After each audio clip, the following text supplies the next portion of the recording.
those people. I got it. I figured it out. Okay, well, we're not done figuring it out yet. Okay, Why not? click on that because I got to show you how to. But I go there, talk to those people right there. You don't know how to make anybody. Can you talk to those people right there? There's nobody here yet. Okay, you see these 3 dots right here? Uh-huh. Okay, when you highlight somebody's name, like when Bumblebee. I can add or remove a moderator. I got it. A moderator. Okay. Okay. It's usually what we've been doing. I mean, I don't know. Brad will stay for the whole thing, but if you want to make Brad one, because he said he was going to show up. Definitely Bumblebee. Okay. So we got 1 person in there now. Yay. Who's here? 5 people. 5 people. Here they come. It's Whoop, whoop. growing. Oh, I wasn't scrolled all the way up. Arthur, Leslie, and Teresa Dean. What's up, Teresa? What's up, Arthur? Teresa said me.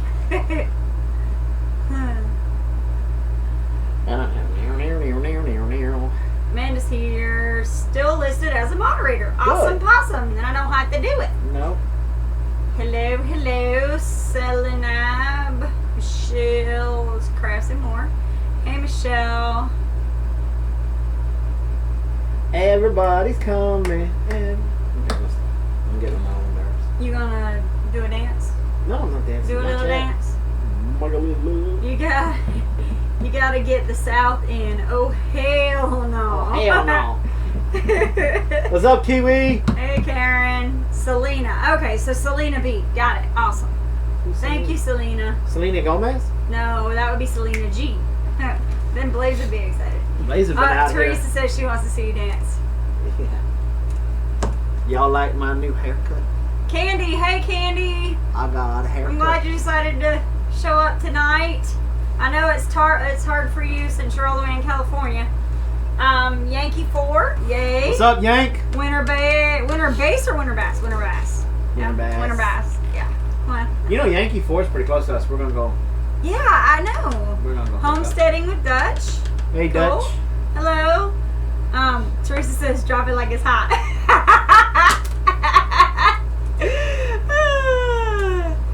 Yeah, Candy, I'm glad you made it. I saw your message earlier. You said that it's kind of hard for you since you're 3 hours behind us, so I really appreciate you being able to make it. Bass like the fish. Got it, winter bass. Although, you know, when I see drop it like it's hot, I keep thinking bass. Okay, so Selena's from Alabama. What part of Alabama, Selena? Greenbow, Alabama. You got my tea way too far away. You got your tea. Actually, my chair is too far away. You should have seen it the other night when you ditched. Uh-huh. See this? This is part of my drawing. Look, Oh, you're not you looking. assumed that I wasn't watching and you struggling with your markers. I wasn't struggling. I was trying so hard to resist the urge to come out here and say, they can't see anything!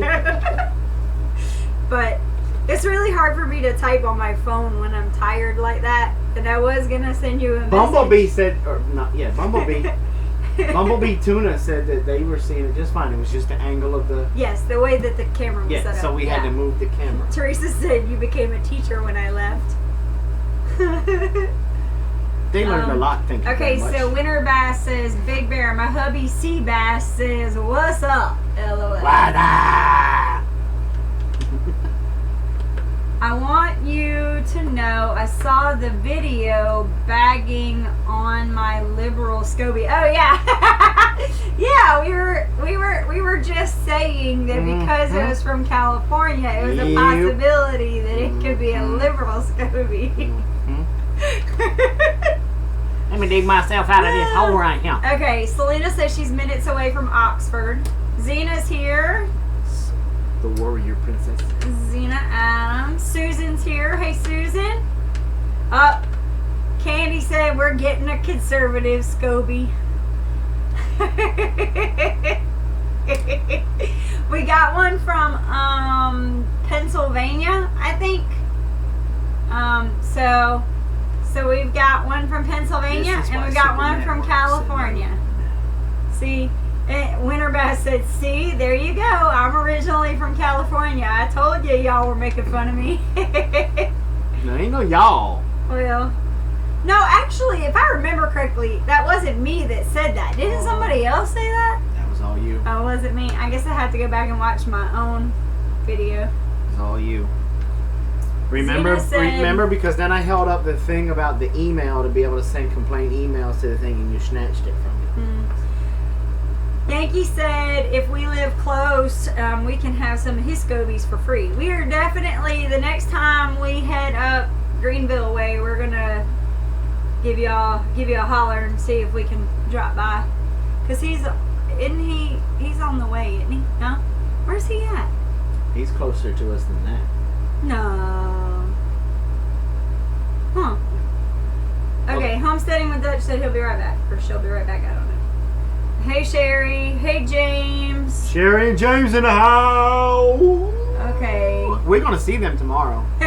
Winter Bass said, hey, I can say y'all and dude in the same sentence. LOL, I'm a surfing hillbilly now.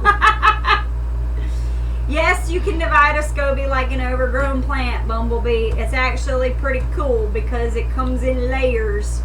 But It's like an ogre. But I wouldn't recommend it. Wayne's in the house. Say hey, Wayne. What up, Wayne? But the thing with a SCOBY is it's better. It's better to just let it make its own and multiply. It's just so much easier than cutting it up. All right, it's 8:05. All right, you got 31 people in here, so you good to go. We can start now. Did you didn't put a title on here, did you? Yes, I did. Oh, you did? Yep. Oh, I don't see Home. it. That's because I made it where you can't see it. Oh, I can't see it. Okay. Yep. I hit the secret button and it said not let mama see Do it. not let Mama see it. Yep. Okay. That's what it said. All right. Okay. The title, I titled it the Homesteading. What did I title it? Not what I told you to title it, apparently. Short-term memory. Homesteading differences or homesteading different? Seriously? Something You like didn't go with what I told you to say? What did you tell me? Same destination, different roads. That was supposed to be the name. Oh. I should never leave you in charge of this stuff. You didn't tell me that was the name. You just said that that's how we were going to explain it. Yeah, see, Teresa don't see it either. Well, then it doesn't matter. Yeah, apparently it doesn't matter because it wasn't important enough for you to put it up here. Wait a minute. Because when I come up with Stop. it doesn't matter. Stop. Let's not even talk about importance today because I drove halfway around Elberton. Which is like a mile. No, it's not. Speaking in a mile, it's like 2. Looking for a cherry Coke for you today. Yeah. And I found them, and I got 2 of them. Yeah, so you didn't have to go back and get me any more. And I got you Oreos yesterday. Yeah, you did. Mm-hmm. You did. Yep. That's right. Yeah, so take You it know back. what you really did that's better than any cherry Coke or Oreo? I got the tub in. Yep. Mama took a bath before Oh the show. no, Weetree. Nope. He fixed my bathtub. He said, pack your bags, Jason. You're going on a trip. Nope. Jason gets to stay because Jason picked me up from work today, brought me home, and the kids already had bath water ready for me. So, let's get on the subject. So now that Wait. Before we get any further with that conversation there, Teresa. No, Mom is not having cravings. Let's just nip that one in the bud. What kind of cravings? Well, when you start wanting Oreos and stuff like that, then, but no. Oh, they think you got a bun in the oven? No bun in the oven. No oven for the, anyway. Okay, let's see.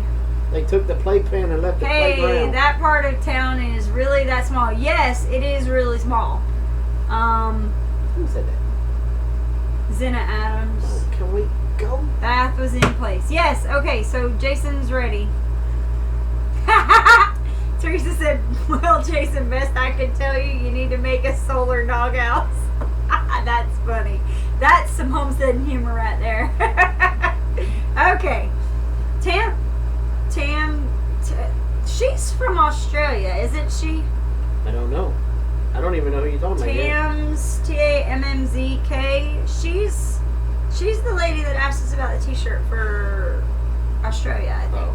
Is Amanda's garden in here yet? Yes, she's been in here. Okay. So, hello, shirt size.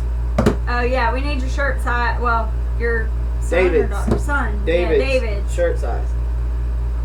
Yes, she's from Australia, or he. I think it's a she. I think Tammy. Is that right? I can't remember. Refresh my memory. Okay. See, and this is why we don't have any friends.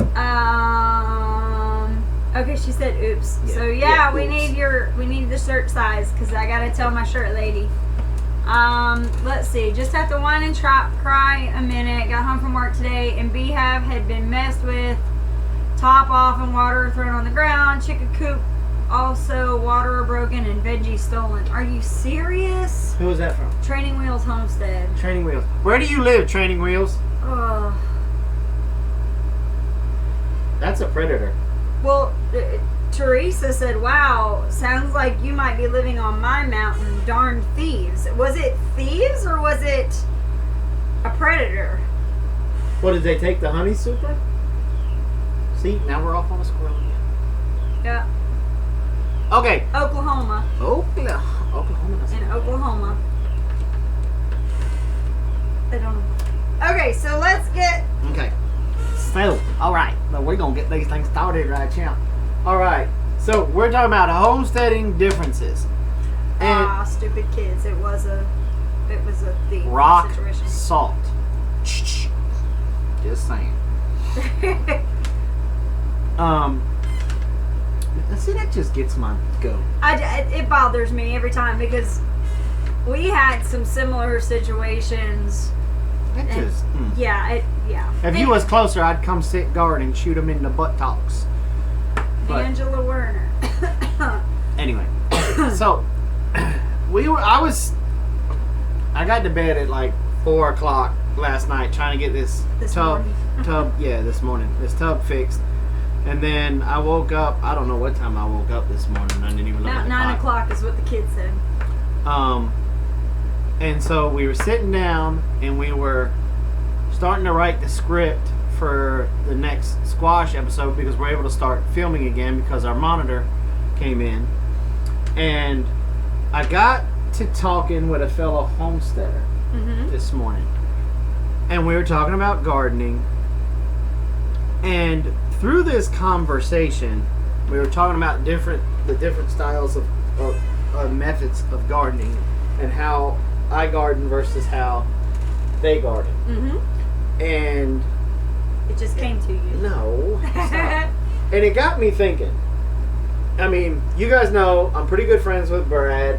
I'm good friends with Gopher Green. And me and Bumblebee Tuna.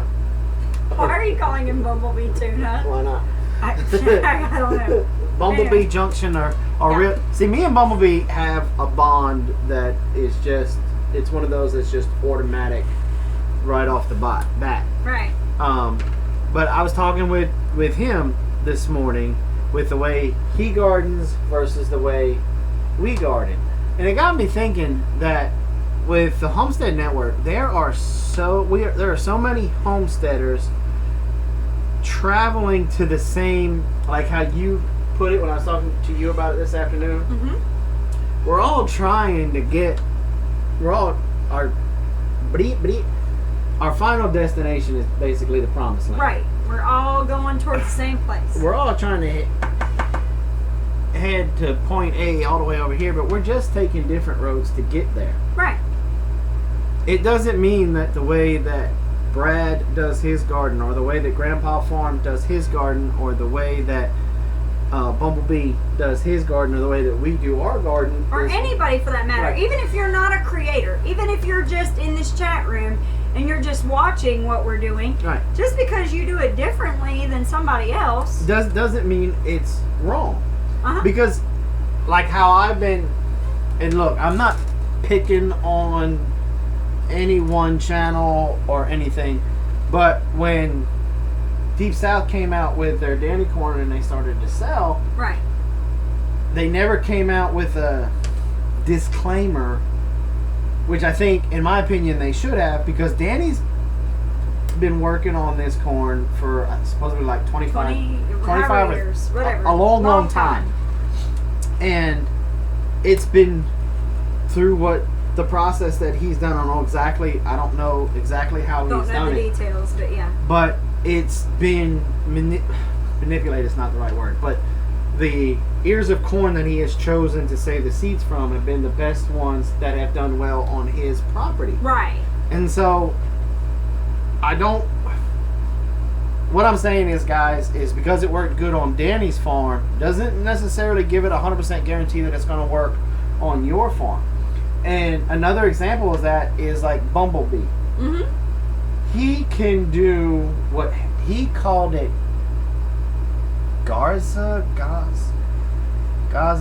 gardening, and basically, help me out with the spelling on that. I'm waiting. He's going to tell you in just a second. And he does a miniature hill style gardening, where he makes his rows and he does those little hills. Gaia. And then he'll dig out his hole, he'll amend that hole, and go on. Well, we've done that before. Right, we've done it before, but we can't do it here. Right. Because we hit granite. Right. Bedrock. Right. About the moment or the tip of the shovel hits the ground. Right. And there's a good example. You've got somebody here from Australia. They're in a totally different season right now. So the way that things are done, right, okay. And with them being in Australia, one of the points was his corn has been propagated to his zone. Exactly. Right. Well, and even more so than that, it could be his soil conditions. That's what I was getting ready to say. It could be the water conditions that he. Now look, everybody does know that Danny does use some commercial fertilizers. So it's also with that. So if you don't have the exact same pH and stuff that he has, you're going to have to now look. Right. That corn is probably more than likely it's going to sprout and you're going to get a good corn crop. But what you have to do on your end of it is to pick the right varieties that go in your area. And like Bumblebee said, I'm sorry, real quick, but there's some good points here. Humidity levels, insects, whatever insects are available. I'll get on Danny. This is anybody. No. That's why I don't. We had people say, yeah, sell them and do this and do that. And I thought, I don't know that I feel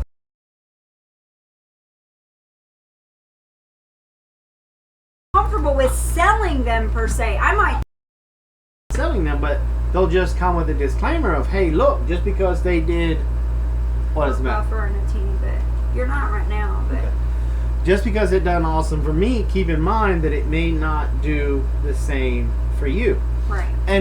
But what I'm saying is when you get your Danny corn, please don't get upset with Danny if it doesn't perform right in your zone, in your area, and stuff like that. Just like if you get seeds from anybody else in the Homestead Network, I'm just using Danny corn as an example right now, because he finally brought it out to market because everybody's been wanting it, and it's just the one that's fresh on everybody's mind. I'm not picking on him or anything. Well, and like one of the ones that Yankee Force said, solar for me, I can run a lot more on 2480 watts of solar, where my buddy 2 towns from me needs 800 more watts to do the same thing as I do, and that's just 2 towns away. So can you imagine states and states away? It would be totally different. So what I'm saying is, guys, don't get upset with them. You got to keep in mind of all the different variables that go into place. And like I was saying, the difference between Bumblebee and he sent me pictures today of how they do it, and wow. I mean, he's got an awesome spread up there, awesome garden, but there's no way we can't do it. I would ever be able to mimic how he gardens, at least for another 10 or 15 years until I get my topsoil built back up. And now that's not to say that you can't learn something though from each. Right. That's the next point that I was getting to. That's one of the good things about this Homestead Network. Right. Because as you go along on your homesteading journey, And as you go along, and you're doing the back to Eden garden like how we're doing it, or you're doing a lasagna garden, or whatever you want to call it. Yeah. And you just, for some reason or another, you just can't get a hold of any more wood chips after you've been doing it for 10, 15 years. Well, you can look back. You'll have this, if you, by talking with all the other homesteaders in this group, 9 times out of 10, you have had a conversation with Mark over there at Bumblebee. Mm-hmm. And knowing Mark the way that I know Mark, he's probably sent you pictures and talked about how he does his garden. Well, that's what Amanda said. And boom, bloop, light bulb. You go and give that a go. So that way it adds more tools in your toolbox. Exactly. What happens if for some reason we had to relocate to Alabama or we had to relocate to Tennessee? Then these things that we've learned that work for people in those areas, we can remember, you know what? Bumblebee used to do da-da-da-da-da. Mm-hmm. I wonder if that would work here. A good example I was telling you is we put out a video a while back with the pineapples. And for the longest time, I was cutting the top off. Mm-hmm. Then I learned that if you just cut the stem off, that you could propagate it faster that way. Well, we put the video out, and somebody just in the bottom of the comment says, why cut it? Just break it off. It never occurred to me to just pop it off because of how strong and how prickly it is. I didn't think that's even an option.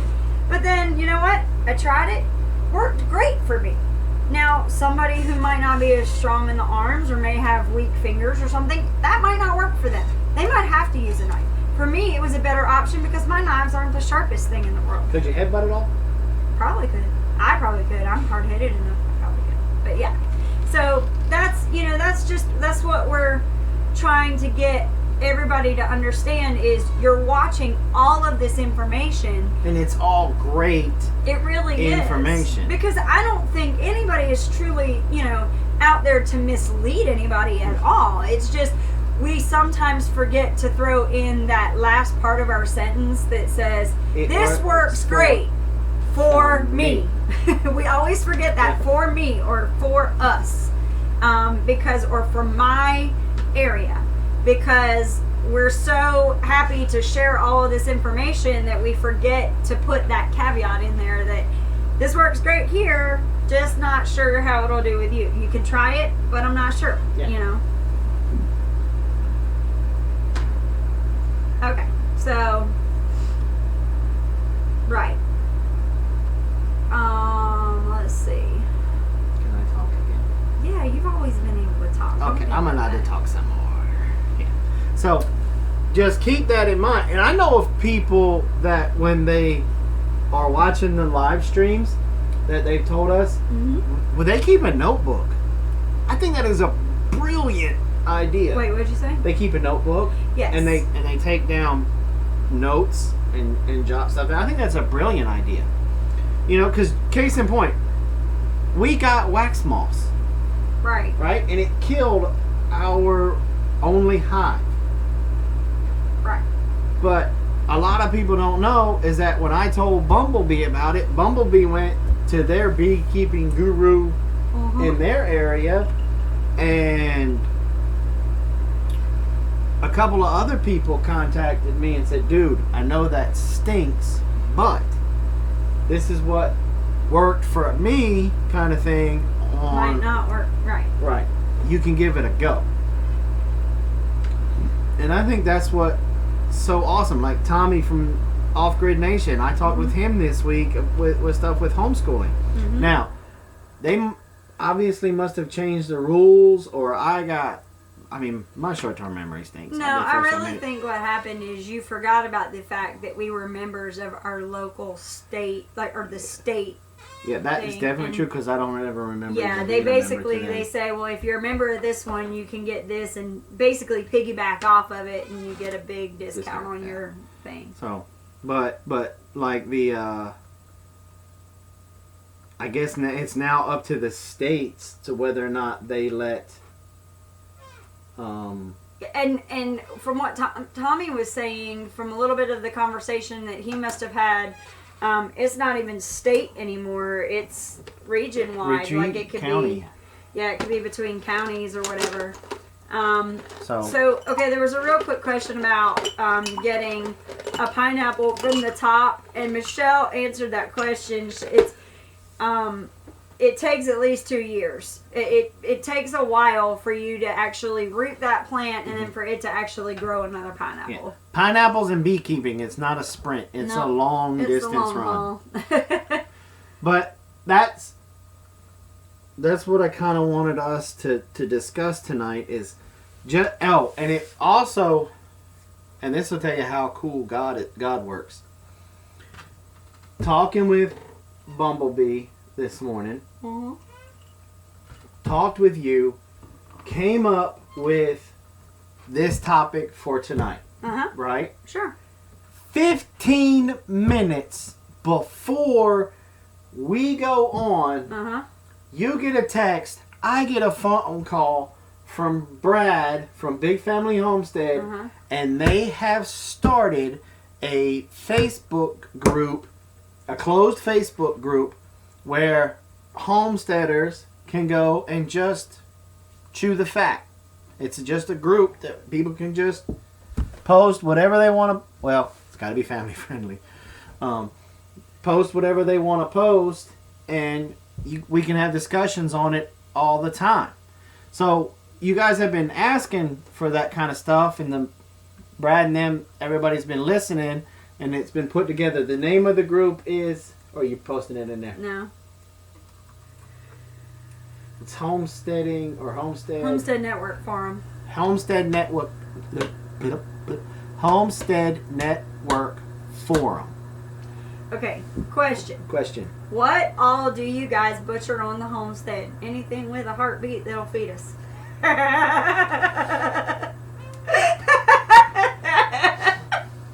Besides words, sentences, and digital film space. And our children. Okay, so we're going to do a cow as soon as we can physically, as far as... I got to build the building. Right. I need for my, excuse me, I got something in my eye. And it's not my finger, so don't even say that, Bumblebee. I need to get one of them big, like, the bottom beams from a double wide trailer or a single wide trailer to be able to run across the top so I can hook my winch up to it. Because right now my winch is on just a real tiny bar because I'm using it just to skin my deer pigs, and any other critter I catch during trapping season. But that tiny little piece of pipe is not thick enough. Right. It's not man enough to hold a cow. Wayne's really considering beekeeping. Would you say that beekeeping is worth the cost? If you're just trying to weigh out... But wait a minute. You are like super allergic. Yes. See, I think Wayne's an adrenaline junkie. Is what I think. Yep. Could be. Oh, and I also want to incorporate on our two, because this is supposed to be our spot now. You know how Brad does a channel shout out every week? You pick one, I pick one. Sure. Okay. I think I want us to start to do that too. And my channel shout out for this week is obviously, probably anybody that knows me is no surprise, is Bumblebee Junction. And the reason why my shout out is for Bumblebee Junction this week is because he accomplished a life goal. Oh, yeah? This week. Oh, yes. he did? Yes. What did he do? He, through his YouTube channel, he's now going to make $1. I saw that a year. Yeah. Yes. Yeah. Yes. Now he's shooting for $1.50. He's shooting for $1.50. Yeah. So if you guys are not subbed to Bumblebee Junction, I can't even say this with a straight face. Go over to his channel and sub it and help make an old Navy guy's dreams come true. So he can go to the dollar menu. Yes, that way At the end of the year, he can. he can go to the dollar menu. So who's your channel shout out? I gotta think about the pressure on that one. Yeah, Teresa. Wayne, you're allergic. Stay the heck away from the bees. I'm telling y'all, Wayne is an adrenaline junkie. Wait a minute, isn't Wayne single? I think so. Yeah, I think. I know what he's doing. He's trying to get some of these single homesteading ladies to come take care of him when he gets stung by a bee. That's what he's trying Teresa to do. said it is so much cheaper for you to buy your honey than to pay for a trip to the emergency room.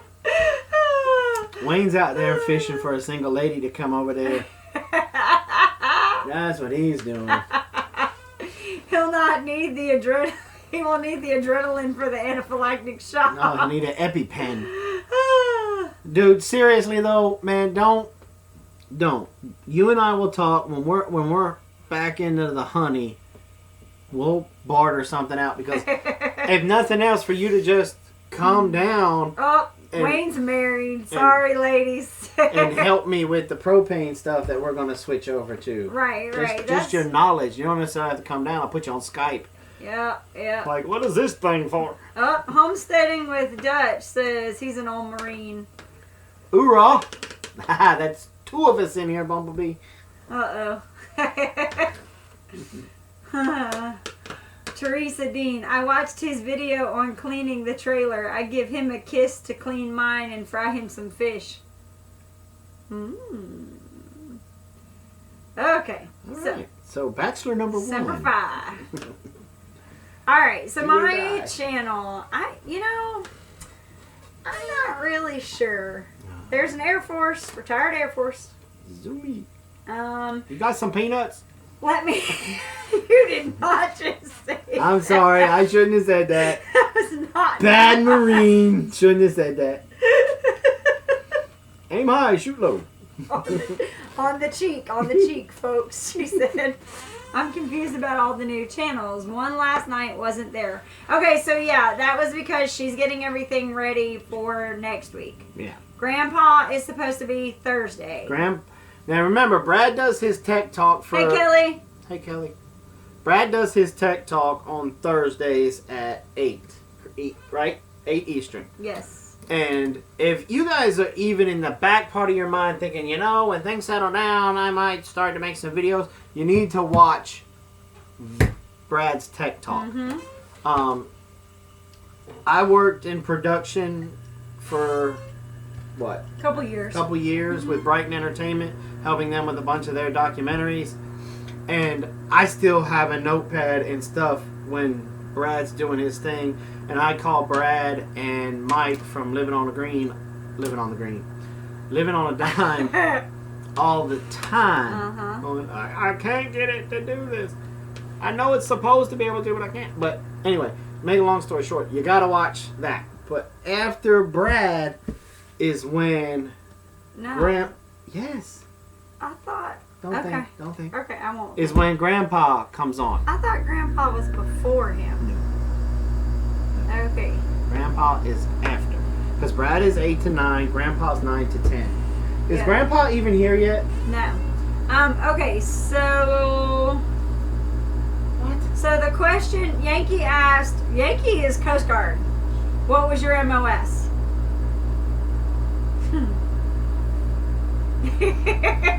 Moving on. So A&K Homestead says, Bumblebee, were you on subs or surface? He was an ex-submariner. Bumblebee was a doc. He was the only Navy guy that had the whole the United States Marine Corps had his back entirely. Corpsman, and my sea time was served with the Marines. Hoorah! Alright, let's see. I want the true lowdown. Who saves who? SEALs saves Coast Guard or vice versa? Say that what? Who saves who? The SEALs or the Coast Guard? Does the SEALs save the Coast Guard or does the Coast Guard save the SEALs? That's not even possible. I haven't seen any buffering.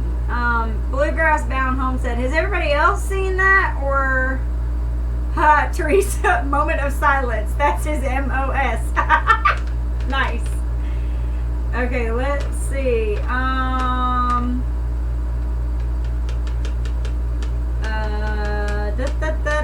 Hey, Della. Della's my buddy. Squash needs to have a cousin, Cletus, who has Jason's voice. I don't know how to do this. Okay. Nice your time of service. Seals. Yankee 4 says seals. Yeah, I mean, I don't even know when they would possibly even be close to working together. That's why I was kind of right. like... Okay, so Candy said all the armed services use Marines to guard their bases. That right there tells you what Marines are made of. Spit and vinegar. Mm-hmm. Blood and guts. Look, Okay. I heard the best breakdown of the United States Armed Forces. It was a Facebook meme. Teresa said it was just a joke that's in her family. So. Oh, okay. Back to the Facebook meme. It was a son and a father.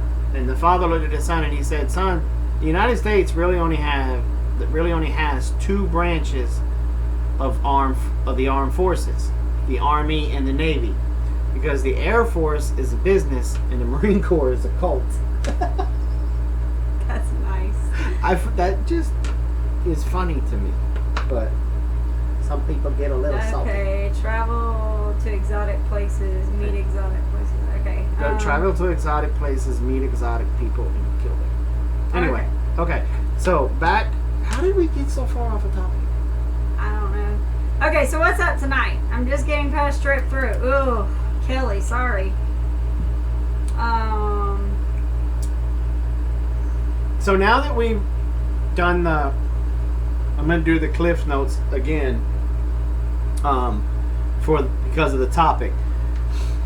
We're all trying to get to the same destination. We're all just taking different roads to get there. It doesn't mean that my road is wrong and your road is right, or my road is right and your road is wrong. It's what works for you. Right. So with that being said, all of us that are in this community of the Homestead Network benefit tremendously from people's videos, our live streams, and the friendships and the camaraderie that we build with each other by hanging out in the chat boxes and getting to know on each other, on the live streams, getting to know each other, checking out each other's videos, blah, blah, blah. And Mama, you still got to come up with a shout out. I'm working on it. Rising tides rises all ships. Iron sharpens iron. So what that means is we have at our, I don't want to say fingertips, but our computer keyboards. Just still your fingertips because you got to use your fingers to turn it on. Hey, Kara. A lifetime of hours, knowledge, wisdom, experience at our fingertips that you just got to be willing to there's Grandpa. I was just talking about you, man. You late. That's 13 demerits for being tardy. Sir. So Grandpa, now that you're in and now that I'm off on another squirrel, we were back off the squirrel. I know, but Grandpa, you're still there, right? Yes. You still there? He's here. He just got here. I have a mission for you, sir. And I'm going to call you out on a live stream. What Just go. Say your grandpa's thing. I want you to find out if them Alaskan bush people are real. The ones that are on the TV. And if you are, I want you to have a live interview with the one guy that's always punching the fish in the head. What's his name? Goober? Bam Bam? Bam Bam? No, I don't know. Anyway. I don't know. My kids think it is just absolutely hilarious that he catches a salmon and punches them on the head. Yeah. I'm picking right now because I'm just uber excited about Grandpa's show on Thursday at 9 p.m. Eastern Time because Homeboy lives in Alaska, y'all. Mm-hmm. He's like in the promise, or at least my promised land. Yours. Mama won't go because she's afraid of snow. So Wayne had something funny. He said, "My way is always right because I'm always right. I was only wrong one time. It was when I thought I was wrong, but I wasn't." He So drinks too don't much. be that guy. Yeah, don't be that guy. That's what we're saying. Okay, so I wanted to kind of go a little bit. You know how I am. I like to go a little bit deeper. Deeper. You're not allowed to go deeper until you do your channel shout out. Well, okay, so most of you probably know I work during the day. So I don't get to see I don't get to do a whole lot of YouTube surfing to check out different pages and channels. They're called channels. They're channels. I'm sorry. Facebook is called pages. So I'm kind of a slacker. Yeah. Did she just admit that on a live stream, and I'm gonna have it for kind of a slacker. Because I'm not really big on trying to like. Well, you watch the same ones I watch because I make you watch one person out. Well, I mean, but I get different things from different people. Okay, well then pick one of them that you get something different from, and then next Tuesday you can pick another one. The pressure. I don't like the pressure. Kara said you're dreaming, Big Bear. She didn't really admit it. I'll tell you what I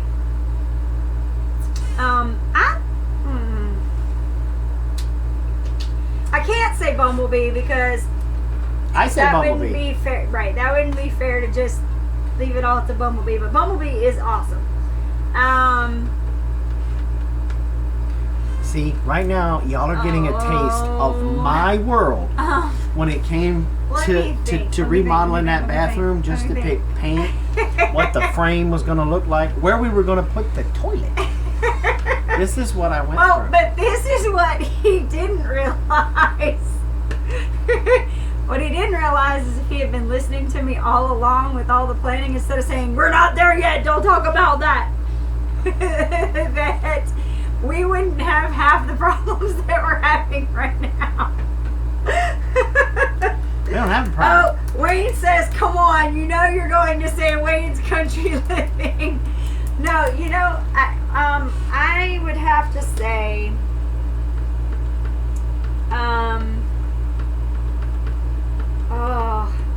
I think I'm going to have to do my research. I've got homework, I think. No, you got to pick one. This is what it's like when the Rears are out in town and we say, "I'm hungry. What do you want to eat?" Teresa said, "Which is your choice, tacos or squash?"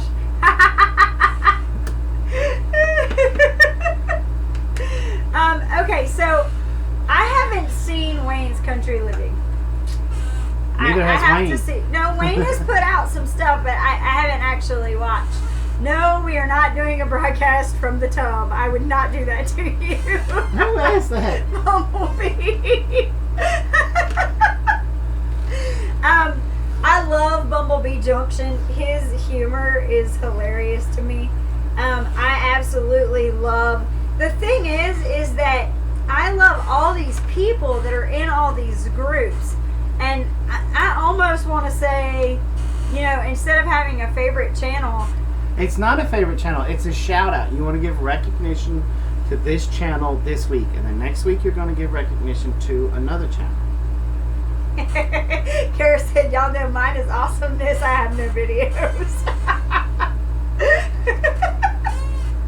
These people are hilarious. They're so much fun. I love all these people. Will you please pick a channel? Okay, it's just a shout out. Let's go with, you know what? I do have one. Because they're always busy promoting everybody else and not so much themselves. They don't go around doing this all the time. I think it would be proper to give Brad and Krista a shout out. Because they're constantly working on putting this whole thing together and making sure that it goes off without a hitch. And, I know people occasionally will say thanks, Krista, thanks, but we're such a culture where thanks is just another word, and so I think that's where I'm gonna go. I think I'm gonna go with Big Family Homestead.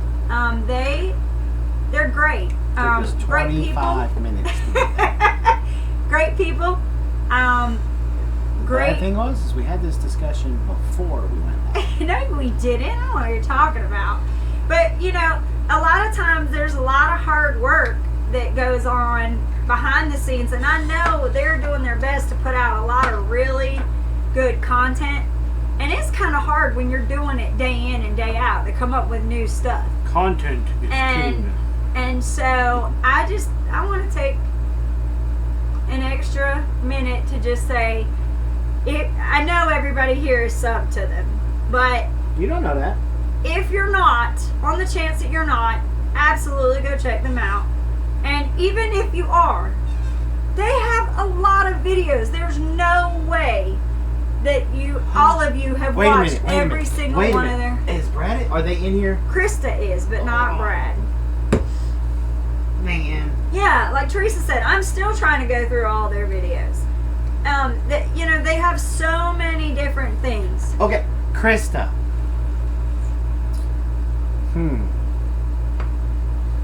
What are you up to? I'm thinking about playing just a funny little practical joke on Brad. Like what? I think everybody should just go to different videos, watch their video, but then comment, just put taco. Everybody put taco. Just comment, just taco. And I want to see. Brad's watching, so you're done. How you know Brad's watching? Man. Busted Jason. That would have been hilarious. Because I was gonna see how long it took before my phone rang. Why are people commenting taco? Taco Lucian. Like a revolution. Hey Brad, taco. Anyway, okay, now you know what the bad part is? They're probably still gonna do it. Hey, that works. Y'all go to Brad's page. Brad is in here or not, cat's out of the bag. Y'all just go to his page and comment taco. First it said Brad says suck taco. So, now you can get deep. Yeah. No, I'm done with my deep. Now that it took you 20 minutes to shout out that we thought we had already planned Chop out. says sup. Squash. Chop. Chop. Pork chop. Oh, sup. So what you said you were going to get deep on the whole iron sharpens iron. No, I was going to go back to the whole destination thing and everybody taking different roads. When we did our stuff, it seems like, and I was telling you this, like everybody's trying to get to Disney World. We're all trying to get to that, Mecca. You just won't leave that Disney thing alone. And we're not gonna make it to Disneyland. And I feel like we're that car that tries to get on the interstate and there's an accident and we have to stop and then we have to take the detour. And then we get to that next place and we have to stop at the rest area. And so while we're on the rest area, we might meet people that are also going to Disney World. And have you ever been on a trip before or have you ever been stopped in traffic and you're waiting for everybody has had to have that one moment. Oh, come on. I don't know where you're I'm trying to follow you. You don't need to figure out where I'm going. Just follow me on the road. I'm following. Okay. So have you ever been... I'm the little choo-choo. Well, who just got distracted? No, they were saying no matter how much you mention Disney World, you're not getting a free trip. No, we can pick a different one, wherever you want to go. Alaska. No. We're going to go to Grand Falls. No. So, but basically, what I was going to say... Colorado. Let's go to Maine and visit Stephen King.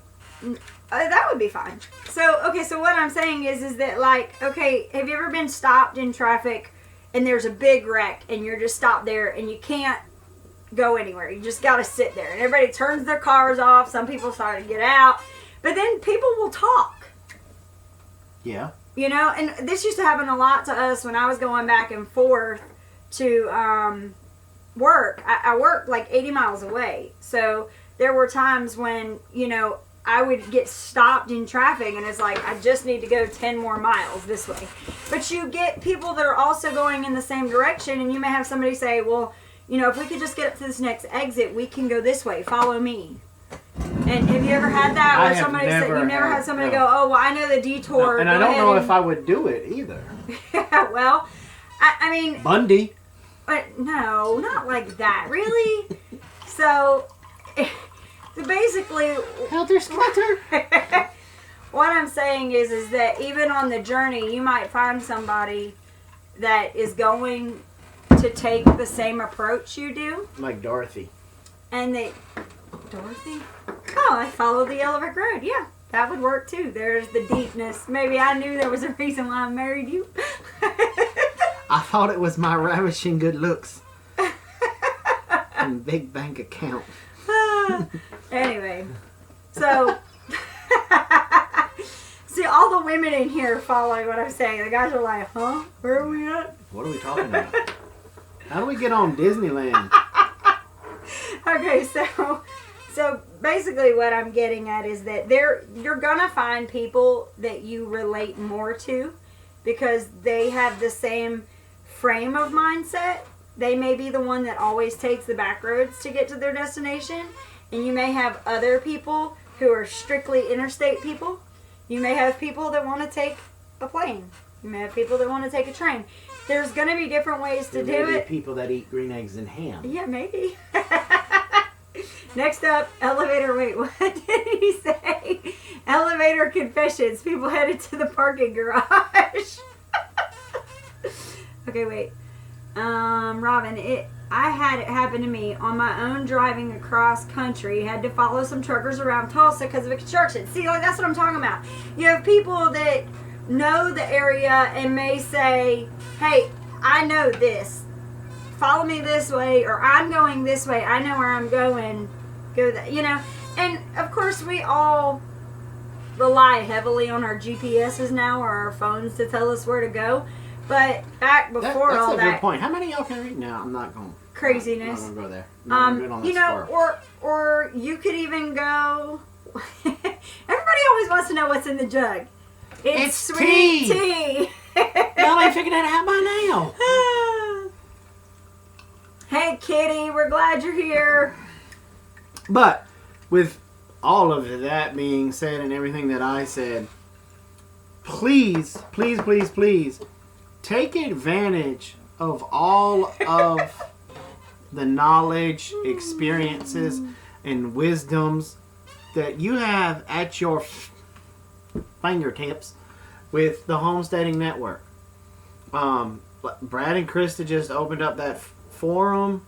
That is just going to be another huge. Wait a minute.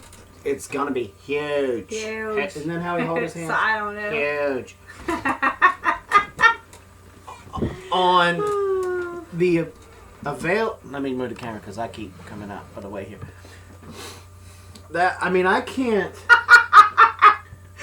Jeremy said some people just drive their van in a muddy field and get stuck. There you go. Bringing up old stuff, Jeremy. But it's huge for anybody, people that's far along in their journey, like Alderman Farms, Deep South, Dirt Patch, us, Brad, to people that are just starting out that we haven't even met yet. It's going to be a place that where you got somebody that we haven't even met yet comes in and says, yo, I'm getting killed by aphids on my tomatoes. And they're going to have the opportunity. What is so funny? Just all the different stuff. Wayne said he changed his GPS to a man's voice because he didn't want another woman telling him how to drive. You have all of this great information and knowledge at your fingertips that if you walked in there, if a newcomer walked in there that just started on this path that's still living out of an apartment and trying to container garden, and they say, I got a problem with aphids, they're going to get 900,000 ways to take care of aphids. Right. Always, Steve said, there are multiple methodologies to defer a feline. There are several ways to skin a cat. Okay. Well, you know.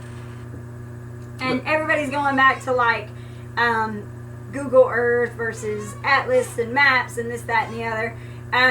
One of the things that you said a second ago, and of course it just went out of my brain. But let's see. I still think we should all take a second and go say taco on one of Brad's things. Weetree Bonsai said not everybody does Facebook. So, you know, if they don't have that, some people do YouTube. So this is their forum for that. Yeah, this is their forum for that. But what I'm saying is it's just another tool in the toolbox. Right. Bonsai is what I'm saying. Because just like Big Bear Homestead, we're on Facebook, Twitter, Instagram, Pinterest. I mean, we're just probably on every stinking social network there is that you can reach out and say, now that you know who we are and you know what we do just because of YouTube, you can reach out through YouTube. But if you got Twitter, you can tweet us. That is what it's called, right? Tweet, yeah.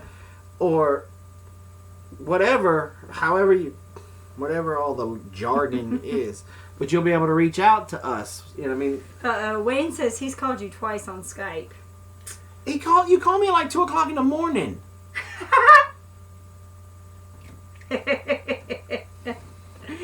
Okay, so one thing I've learned is you need to oil my chair because I move a lot and I make a lot of noise. Is that what they say? Yeah, they said oil my chair.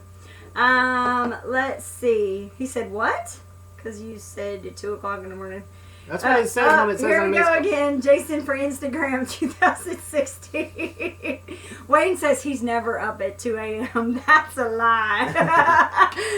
Wait, maybe we got video footage to prove it. Yeah, Wayne. Anyway, let's see. Yeah, Robin doesn't do a very good job of Instagram during the week because, stop. Because a lot of times, like even yesterday, domestic violence. Even yesterday, we were picking, we were picking beans, and I was busy picking beans instead of taking pictures of picking beans. So a lot of times that's what happens. Okay, what part of the country are we in, Jason? Nice. Yeah. We are in northeast Georgia. That's FEMA Region 4. And the only reason why I know that is because of what Tommy at Off the Grid Nation is doing with his reach out thing. And that our kind of little chat here kind of ties into that now that I think about it. Because Tommy's encouraging everybody to basically get to know each other. And he has on his live stream from not last week, but the week before. Mm-hmm. When he basically, if you missed it, go back and in the comments, he's challenging everybody to put where you are and then try to hook up with somebody that's kind of close to you. You might have a neighbor that you don't even know about that's 20 minutes down the road that y'all are all into the same thing and y'all can hook up and help one another and blah, blah, blah. And that's one of the things about this with when we started over a decade ago, none of this was really available. And if it was, it wasn't talked about as much, it wasn't promoted as much, and it was next to impossible to find. Right. And I've been part of some groups now, some hobby farmer groups, that the people were more interested in promoting their own stuff and trying to cut each other's throat. This group has not shown that sign in any way, shape, or form.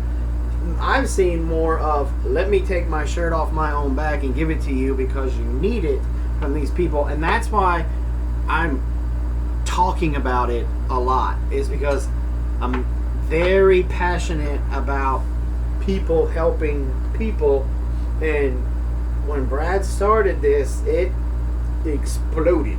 And we've got so many great YouTube creators and so many great people in this group that I really want to see everybody, for lack of a better term, take advantage of it.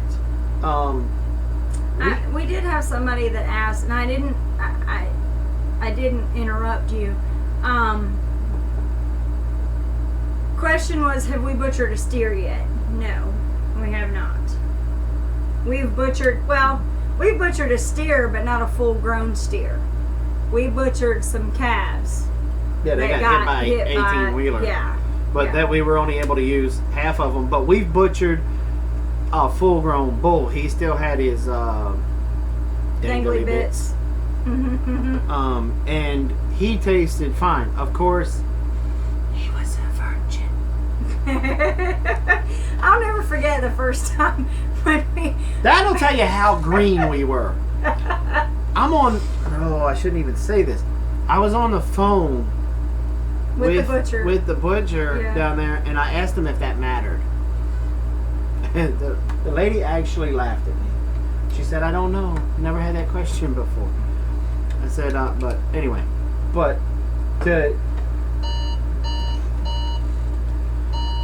time for turn on the water for the garden. Yay! After it rained all day. But I just forgot what I was getting ready to say. Dangly bits. You were talking about when you called about the right, and I'm done with that butcher. story. What was I talking about before that? Before you said somebody? No, we were talking about okay. Butchering right. a steer.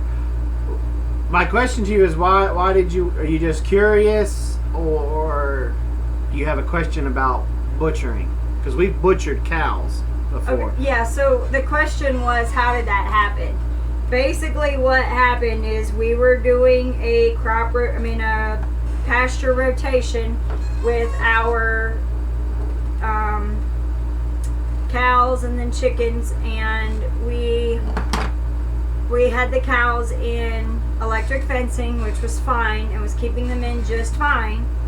But what happened is something bounced them at midnight. It was a pack of feral dogs. Yes. Is what it was, because we figured it out because after we lost 2 out of the 3 calves that we had up there.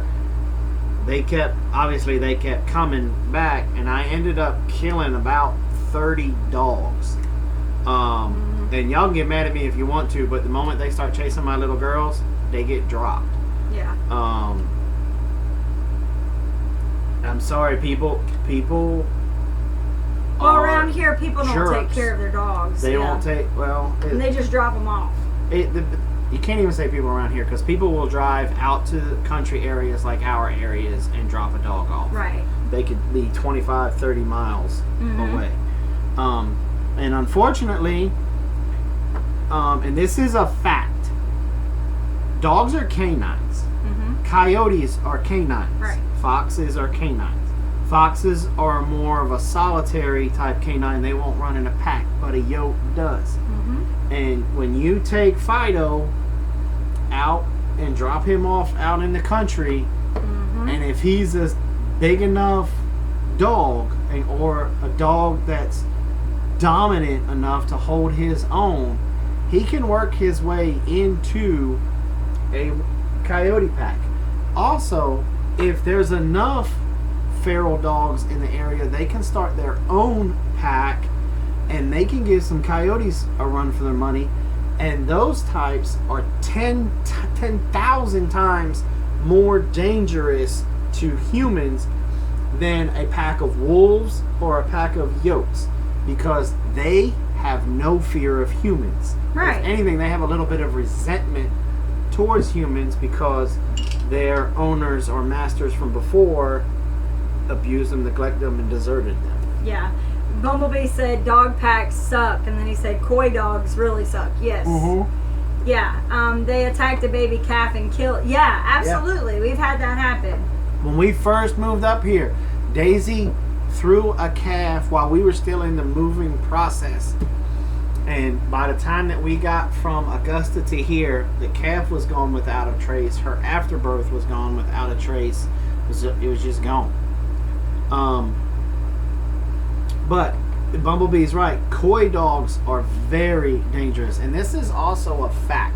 I was asked and I turned it down, but my friend Dan Eaton, who is the president of the Georgia Trappers Association currently, took part in a study, not last trapping season, but the trapping season before last, where they were trapping coyotes, pulling blood for DNA samples, and then putting collars on them and turning them loose for a study. And then once the study's over, now they've opened it up for everybody, and they're offering a reward for these yotes and stuff. When you turn in the collar, you get like $1,000 in South Carolina or something right now. So if you're in South Carolina, your deer season I think is already open. If you see a coyote with a collar, drop it. It's like worth $1,000 to you. Tammy, I'm sorry, real quick. Tammy and I wouldn't have even thought about this. They have dingo crosses there, and I imagine I bet you that's rough. really bad. Yeah. Yeah. Because I was in Brisbane, Australia, doing an operation. Look who's here. Fact: Big Bear should not pensively stroke his beard. Oh, yeah, well. But how did we get on? The coy dogs. You were talking about trapping them. I was talking. About. And Palmetto Paratrooper. Sorry, guys. We were talking about butchering the steer. The steer. So what was her question about that? Why did she ask, or that person asked? I never really got an answer. But see, that's one of the things that's awesome in regards to this network is you can ask a question like that, right? And if I don't know it, I can almost guarantee you somebody's done it. A&K Homestead wants to know, what type of pistol would you recommend? For what? For home defense, I wouldn't recommend a pistol at all. Especially for a female. Right. But even it doesn't really matter, female or male. If you're talking home defense, put the pistol away and get you a shotgun. Plain and simple. Wayne says, I love my Glock 17 9mm with a 17 round mag. I carry a 9mm or 45 for dogs here. I carry a 45. My son carries a 380. Alright, yeah. Kara said she almost had to get mad at you because you said ladies put down and a rifle, getting a shotgun up. Yeah. Look, the reason why I say shotguns for home defense, and it really doesn't matter if you're male or female. And Palmetto Paratrooper can more than he just said for home defense you use shotgun, but you have slugs and shot. Shot, yes. Yeah. And the reason being with that is I don't know a person on the planet that's not going to have a little bit of shake from the adrenaline when they're pointing that weapon at another human being. And that shake with a pistol can cause you to miss by a mile. That shake with a shotgun, you're still okay.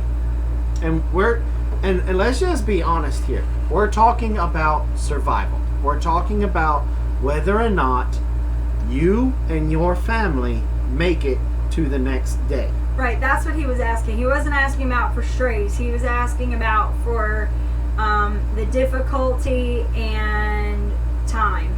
Yeah. So, okay. And here's another thing. Now, I have a friend that is crazy left. And I tell him at times he makes me want to drink Drano because his logic makes absolutely no sense. You can't even call it logic. But his big thing with me when we go back and forth about guns is that he thinks because the police department is ordered that they have to say stop, halt, and identify themselves, that as a private citizen protecting my own home, that I should be required to do the same thing and go through non-lethal things before I offer the fatal shot, the deadly force. There it is. Could not get that word out. And my answer to him is, I have a pump shotgun. Nothing on this planet makes that sound, and everybody knows what that sound is. Right. That is your warning, and also your non-lethal warning. Yeah. Right. Because if you just entered my home, I have me, my lovely bride, my 2 lovely daughters, and as of right now, my crazy teenage son. That at times I would not mind offering up to sacrifice. But he's still my responsibility, and I'm not, this is just me. I'm not playing with that.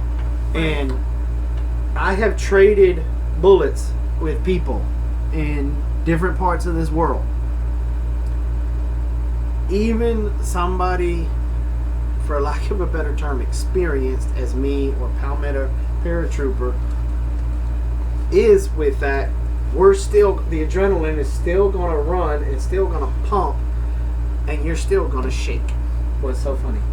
Bumblebee said death to taco thieves.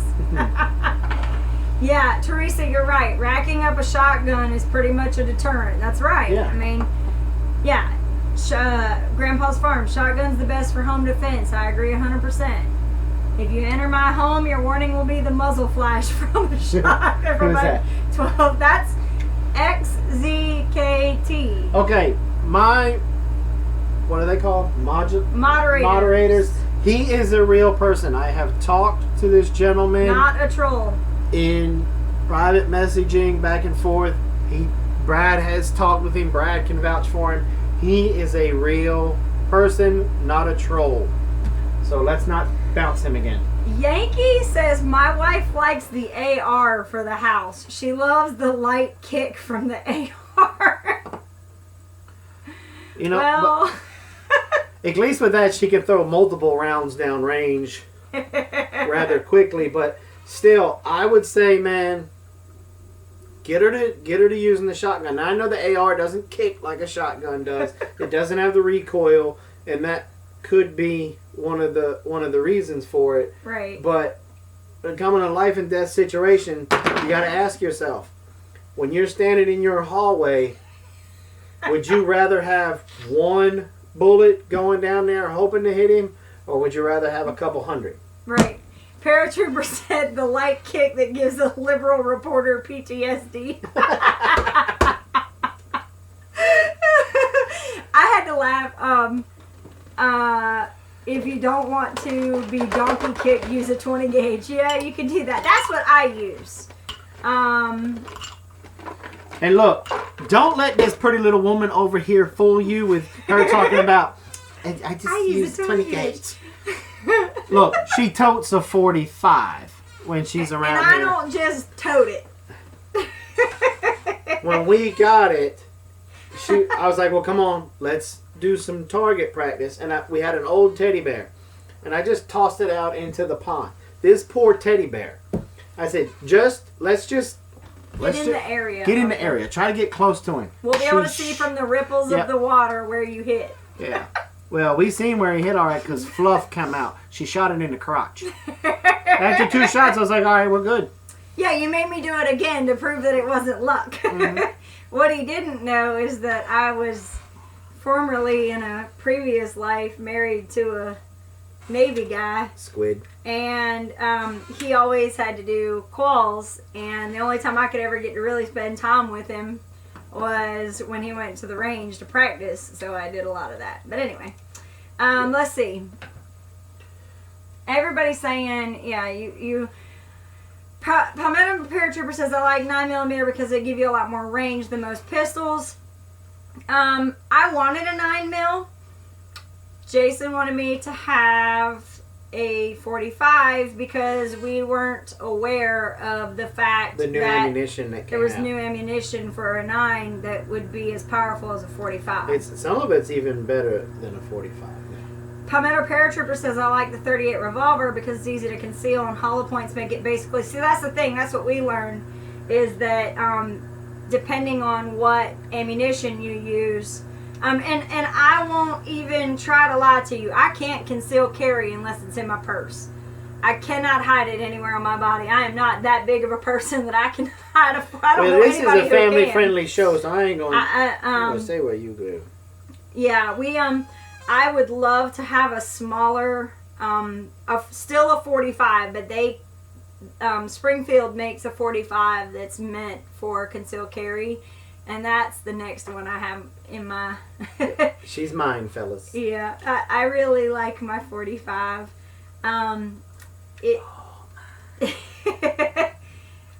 Yes, there are, and without getting too off topic, Grandpa, and I'm not going to ask how you've seen them or just, he said, I've seen some neat carry bras. Yes, there are, I think we were in Gander Mountain. See, that's what I was going to say. They actually have like almost like a tank top, and it's got pockets in it and all kinds of stuff. And of course, here come the jokes, booby trap and things like that. But yes, they do. They have, holsters that go on the inside of your pants. But see, what you guys don't understand is my 45 is like, it is solid. It is a big... it's the same one that I showed that one night when we were talking, that when Winter Bass asked the questions about a shotgun and everything. Right. That was the same. She carries the same. It's exactly the same. Yeah. Grandpa, I'm a big fan of bras. Okay, yes, that's what I have. He said, have you tried the XDs in a single stack 45?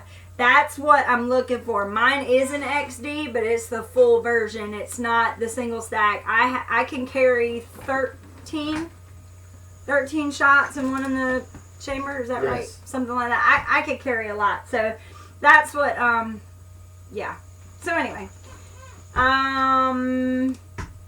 everybody was talking about Grandpa's farm. He's on after Brad. And I'm super excited about that one. Amanda said, because Grandpa said he's a big fan of bras. Amanda said, me too, Grandpa. I wish more women would wear them in Walmart. And everybody's laughing at that one. Okay, so let's get back on topic. It's already 9:15. And I'm just making sure we're past the family-friendly time. Everybody was saying they were counting down till it was going to be 9 o'clock. And somebody said it was like 8 minutes. And somebody said, no, what are you talking about? Like 2 hours and 8 minutes left or whatever. And they said they bully you all the time to stay on longer. Yeah, we have nobody coming behind us right now. And what I can honestly say is, I mean, we're 15 minutes past. And what I've been watching is we had people who couldn't come right away. Like Deep South Homestead, they didn't get in till the last part of the last 15 minutes. So, Which was a lot sad of people, because we were talking all about them in the first 15 minutes. So anyway, all right. So yeah, see, like here, Wendy Benjamin. There's people who are just now getting in late. So that's why we like to. So let me ask this, and I'm afraid to ask. I know there's gonna be some jokers. Wayne, Bumblebee. Oh, they're talking all about bras and all kinds of funny stuff right now. Yeah. So go ahead. How many of you out there, raise your hand, do the little emoji or emojon or whatever it's called. How many of you guys are relatively new to the Homestead Network? Wait, so Deep South said not cool, now I have to watch the whole thing. Are you telling me you weren't going to watch the whole thing anyway? You're hurting my feelings. Brad wants to know, where do I get a hat like yours? Ooh. Gotta earn it. Ooh. I don't know where this one was purchased. Your dad got it. No. Yeah. Carol got this for me. Oh, Carol. That's the one, Carol. Your dad got the other one with the no, my mama got me. Okay. My daddy doesn't get me anything. My daddy sees something in the Marine Corps, he keeps it for himself. Okay. So relatively new. How long would you say relatively new? Within the last 3 weeks. Okay. Everybody, you got a lot of hands raising. Within the last month, let's say. Yeah. Lots. Okay. Now, be honest, How many of you guys have checked out the other channels and went and subbed to people like Grandpa's Farm, Brad and Krista, Big Family, Deep South? Wayne's Country said, I'm a lifer. Dirt Patch, Tommy, Off the Grid Kid, Living Like Claire, Alderman Farms, stuff like that. Right. How many of you, I'm not asking if you went over there and, did I ask if they went over there and subbed or did, I mean, have you guys just checked them out at all? Because if you haven't, you're missing the... I'm subbing full. and I don't, I'm not, most of them. Not trying to be out of line or anything, but I think subscribe. That's what sub means. Yes. What I'm trying to say is if you haven't, you're kind of missing the whole idea of what the Homestead Network is about. Right. Because it's about us communicating, becoming friends and family, and learning from each other's heartaches. Because let's be honest, folks, this homesteading lifestyle, off the grid lifestyle that we're all trying to get to the utopia, of in the long run, is not a sprint. It is a journey full of ups and downs and heartaches and times that you just want to, you're pulling your hair out because you're getting your butt kicked by an itty bitty insect. Right. You know? Or you're getting your tail whooped by a pack of coyotes. Or, you know, you're just sitting there pensively stroking your beard because you don't have anything else to do. You just said, I suck at bees. I need help, like Jason said. Yeah. You know? And I've been keeping bees for about, 7 years now? And look, and I've gotten my tail whipped not once, but twice by wax moths. Both of them completely different ways that they got me. Tommy had a wax moth larva, and he was able to get the right information at the right time and helped his bees whoop them. Right. So there's all different sorts of things that go along that if you may have have an issue with aphids and you contact me and I tell you to try to do the glue trap method and then do some companion gardening, and after you spray them off with a high-powered water hose with some dish soap, but yet they come back, Danny from Deep South might tell you to do something completely different and it might work. One of the things that... Did you reach out to Hope's Homestead to reach out? She said, I suggested to Hope's Homestead to reach out to Big Bear about quail. Did you ever get a hold of Hope's Homestead? I don't... If not, we'll need to help us out and get us in touch with them if we haven't. That name sounds familiar. It does. That's what I was thinking we had. But I'll tell you, anybody here is all about helping everybody else, because what do we benefit from sabotaging each other? Absolutely nothing. So why would we? It's not in, and it's like I said, this all kind of made me take a step back this morning when Bumblebee and I were talking about gardening, and we were sharing different things and stuff that we do. And what? Wayne says, just don't call him on Skype. He won't answer. You know what, dude? I'm going to wait till 2 o'clock this morning. I'm going to call you like 8 times. Simply Circus said she should be getting in touch with you. So, okay. Cool. We'll be looking for it. I didn't forget what I was getting ready to say. Thanks, Wayne. I'm sorry.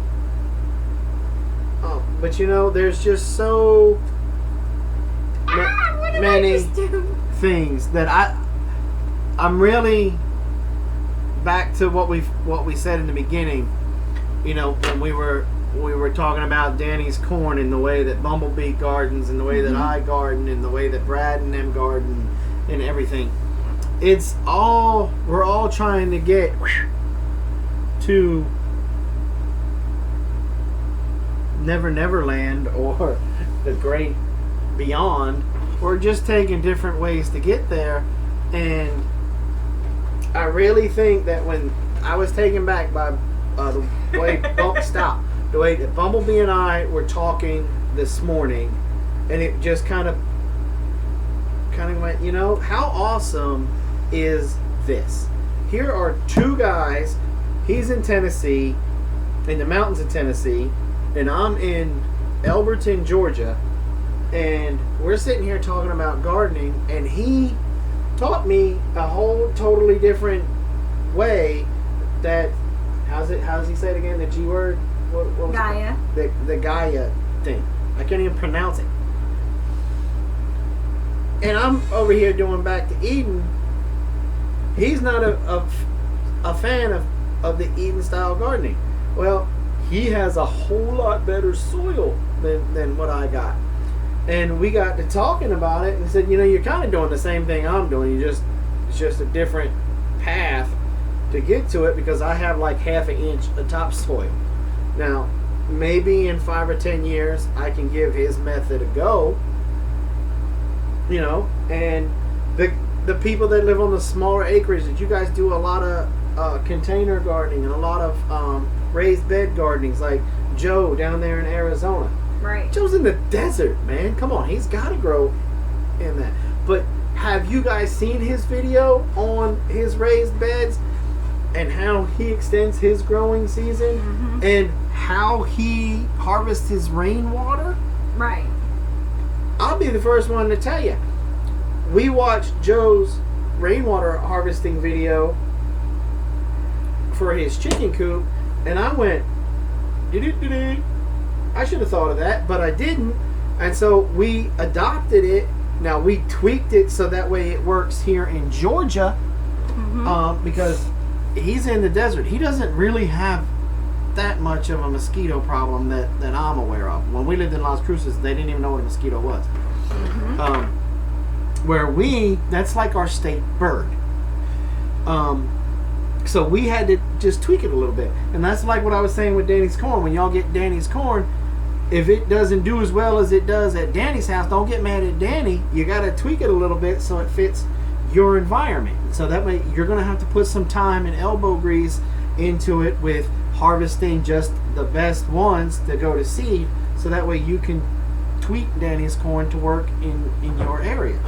And that's one of the things that just, it blows me away how you got people all the way up in Canada, like the new lady, half acre homestead in 46 degrees.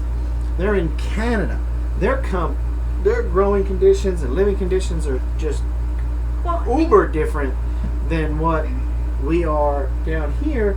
But you can bet your dollar that if I got any things that I want to talk about where I got to put up a big 80-foot antenna, Right. I'm calling 46 degrees. Right.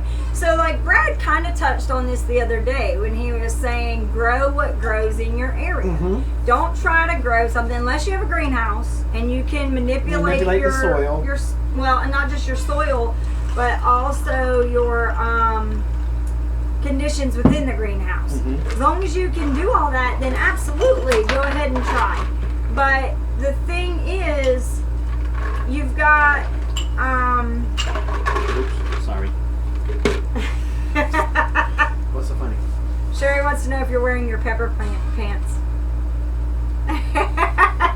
Really, Sherry, you gonna bring that out here with Yes, this crowd? he is. You have to model them. You modeled the wolf ones. Show them the pepper pants that I made.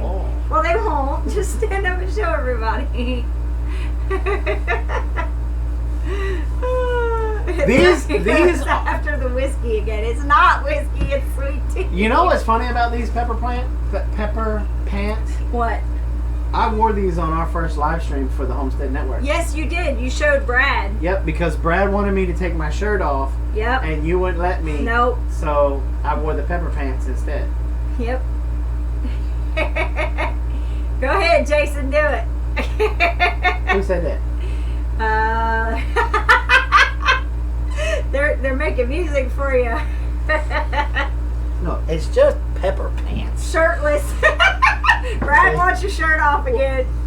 There's his pepper pants. See, I made the pepper pants. So anyway. Mama made those. Yes. Because I'm her hot tamale. Oh, I showed my belly. Anyway, so, okay.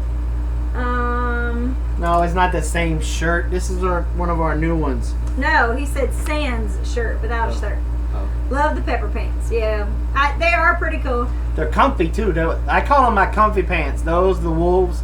And she used to make... You know what, Kara? You are so onto something. I need to make him some taco pants this year. I wear aprons. Thank you. I got my SCOBY. Thank you so much. Yes. I am going to be making... What? I'm going to be making some kombucha probably tomorrow. Bumblebee said, "Conduct, I'm becoming a Marine." I'm just acting like a Navy man. Okay, so yeah, I need to make some taco pants. Yes, you do. That would be cool. Sybil's Practical Living. Hey, we're glad to see you here. I'm gonna win the lottery and buy an abandoned town for all of us to live in. You know how cool that would be if that could happen. Yeah. So Simply Circus said Jason needs a tactical You did that just so that I would bumble over that. Jason needs a tactical taco truck. But what was I talking about before? I have no idea. We had a lot of stuff going on. You're talking about we're talking about Danny's Corn and all the different places. The different places, and like Brad said, grow what grows in your area. Mm-hmm. And well, it's just like, even when you're talking about your trapping, when you do your trapping, some of the tactics might be the same, but for different animals it might be different. Like a raccoon. Yankee said he had to go in and shoot a raccoon just a few minutes ago that was in his coop. But, you know, the thing where you're talking about being able to step over the stick, that may work for a raccoon, but it may not work for another animal. And so you have to be able to know what your target is and which way you're going with that. But and everybody's going to have different outcomes. Right. Because that's where I was going. Thank you. Ow. All the issues that we as homesteaders run into. How come every time I start talking, you start laughing? I'm sorry. Wayne is just cracking me up. He says, "This is my taco. There are many like it, but this one is mine." Are things having to deal with other living creatures. Whether it's a coyote or a raccoon or a June bug or an aphid, right, or a squash beetle, whatever. And just like in the human world, these critters, predators, they all kind of have, for their lack of a better term, they all have their different personalities. And so just because the white mini marshmallows work great, or as you were, dried cat food works great for me in my coon cuffs, doesn't necessarily mean that Danny down there at Deep South will have the same luck. I've been picking on them a lot. I'm not picking on y'all. Y'all are just fresh on my mind. Fresh on your mind, yes. We'll have the same results with dry cat food. Just like Danny may put a honey bun in his trap. I don't know what Danny uses as a trap to catch his coons, but he may put a honey bun or marshmallows in there, and that's working like a champ for him. Right. Where up here, you ain't gonna get it. You're not gonna get an old wise coon to take a honey bun. Not here. To save his life. But you put some cat food in there and he'll eat it all day long. All right, Scratch Main wants to know, what about mice in the RV? Mice and, you know what, Scratch, I'm like that close to telling you, but see, here's the thing. Predator Control number 3 is coming out this week, and it's on mice and rats. So now I'm gonna make you watch it. Teresa says peanut butter to catch a mouse. There's more to it than that. I can catch a mouse with no bait on a trap. All right, I'm gonna tell you. Hold on. Okay, your wall goes like this in your RV, right? Straight, whatever it is, straight up and down, left, right, whatever. Okay, you want to take your mouse trap and you run around it perpendicular to the wall. It's got to be a wall, furniture, something. A mouse always wants to be touching something when he's scurrying along. He's only going to dart across diagonally across your room if he doesn't have any other choice. And then he's just running wide open as fast as he can get to another structure, whether it's a wall, piece of furniture, or something. And he's going to hug that side and go. Now, whereas a rat, they don't care. They're just going to and go after whatever they're going to go after. With rats, you got a bait. But see, with a mouse, you can run those traps perpendicular to where you're seeing them against some type of structure, whether it's the walls of the RV or the furniture in the RV, and you're going to catch them. Now, you'll probably catch them, like if this is the trap, they're going across it like this because they'll hit the trigger as they're walking across, and bam, you'll get them by the whole body. You know, but if you want to put peanut butter on it, put peanut butter on it. But the problem with the peanut butter is sometimes they've got to really be on it to work it, that trigger, to get it to fire. Especially if you're using the old style snap traps. Right. Now, here's my suggestion. And I know you guys that's been at it longer than me, homesteading, and been alive longer, stuff like y'all are fixing to light me up. But put those old-fashioned metal finger-breaking traps away. Throw them away. Unless you're going to use them as a tripwire alarm for the outer part of your homestead. Put them in a box to do that. Go and get you a brand that's called T-Rex, or they have a generic brand in Home Depot and Lowe's that's called Black Cat, Tomcat, something like that. They look like an old T-Rex head. Okay, they're usually solid black, and they basically kind of look like the head of a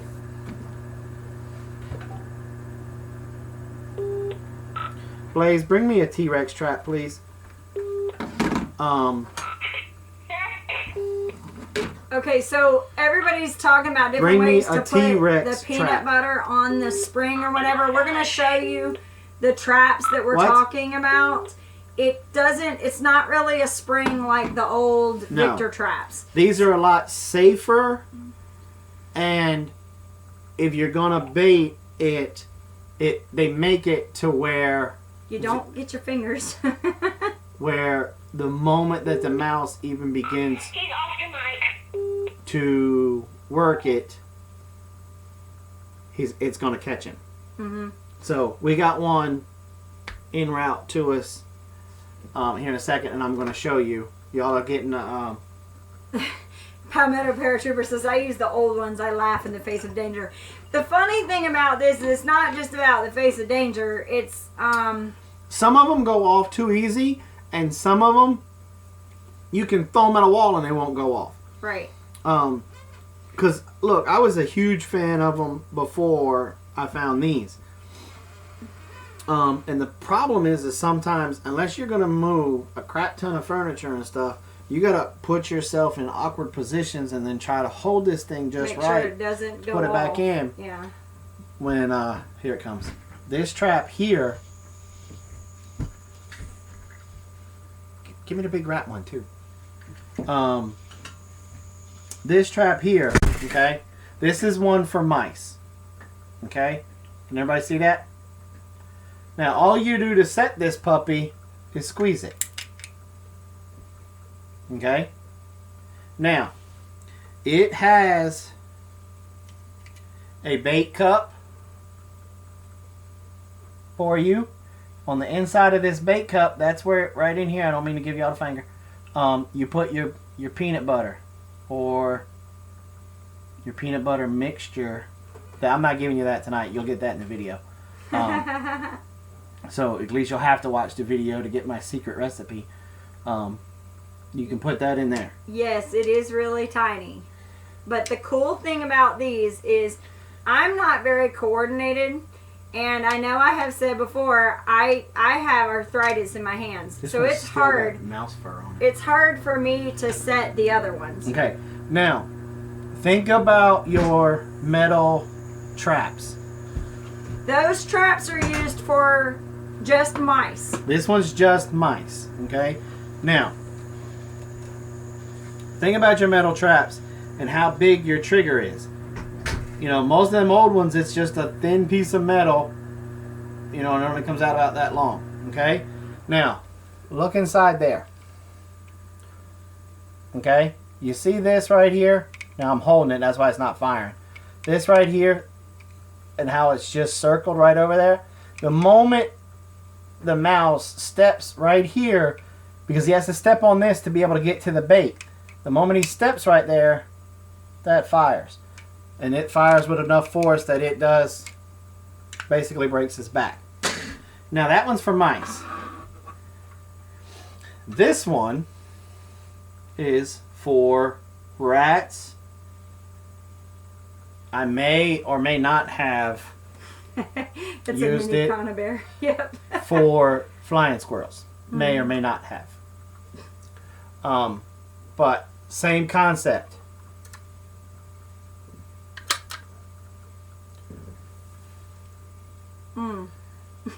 It's insulation. Ah! Okay? Same thing. Bait cup. And it empties from the bottom. Are you showing everybody that it comes from the bottom? No, I didn't show them that. Yeah, I'm sorry. so it comes from the bottom. Okay, you That's see what right I here? really like. Is you can unscrew it from the bottom. Unscrew it from the bottom. See, it doesn't even have to be set. Yeah. You can unscrew it from the bottom. Bait cup. So you don't even have to disturb. So you don't even have to worry about it setting off while you're trying to put the bait on, or when you set it, it puts the bait, it knocks the bait off. You just got this little bait cup right here.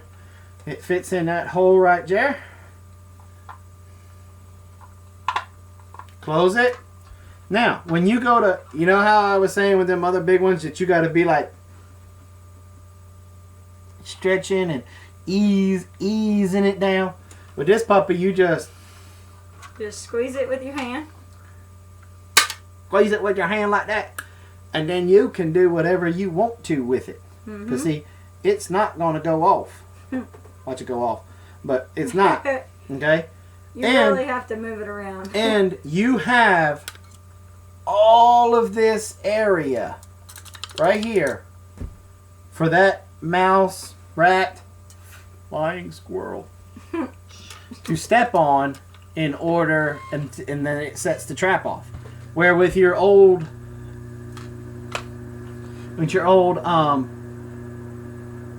wooden metal ones with the bar, you know, you just got that real tiny area to try to get him to go to.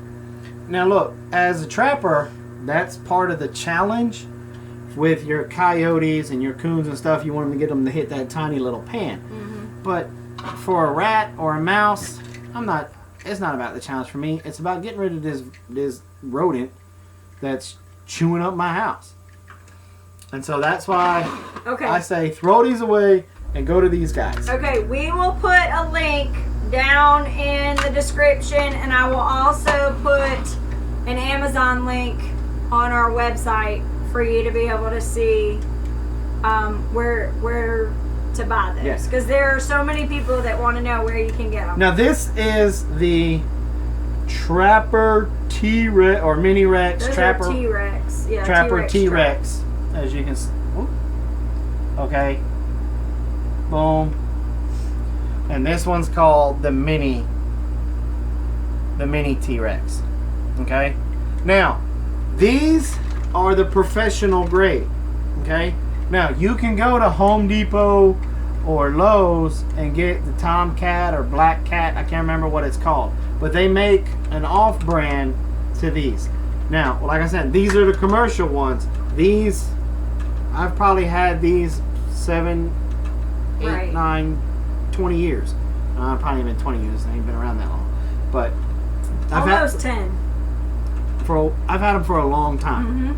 Okay, and it seems like everything that I say is 7 to 10 years, but they've just been around. And the only trouble that I've had with them, and this is after multiple uses, is you see that little plastic piece right there. That's what catches the trap. That is basically what trappers call the dog. Okay, that's what sets your pan on the inside. Okay, and it hooks into. You see this piece right here? That's where it connects to. Hold it. I want a tiny version for roaches. Holds that right in there. See? So that's what I'm saying. Put them. Yankee Force says the off-brand don't last as well. No, they don't. Yeah, I would agree with that. I would agree. But $2 or $3 for the off-brand versus like $5 to $7 for this one. I bought these because at the time, I'm a professional trapper. I have a trapping business. Of course, I don't put a lot of effort in that trapping business anymore, but it was a tax write-off for me. Right. So that's what I'm saying. Now, another thing, if you've got youngins that just got to put their fingers in stuff and do stuff, and you don't want to use a trap, there are some alternatives that you can do for mice. And one of the really, really cool ones is you take a 5-gallon bucket, fill it up. That's what everybody was talking about. Fill it up with water, and you have to drill a hole through the top part of the bucket, and just get you some all thread or a dowel or something, and then get a tin can. Drill a hole through the tin can so that way that tin can will spin on that all thread or that dowel. Then I've seen lots of people smear it with peanut butter and stuff. Smear it with something like that. Peanut butter, honey, whatever. And then have a board leaning up to it like that. Mouse will come out. But the moment that they get on that tin can, it'll spin and it'll sling them and they'll fall down into the bucket and they'll drown. If you got a very high population of mice, that is the perfect way to catch a bunch at one time instead of trying to set 900,000 of these. Yeah, they want you to make a video. There are other people that have made videos of that. We can, but I mean, he's going to talk about it on his video. I'm probably going to make one on this video that we're filming this week just because we have a large population of mice. Field mice in our one area, and they basically took all of our turkey eggs. By the feed shed. That's everybody was talking about, Y'all like my haircut? You're funny. Mama gave it to me. But yeah, there's lots of different alternatives and stuff. Now, mice, rats, gray squirrels, flying squirrels, beavers, nutria, they're all rodents. Okay? Now, rodents, their teeth are constantly growing. So they've constantly got to be chewing. Mm-hmm. Just to keep their teeth gnawed down so they don't grow up into their head. So that means if they're in your house, obviously a beaver and a nutria ain't getting in your house, but the squirrels, flying squirrels, gray squirrels, mice, and rats, if they get into your house, they are somewhat of a danger to you because they're going to be chewing on electric lines. They're going to be chewing on your cable TV lines, your internet lines. Food. They're going to be chewing on your joists and stuff like that. And the statistic is that 98% of all house fires that the cause has been registered right off the bat is unknown. When they start the investigation, they usually find a rodent attached To a wire. to a wire, which basically electrocute. He went through old Sparky, but then he didn't get a turn off switch, and he caught on fire, which then caught your insulation on fire, and then your house went up Right. like a pair of Apple Jacks. Why are you not in there telling me what the correct questions? I'm going back and forth. Relax. Let's stay focused. That's your They job. carry diseases. Yes. Did you know? Who brought that up about carrying diseases? Home Place Journal. Home Place Journal, you're exactly correct.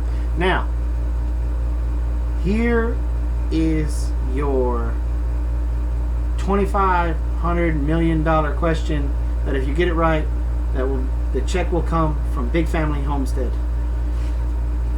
Do you know what disease a gray squirrel is a known carrier for? And I'll tell you right now, it's not rabies.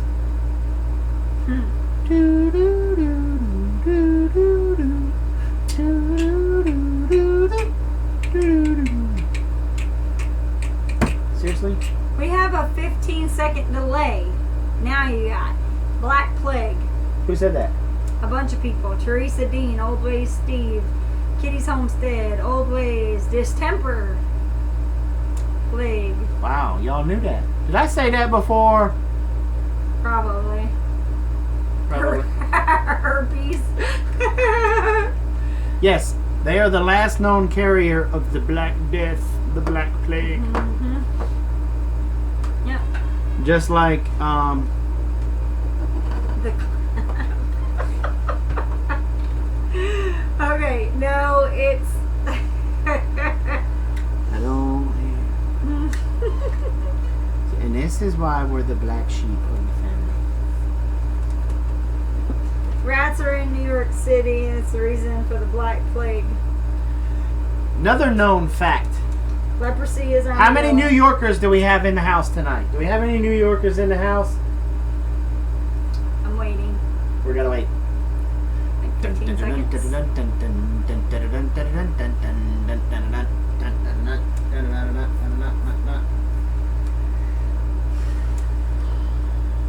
That's funny. But he said something else earlier that was the same concept. So he is. But what's in your tacos? That's You may okay. cure the plague. That's okay.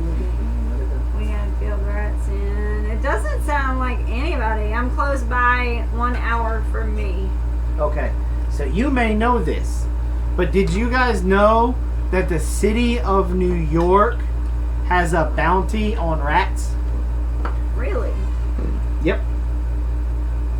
Meaning that you could go down to the subway line, set out rat traps, catch them, and you take them to a certain spot, and I think they pay you $0.25 per rat.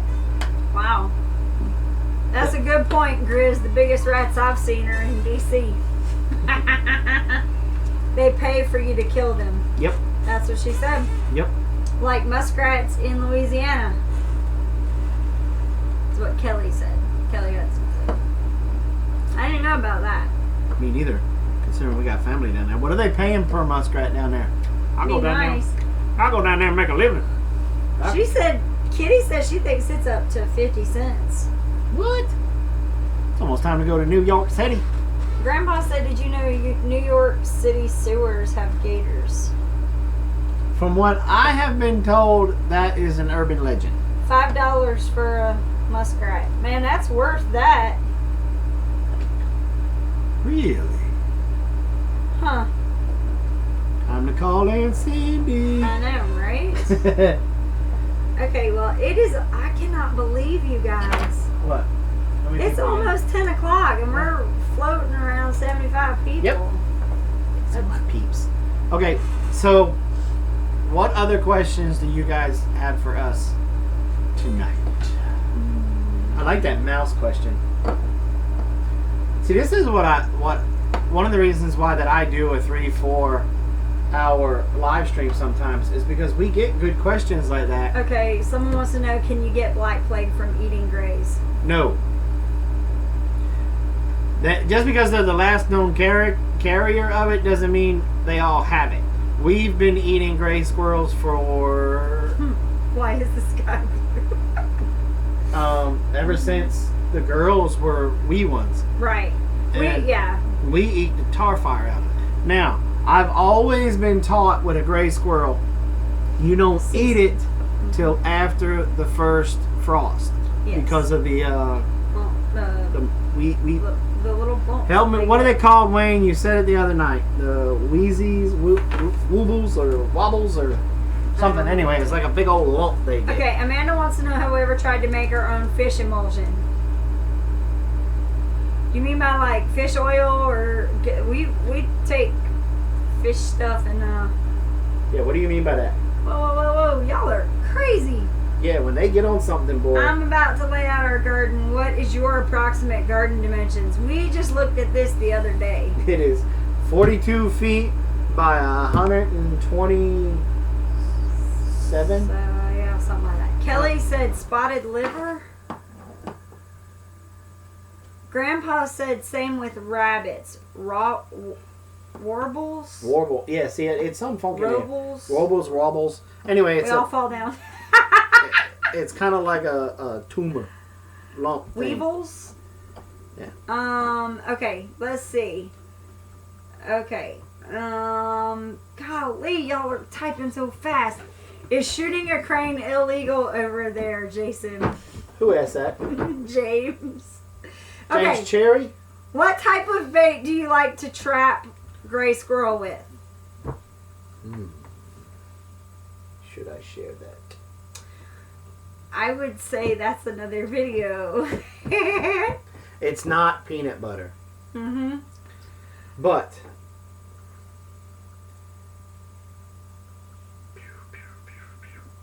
wow. Home Place Journal says the ground squirrels south of Boise are showing positive for bubonic.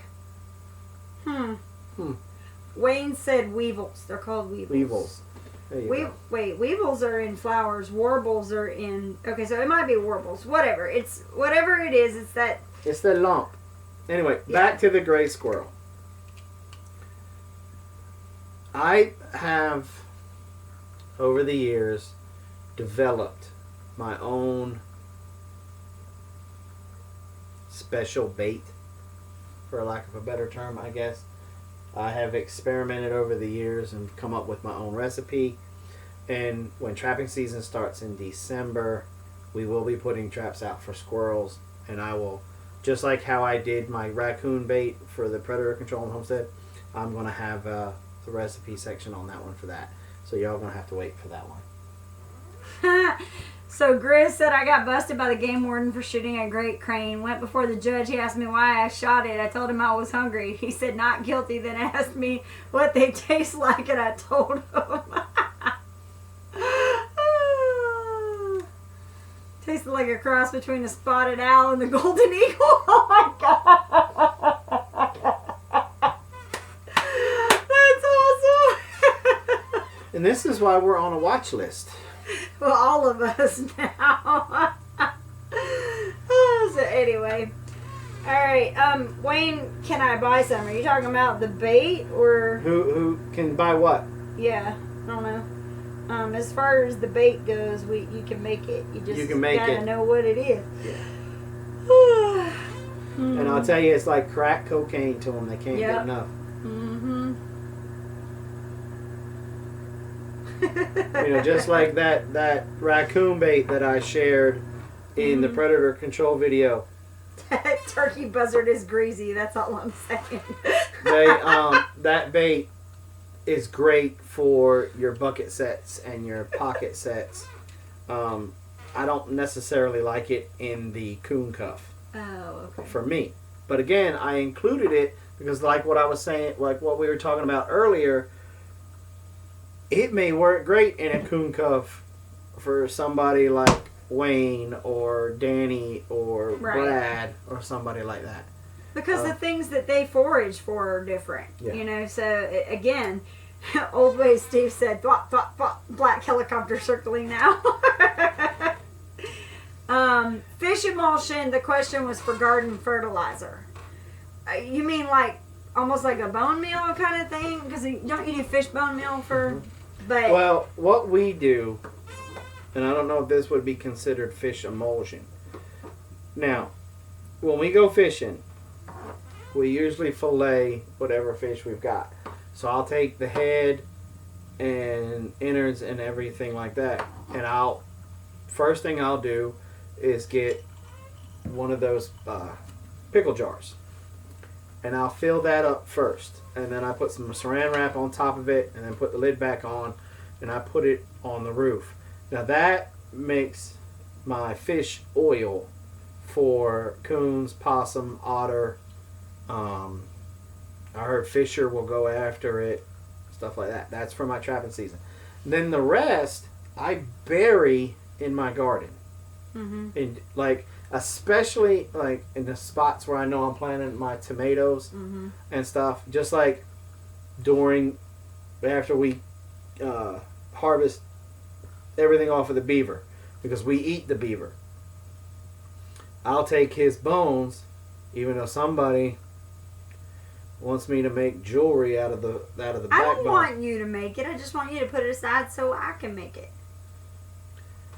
I'll take that and I'll bury that where a lot of your vegetables that need more calcium, like tomatoes, because tomatoes will get bottom end rot from a calcium deficiency.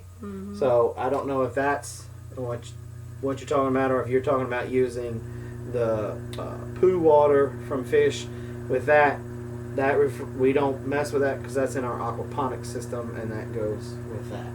Right. So. Does that answer your question? Who was that? Is that? I don't remember. Where do you recommend buying the 110 conibears? Minnesota trap line, but I'm going to change if they don't call me back. Because I'm trying to get, like how Doug and Stacy got you guys a coupon for the All-American Sun Oven. I'm trying to get something from Minnesota and FNT, some type of a coupon for you guys to get your coon cups and stuff like that at a little bit of a discounted rate.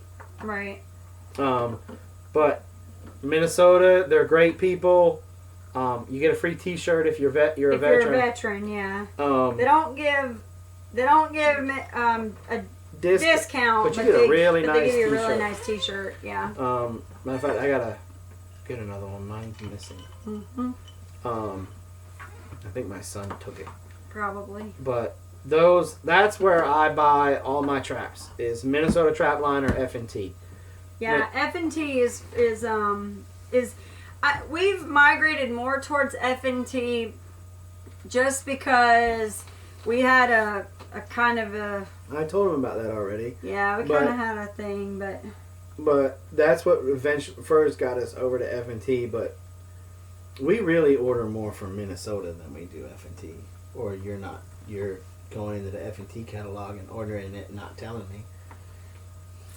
I am one of those people that when you upset me, it takes a lot to bring me back. And the attitude that we got from them... But that guy was just having it doesn't matter. It doesn't matter. I've been in customer service my entire career, whether it be serving food or taking care of somebody's kid and having to make a parent happy. And there's just... You can't have a bad day when you're in customer service, or you don't have a job, or you lose customers. And that's what happened in this situation. Was this guy was just a jerk, and we had bought lots of stuff from that company. Well, wait a minute now. We bought the last thing that we bought was the MB550s, and we got them from Minnesota. No. I have been with F&T with everything, because the other thing about F&T is coming from Minnesota. The other thing with F&T is that they tend to be a lot more competitive price-wise. Minnesota used to be like the big guy on campus, so they had their prices. They didn't have to move much on their prices because they were pretty much the only big dog out there. And then, and I'll tell you one that's just on the opposite that I would never go away from is tomahawk. When we do live traps, we won't, even if F&T is carrying them, I'm not buying them from F&T. We will forever, as long as they do us right. Yeah, you got to get over that whole thing in Minnesota. Yeah, well, you really do. It is really important, though. And that's the thing, is that I don't know if you've reached out to Minnesota per se, but I probably will sometime here soon and try to give them another opportunity, because I just don't, I don't like when I'm essentially paying for your job. You know what's funny about this whole situation? What? I'm the one who stood on top of the dryer. Yes. I don't have to stand on top of a dryer. See, that's the thing, is I vote with my dollar. And that's just the way I am. Oh, really? Okay. Make me have to go back. Somebody wants to know, where do you recommend Jose go to learn about snares and how to use them? Okay. I was wondering when that question was going to come up. Good night. Night time kisses. Thank you. Love Good you. night. Good night. You just wanted to come be on camera. Yes, they did. Anyway, Karen says she wants the video of the dryer rant in Sears. Yeah, who doesn't? I didn't even know Yeah, that. I know, right? Okay, go. Good night, guys. Everybody Good night. says good night, girls. Good night, Good girls. night. Okay. So, Okay, what was the question? snares. Snares.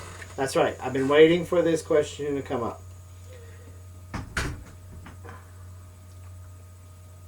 My opinion. Only get 5 or 6 snares, maybe a dozen, roll them up, put them in your bug out bag. Get them out to learn how to stay up to date with, snare you a rabbit or a squirrel. That's about as far as you need to go with them. And here's why. If you're trapping for the fur, the snare can tear the fur.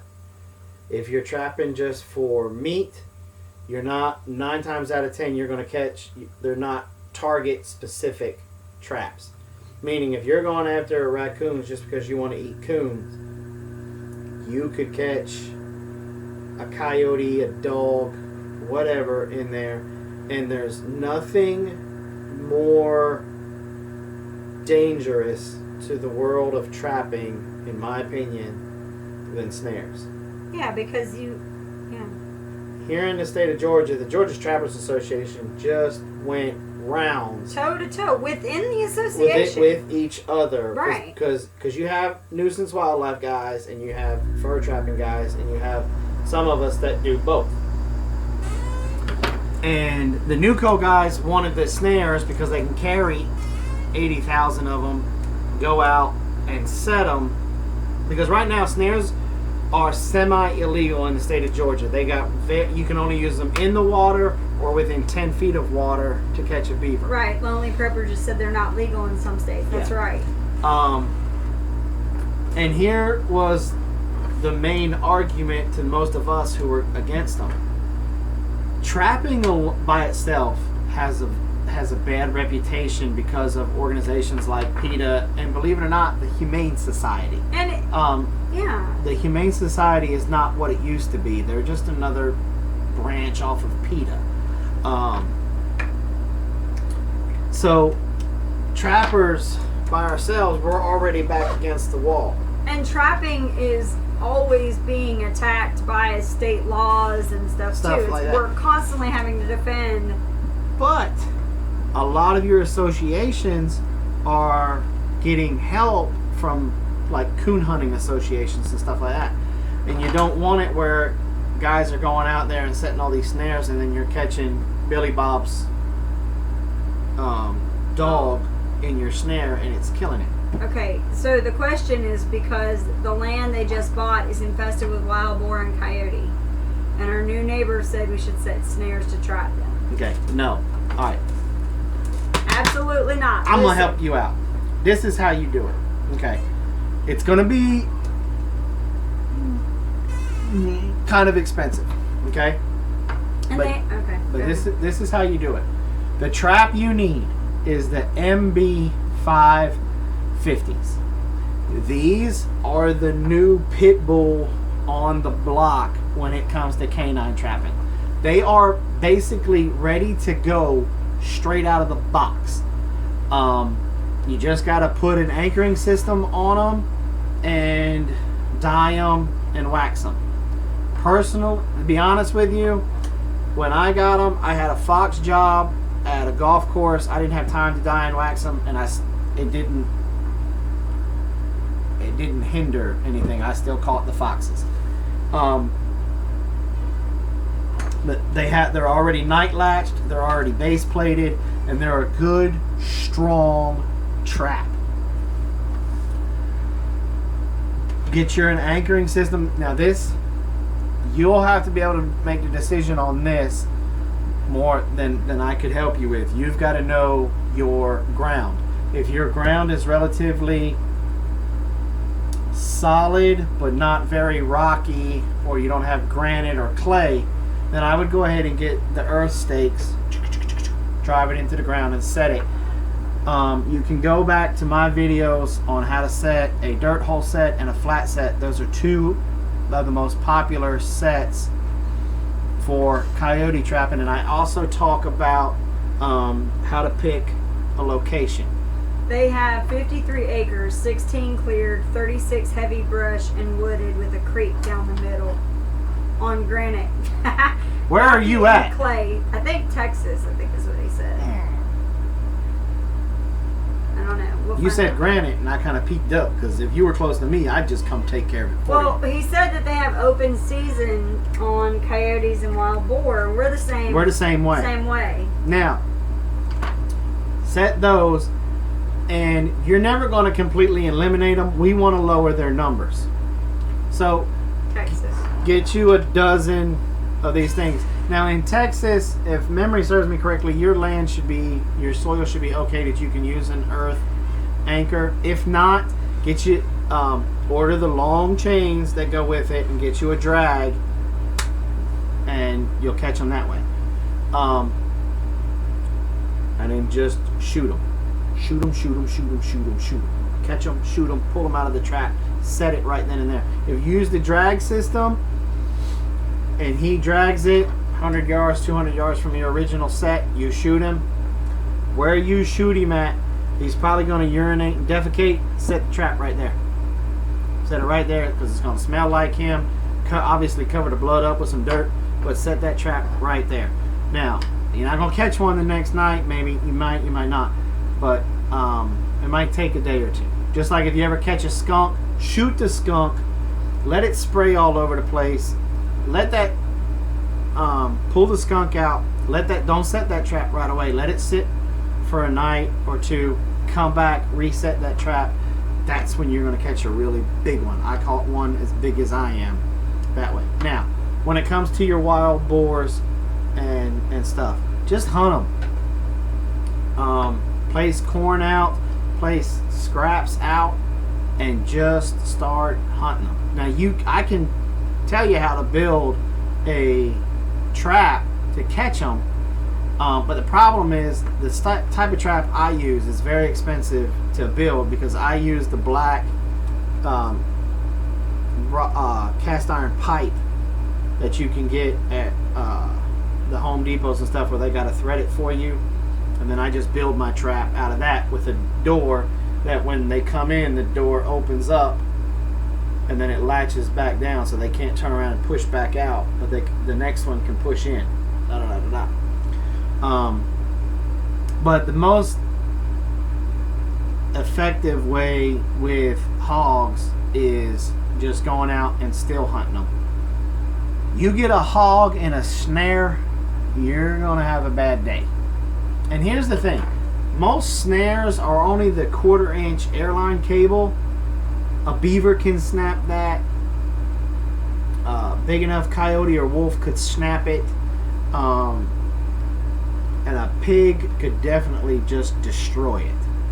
And so you stand a better chance of baiting them to a certain spot and sitting out there and just blasting them.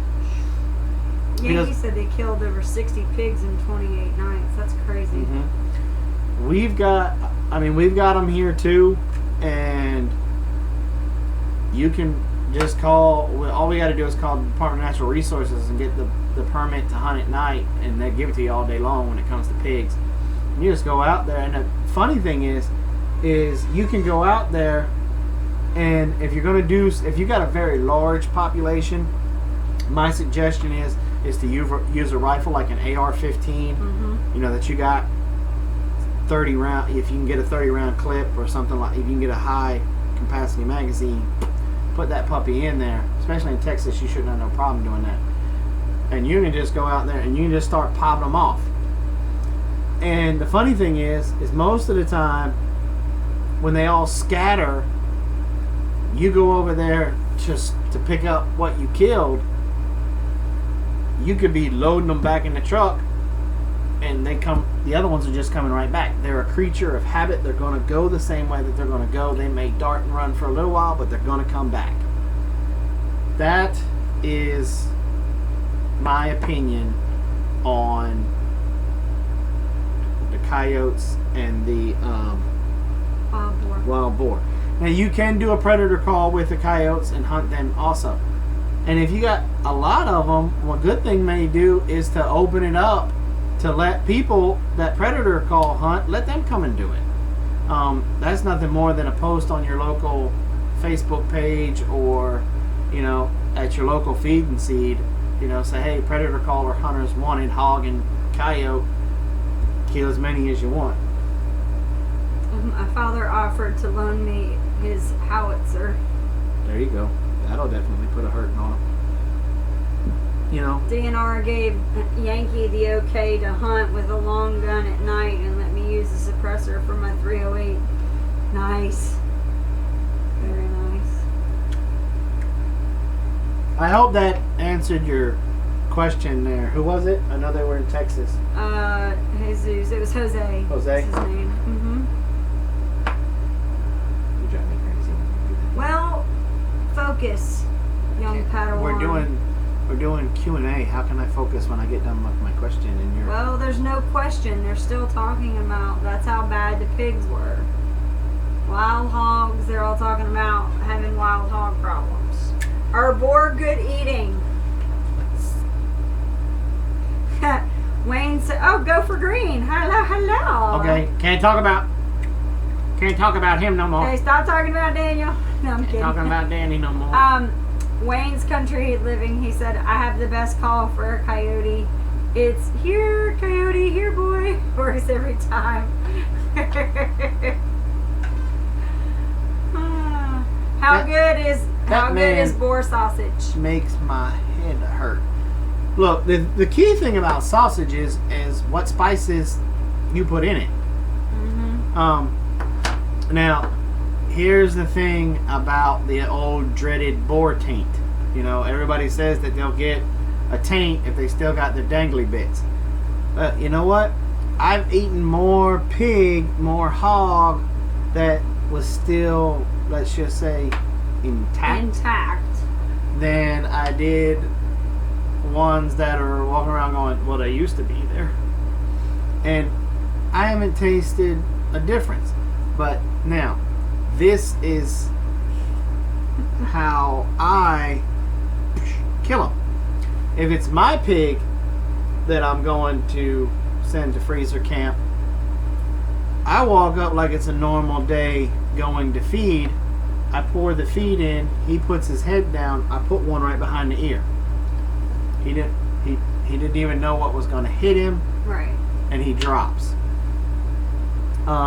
If I'm hunting, I don't run them with dogs. I still hunt, and I'm sitting up 25, 45 feet in the air in a tree, and I'm shooting them.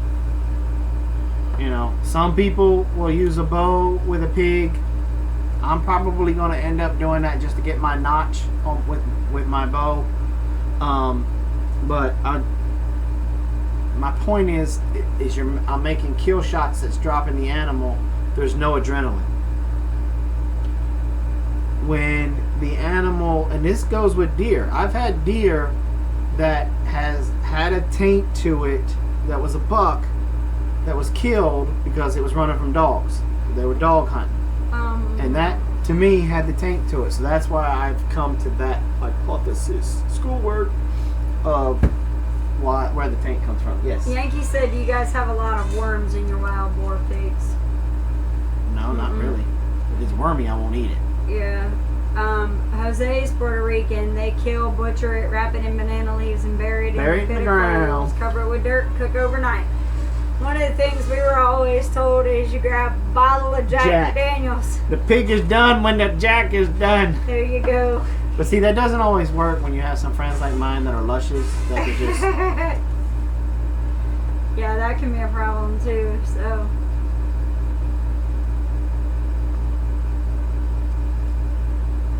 What's the next question?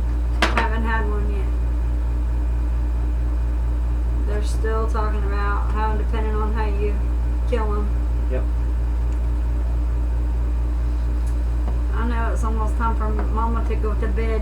Okay, can Mama turn up the AC so it's... I mean, that's to put it on 64. Oh my goodness, no wonder I'm freezing in here. Well, get your green arrow cloak. I don't need my green arrow cloak.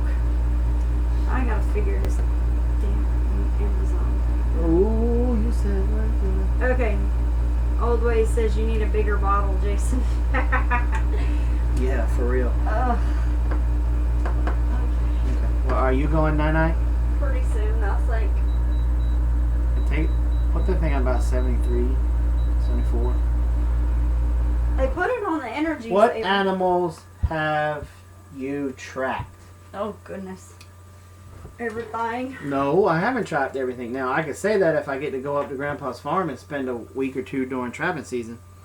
Ooh, But- have you ever had a boar attack you? Ooh. Oh, let's see. I've trapped coyotes, maybe a red wolf, coons, possums, otter, beaver, muskrat, nutria. Coon, did I say coon? I don't know. Possum. Coon, possum, Mouse. mouse, snakes, Snakes. Yeah. Flying squirrels. hogs, flying squirrels, gray squirrels, bats. You have not trapped bats. See, again, you don't know. Before we Okay, met, back before before we it was met, illegal. before it was illegal, I have trapped bats. Have you ever had a wild hog attack you? Attack me? No, but I've been charged. Well, I didn't know. Well, no. I've never had a wild hog attack me. Grandpa wants to know, what would you want to trap up there? Oh, let's see. Y'all got wolverines. Y'all got fisher. You've got what else y'all got? Lynx, wolf.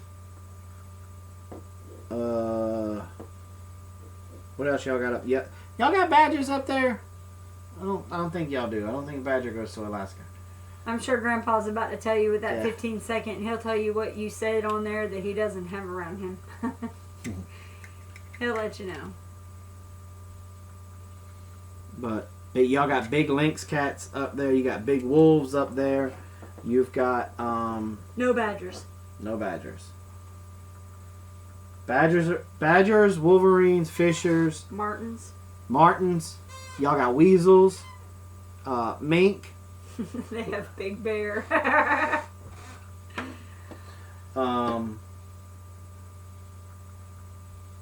mariners, martin. Martins. Polar bears. And those are some of the things on my Bucket list. bucket list to trap. Just like things on my bucket list to hunt is Yeti. bear. Ermine. Never heard of an ermine. What is a fisher? A fisher is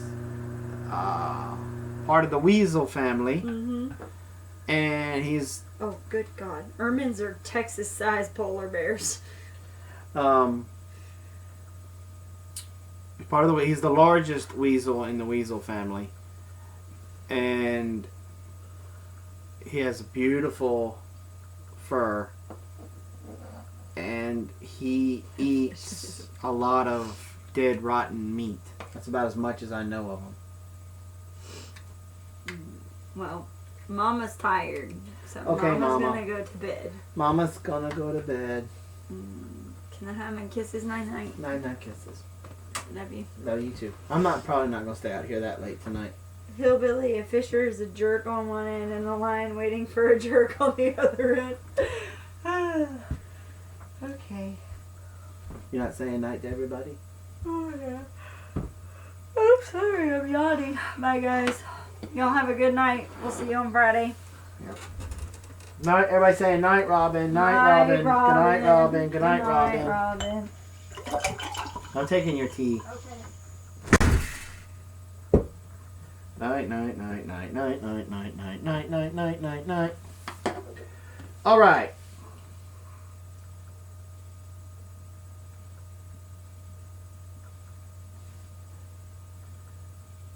Good night, good night, good night, good night, good night, good night. 53 people still in here. Okay. Mama's gone, so now we can all... This is where we can have fun. Somebody get the liquor out.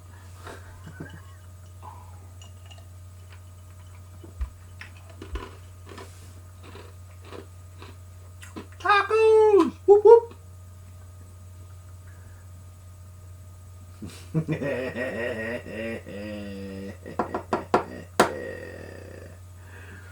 Everybody got jokes about the solar doghouse.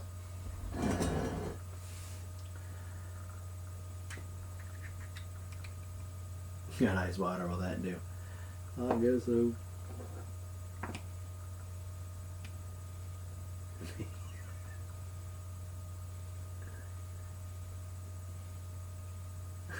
Wayne, you're crazy. I pee before the show.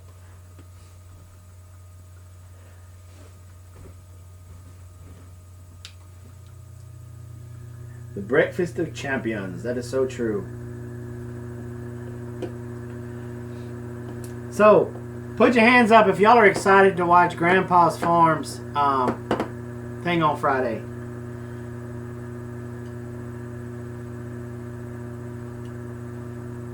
See, there's Amanda's garden. She going to pee.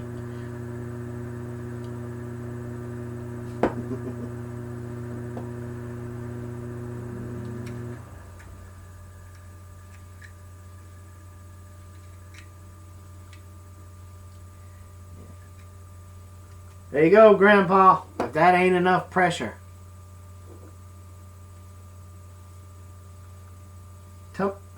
No, not Friday, go for green. Thursday, after Brad. Pay attention.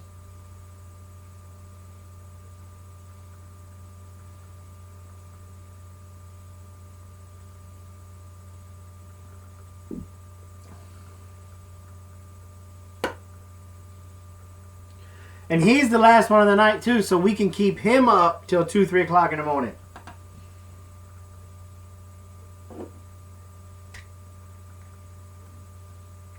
Yes, you do, Tawana. Go give him a sub. I said Friday? My bad.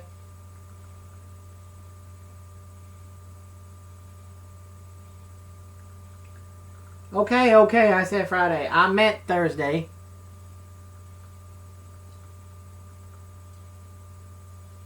What's the rating on his show?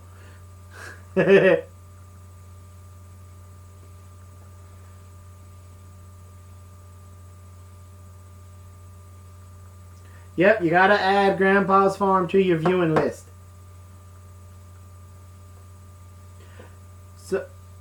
So Grandpa, what are the chances that you will be able to get one of those guys from the Alaskan Bush family? What is their name? Does anybody know their name?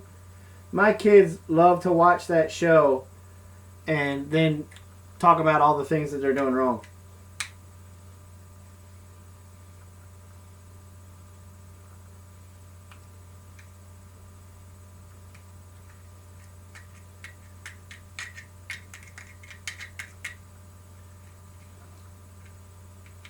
Grandpa, I don't know if you have your moderators picked out, but if you need me to, I'll be one for you.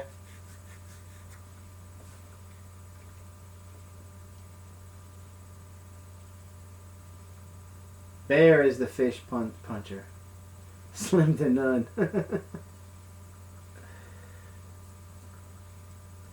Those guys are crazy.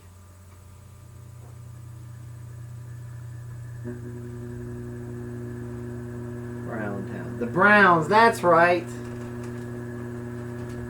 That's right, the Browns.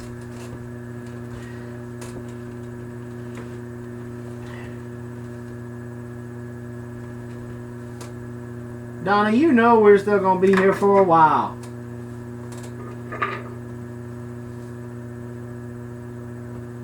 I'm there, Grandpa. James, a moderator is somebody that is in the chat box. So when we're giving the class, Robin and I don't have the ability to monitor the chat box. And there are people that come into these chat boxes and they say a lot of inappropriate things and doesn't make your family friendly show family friendly. So you assign some moderators, and those are the guys with the wrenches by their name. I got you, Go for Green. Just make me one on Friday. Like if you look at Kitty's Homestead and you know what? I'm gonna make Grandpa one on mine too.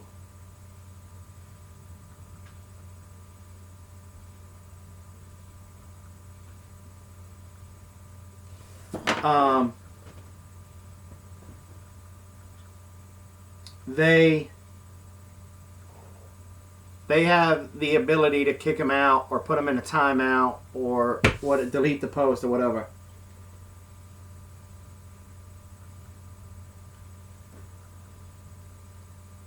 And that's why you don't have a wrench by your name, Wayne.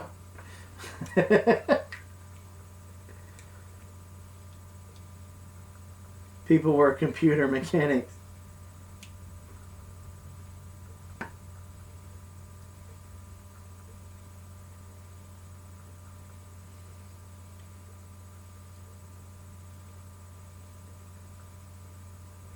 That is true. You're one of a kind.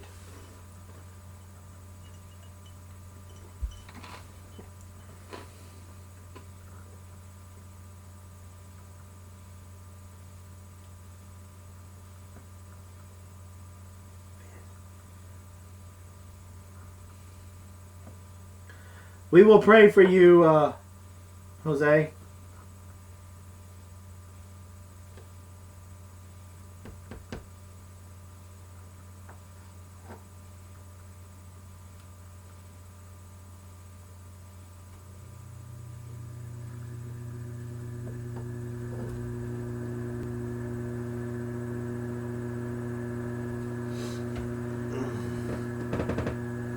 All right, so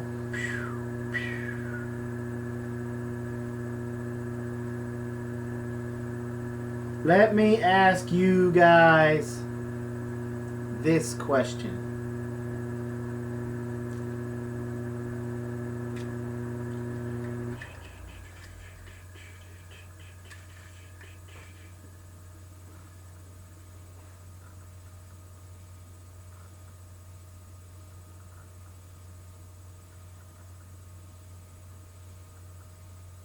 That's good. Good call. Rough Homestead.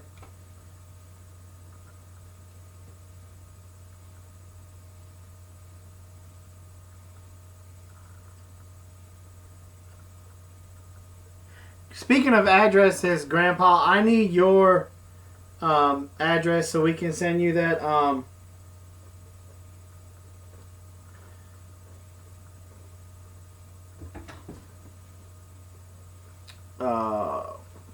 this thing. Can't remember the name. No, James, there wasn't a warranty on the monitor that covered that accident.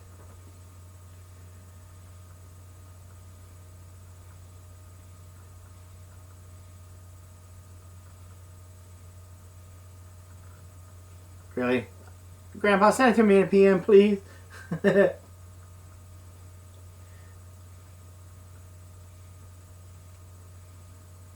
Pot holder. Thank you. I'd forget my brain if it wasn't attached.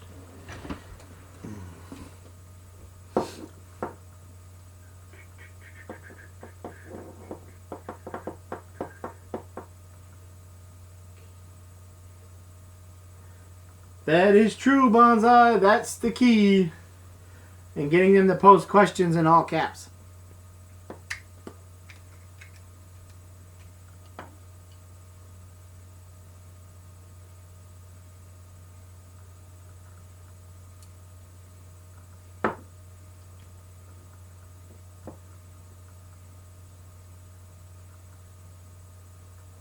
No, the soap holder is something different. This is the ones that Ladessa makes.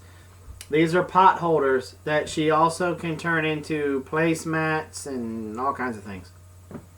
I use them as a coaster. She makes like 80 gazillion of them. Let that one go, James. Let that one go. Oh, everybody be advised, James is only 14.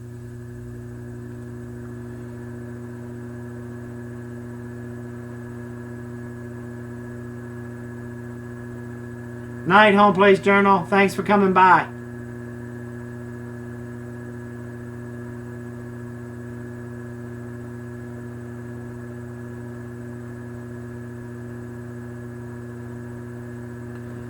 Amen to that, Grandpa.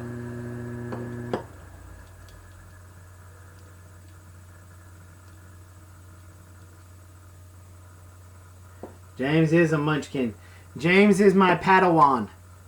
I'm going to be teaching him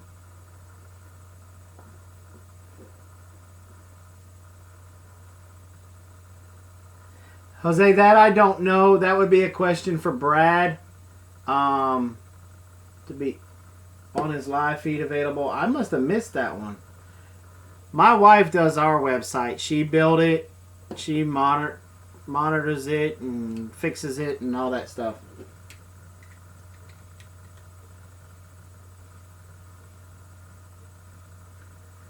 Really, Grandpa? You've never Star Wars, a Padawan, the Jedi Master, Padawan, another word for like an apprentice.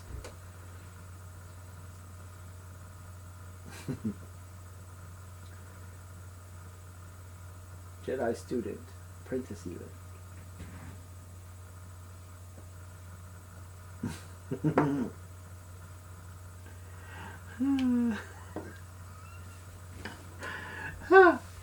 Wow, you can tell y'all want to cut loose. Y'all want to send James to bed.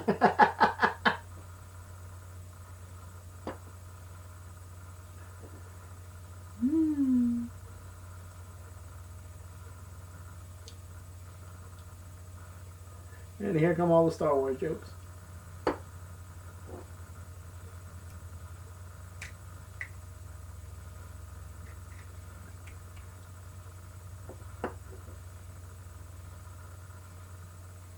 I thought everybody knew what a Padawan was, as big as Star Wars have.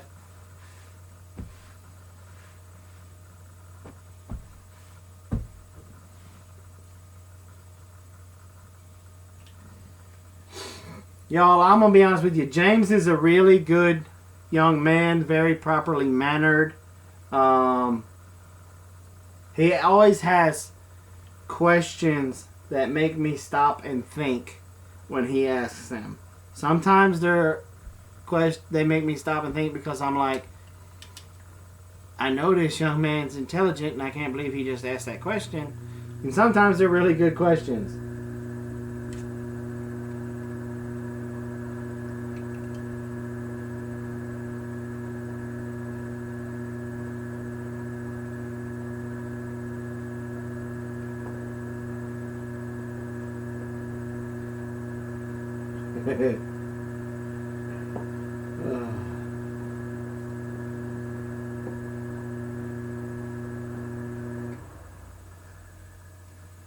James is a good kid, y'all. I wouldn't take him on the trap line if he wasn't.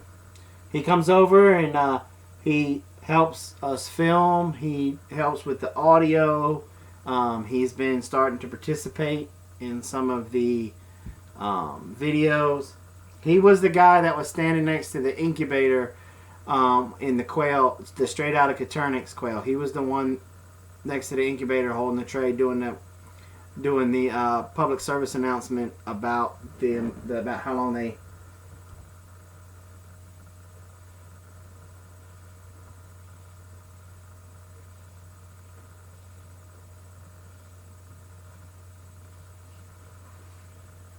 That's Ollie.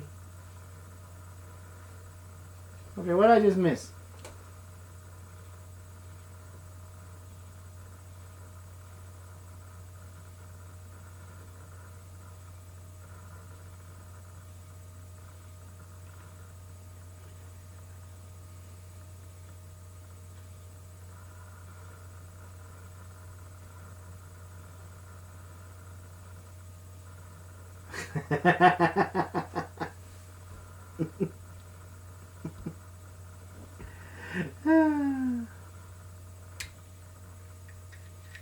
Oh man, his garden's back.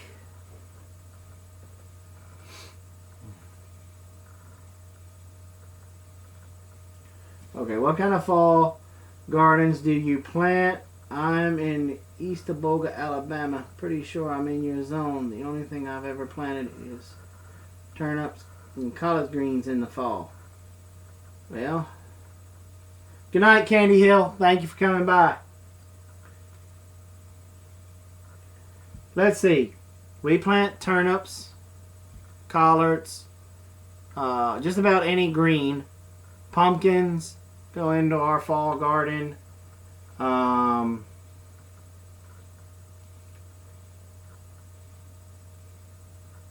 Butternut squash. Cabbage. We're going to try broccoli and Brussels sprouts this year. Because, see, the problem with where we are is we just get too daggum hot, too daggum fast. And daggum, that is a technical term, by the way. And so that rules out a lot of your cabbages, your broccolis, your Brussels sprouts, your cauliflower. We're going to try cauliflower.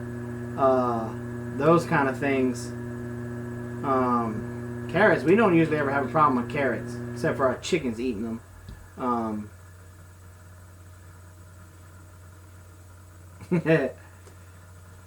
Night, Wayne. Okay, Wayne is going to bed, so now we can have grown-up talk.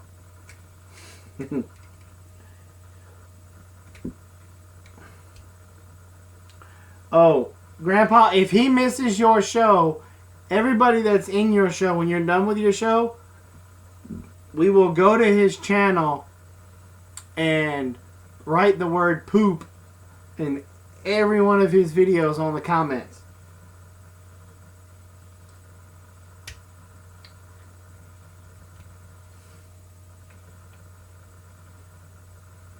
Rhubarb. You know, James, we don't eat it, so we don't grow it.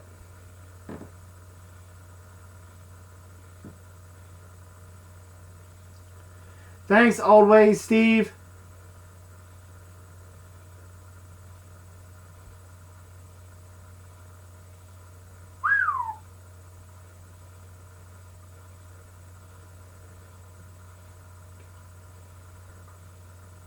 Chickens. Question is how do I keep the worms out of my cabbages and broccoli?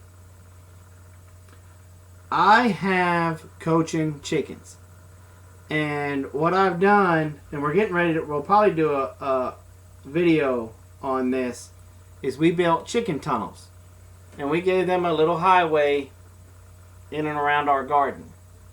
And that seemed to have helped us out with worms, snails, slugs, a lot of the pests. But you can also use dish soap, diatomaceous earth, I'm pretty sure if my wife is watching, you know what? I bought a flashlight to do that tonight. Thank you very much.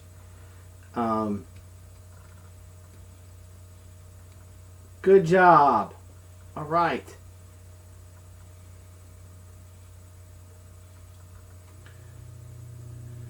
And if my wife is still on, she could probably tell you what essential oils that you could even use to get rid of worms, caterpillars, and stuff like that. I was just waiting to see if she was on. But if I had a good camera, I would take you guys along with me right now, and I would go candle said eggs that Bumblebee's talking about.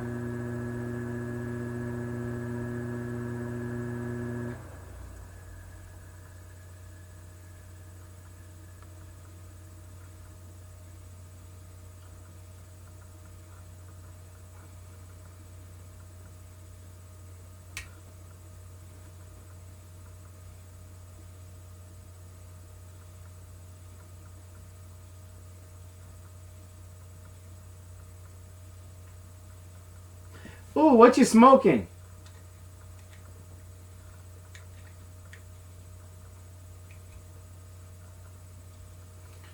Oh boy, Grandpa, you and Blaze love rutabagas. He loves some rutabagas. That boy could, I would say he could eat his weight in rutabagas, but he don't weigh but like 5 pounds.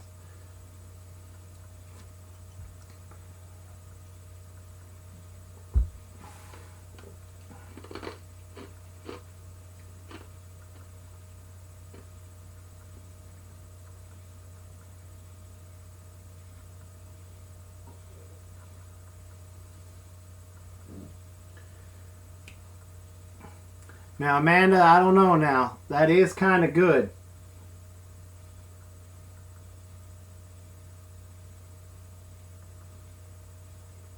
See, she is on.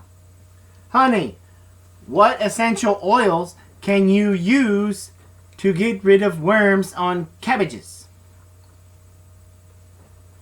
See, ain't that just like my wife? She talking about she going to bed, and now she's in the house watching us on here, and then she's going to start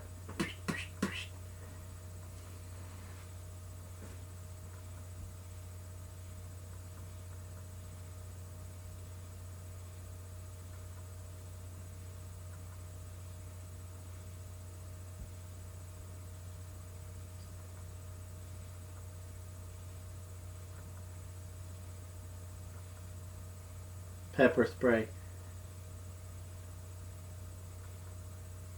Okay. Oh, see, now she's going to kick me in front of the bus. Alright, the diatomaceous earth. Where it comes from the ocean. And it is the skeletal remains of some of the plankton and stuff in the ocean. And what it does, okay, is for insects, parasites and stuff like that, it's very sharp. Now, to the touch, it can't bother us humans, but you have to be careful with it when you're putting it out. You might want to wear a little dust mask or something, because if you breathe it in, it can get inside your lungs and cause just a huge problem. But those sharp edges, when the fleas or the worms or the aphids or the intestinal parasites move across it, it cuts them up and it kills them.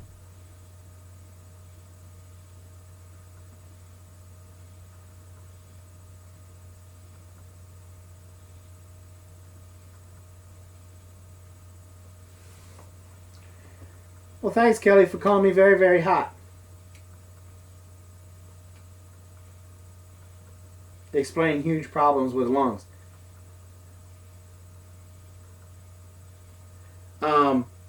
It'll cut up your bronchi, or however you say that, inside your lungs, and you'll drown in your own blood. I didn't want to be gross. Yeah, but you got to use the food grade. Jason, did Robin ever use the tea tree oil? Tea tree. See, here she comes again.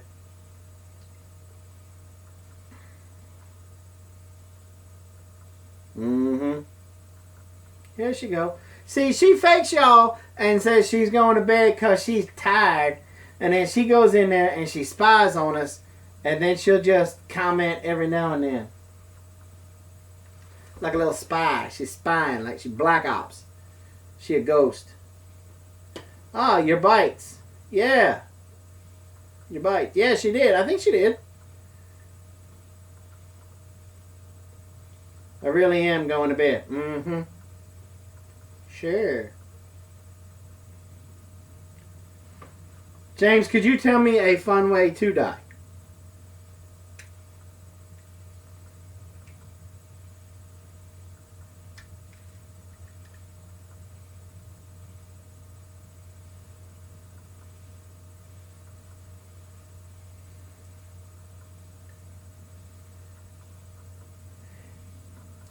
Yankee 4. Now, Gopher Green is old. He doesn't know. I don't think he knows how to PM. He is old.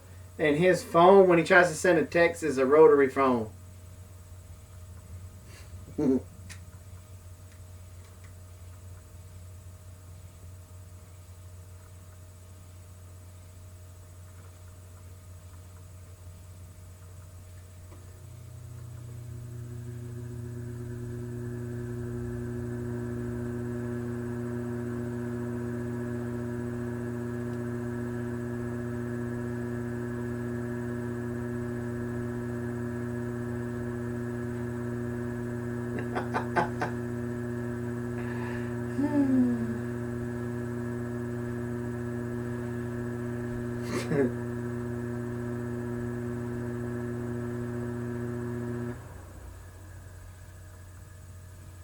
Why were you going to Skype me? You don't have Skype? I know your birthday is Saturday. That's why I'm starting early with the old jokes. Wait till your video.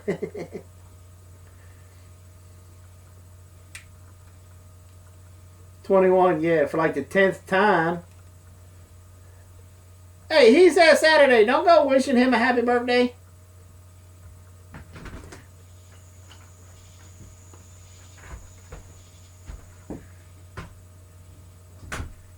Yeah, I remember that. That's why I asked you. You don't have Skype. Yeah, I thought you said you have Skype. Oh, look at you coming in here now. I'm just getting some tea. You got all the tea out here. Okay, all right. Raise your hand if y'all want Blaze to get on like he did the other night. Oh hell! How you gonna see them raise their hand? Because there's a little emoji. There's an emoji Mhm. of a hand. Yep. Brother, just run out here trying to get some tea. Hi, Blaze. Hi. Oh, Mama lying, talking about she going to bed again. Hands up high. Yep. Oh, Yankee 4 gave you a bunch of them. Manus Garden gave you one. Sammy Joe gave you one. Hi, Blaze. You better get on over here. I'm tired of YouTube people. Hey. Coaster. It's not even cold. I don't It's care. like room temperature.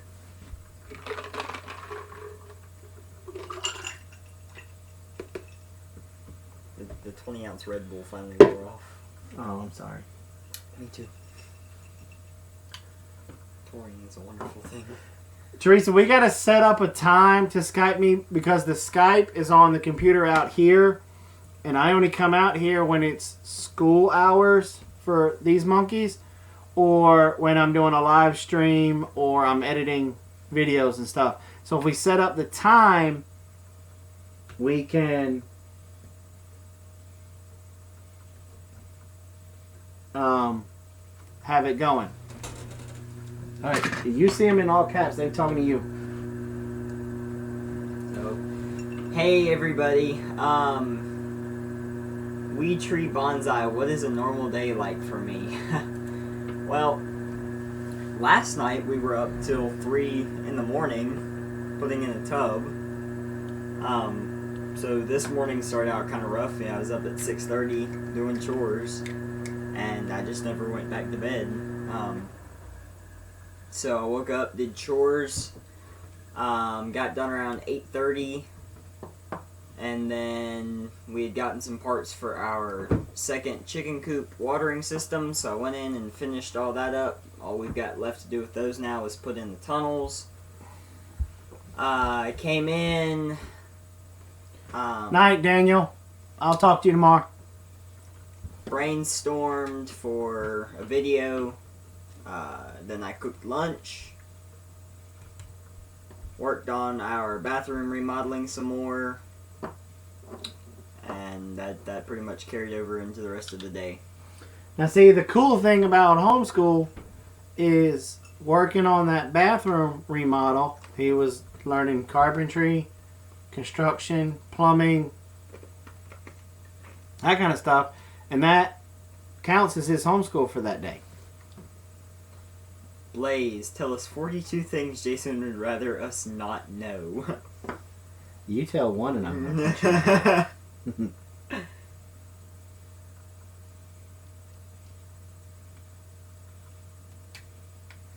Night, Teresa. Good night, Teresa.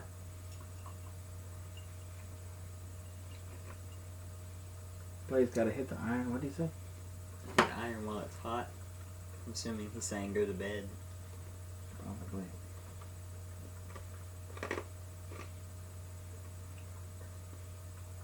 Oh, Don't do that. but that would be fun. That would not be fun.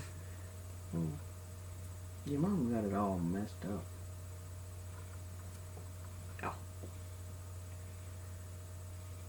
Oh. The I love- dog. The dog, yeah. That one's got a solid A for Apollo on it. Yeah. Oh, James had to clean the countertops. Poor thing. Poor James. Poor James. See, look. She's still Look, on. she done said that she was going to bed twice now. And now she's going to bust in about the dog and his farts. Who's probably laying right next to her in my spot right now. Yeah.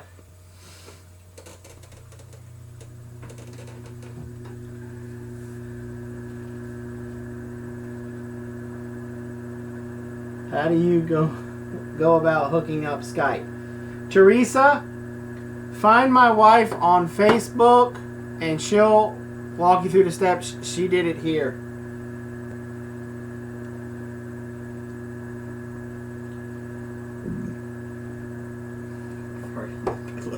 He probably is. Mutt. Do I find her there? Post her URL. You can't post it here. You know, post URL. Right, your mom's doing it. Yeah, obviously,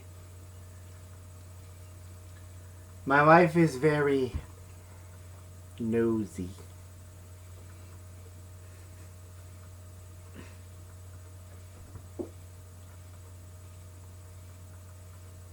Yeah, that's what you said last time. Talking about, I really am going to bed that time. I am. I swear I am. I'm going to bed. See, she in the bed with the laptop or the Chromebook watching. Uh-oh. Which one? Which one, Mama? Both of them. Probably.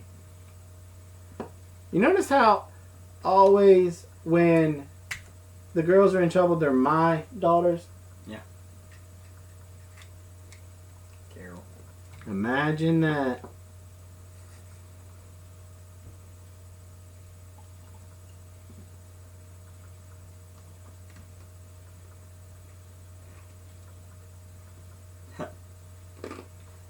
Yeah, we know that with the fields getting sprayed. Mm-hmm. It's awful around us. I mean, it's just horrible between the chicken farms and the pesticides and stuff they spray. It gets bad. Send her out here because that's what I know. That's what she wants. Tell her she can come out here and she can do a math lesson.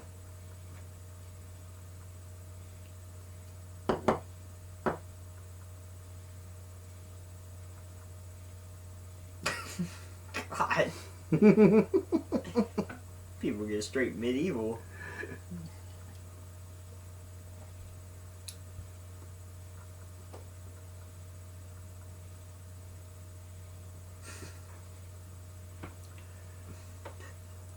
No, we homeschool Teresa so she can do another lesson in her math.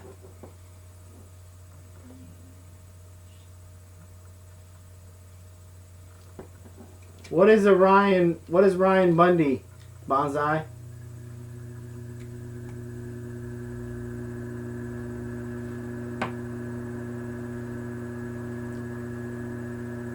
What's that? What are they talking about, Ryan Bundy? I don't know who Ryan Bundy is. How good am I with functions? I think that's supposed to be fractions. No, it's probably functions.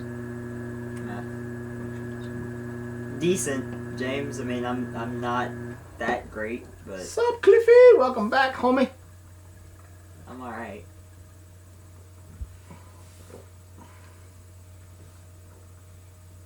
Copy Webster's.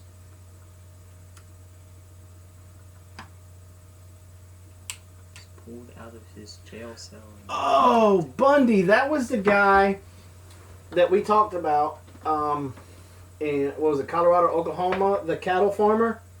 The one that was on the, you'll remember, the one that was on the land and they started the big revolution out there. Ah, okay, I got you. Yeah. Yeah. Bundy, okay, Oregon, yeah. Yeah. The feds killed him.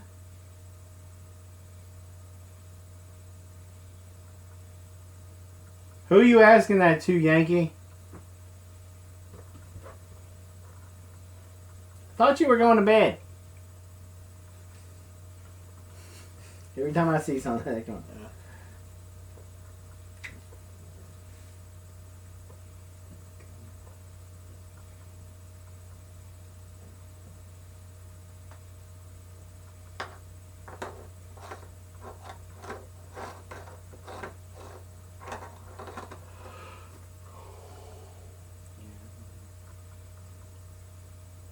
Both. you go first. Favorite gun.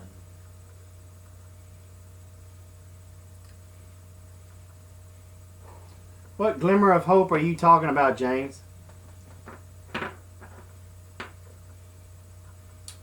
My favorite caliber, well, if I'm deer hunting, is a 30-30. I love my Marlin 30-30. Now, I got my odd 6 so I can reach out and touch them, but I love my 30-30. I like the .6 because it reminds me of the bear hunt we went on. We weren't very successful with that one. No. We had a good time We had a great time until the squirrels attacked me. until the rain came and we found a hole in the tent. Oh yeah, that was bad.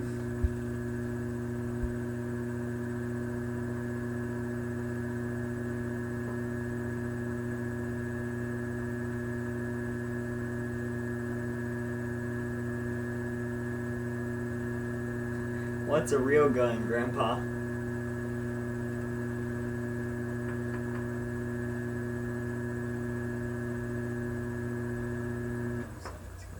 bad at math and hate it. I hate math too. It's just I have to do it. Gotta do it. 7mm. That's a decent gun too. 3-6 or up.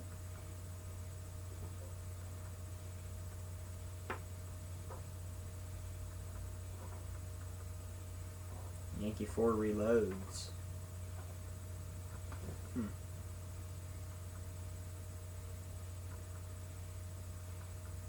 Well, I say squirrels, James. It was really just the trees and the acorns that grow up in the North Georgia mountains are about that long. Like, not exaggerating. They're very long acorns.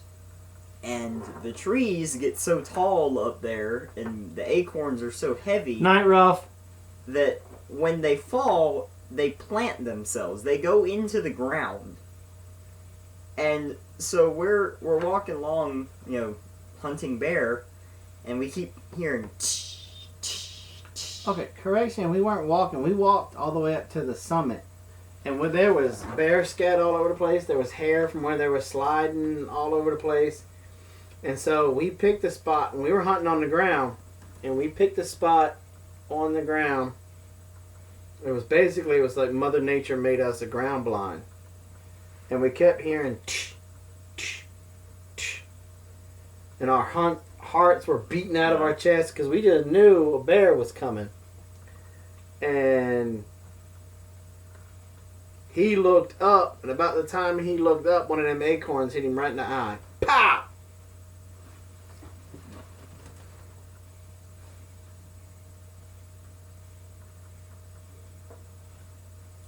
Wow. Still 1/4 mile.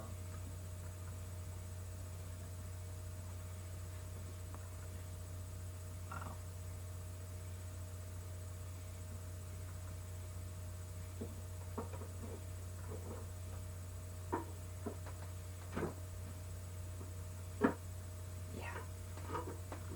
Oh yeah, his eye got real big. Like to the point his mom accused me of hitting him. And mom commenting 5, Yeah. 4, 3, 2, 1. How can you still see? It didn't take his eye out. Take it out. I still, it's right there.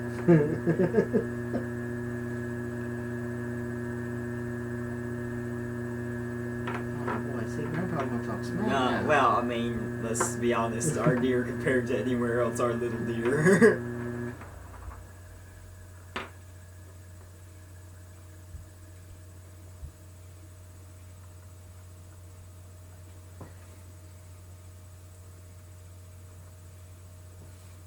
Alright, why don't you do me a favor and go make some sleepy time Yes. for us, please, sir?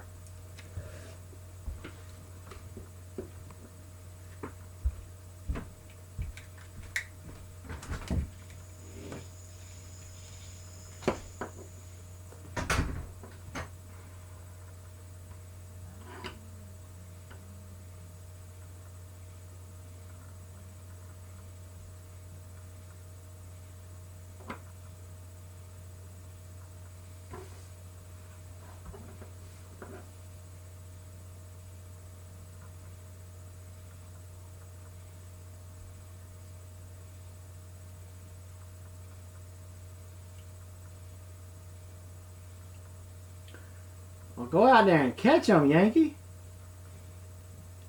Oh, I'm just trying to catch up reading everything, what everybody's saying.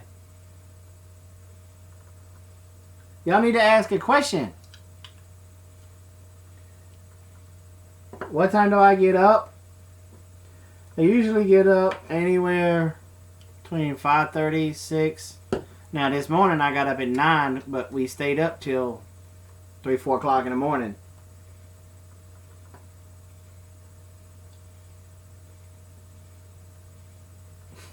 You're funny. No, I'm not teaching math. Look, Carol was misbehaving in the house, and I told Mama to send her out here so she could work on her math for homeschool.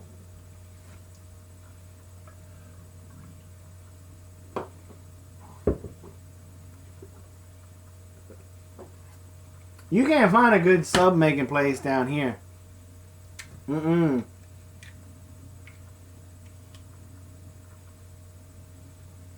But see, I disagree with you, Yankee. We've got 250 feet of muscadine vine, and they are good.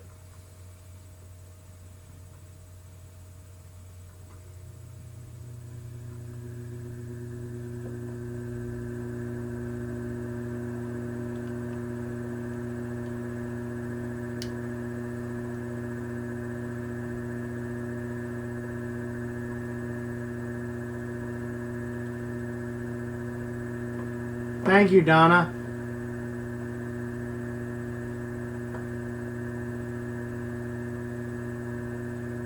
Has anybody ever made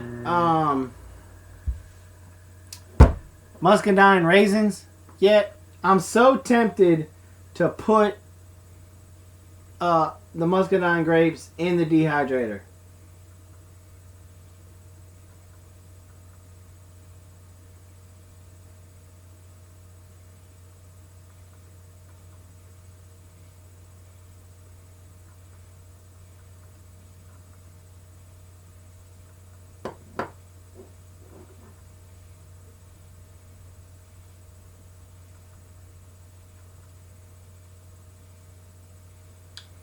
From my understanding, yeah, all you gotta do is just bloop, bloop, bloop, plop them in there and dehydrate them, and now it's a raisin.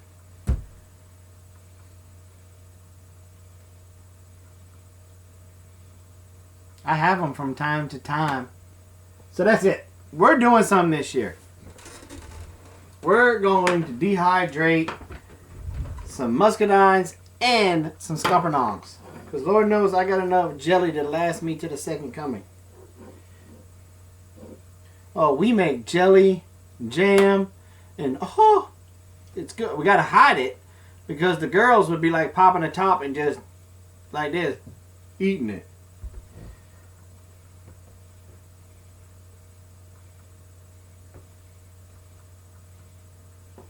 Yeah, I'll do a video on it.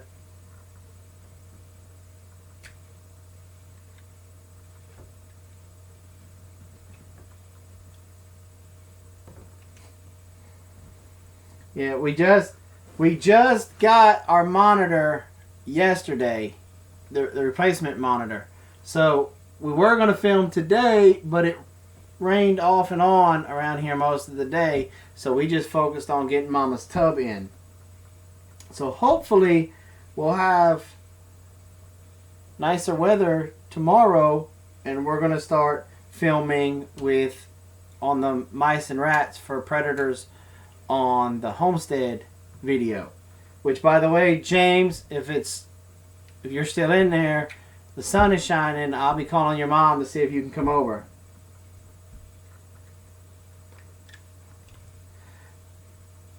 We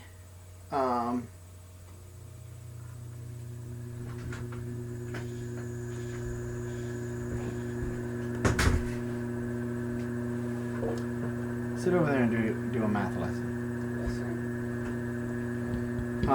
Yeah, Amazon.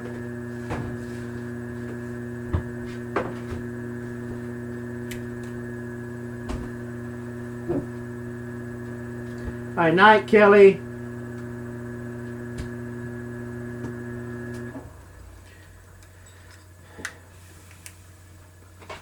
Okay, Amanda, that was you that asked about the dehydrator. We use a Excalibur.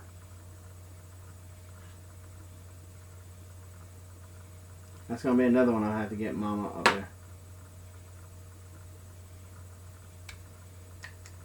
We love our Excalibur. The girls do a lot of the dehydrating. It's simple. It even came with a little book that tells you if you're dehydrating tomatoes, what temperature to set it on and how long it's going to have to be.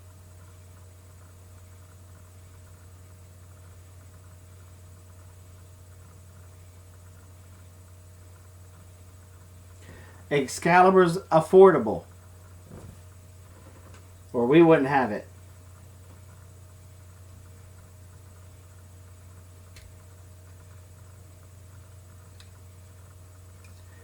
I think the Excalibur is.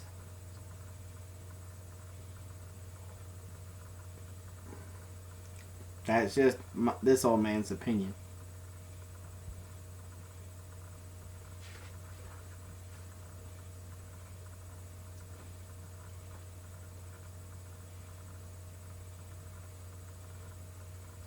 Okay, what's a good meat grinder? Now, see, you're going to laugh at me at this one.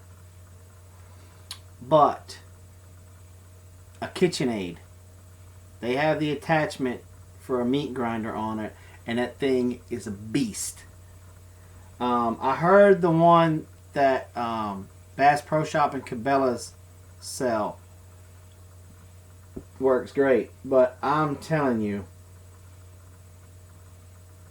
that one on that KitchenAid, it grinded up beaver and deer with no problem.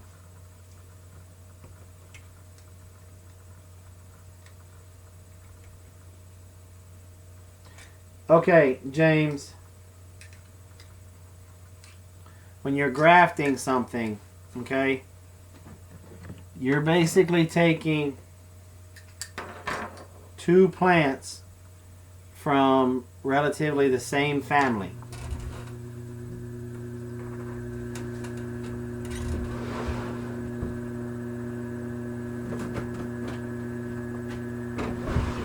Okay?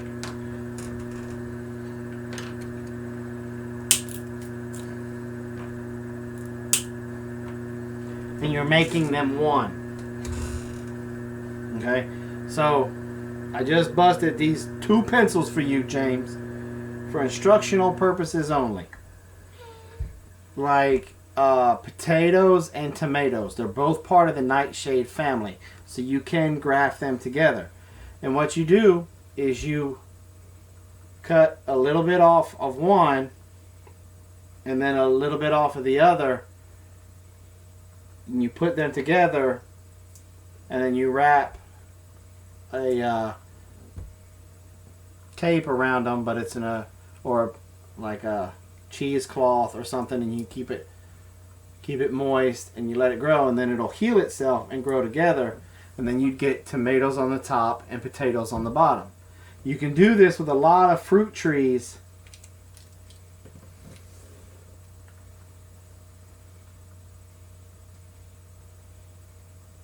Whiteboard it. Yeah, tomatoes and potatoes are one of the easiest ones to do it. Okay, hold on. Let's get the white. See, y'all doing this on purpose. Get the markers out. Here we go.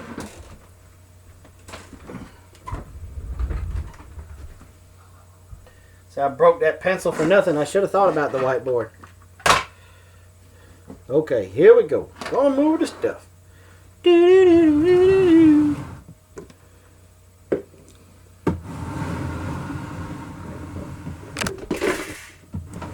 That was empty.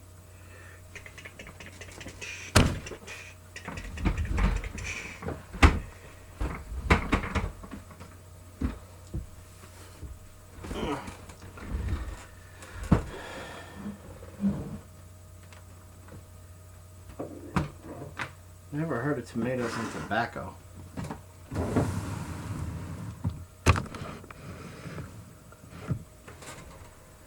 Alright. Is that a good angle on the board?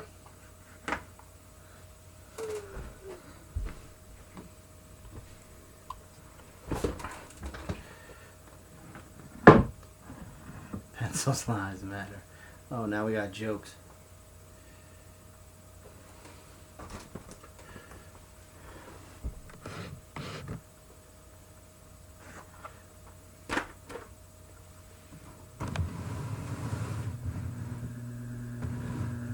Is that better?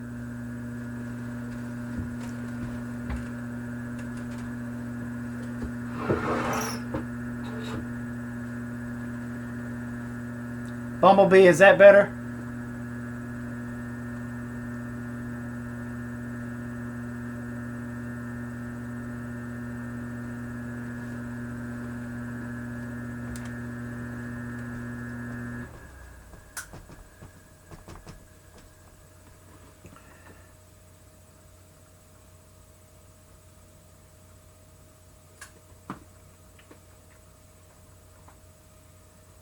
I just wrote something.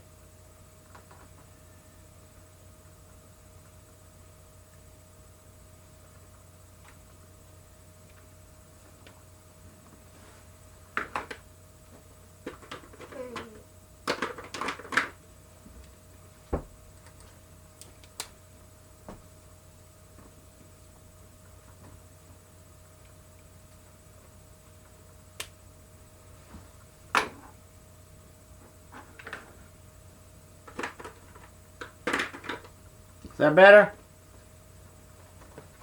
The black better? Black works. Okay. Okay.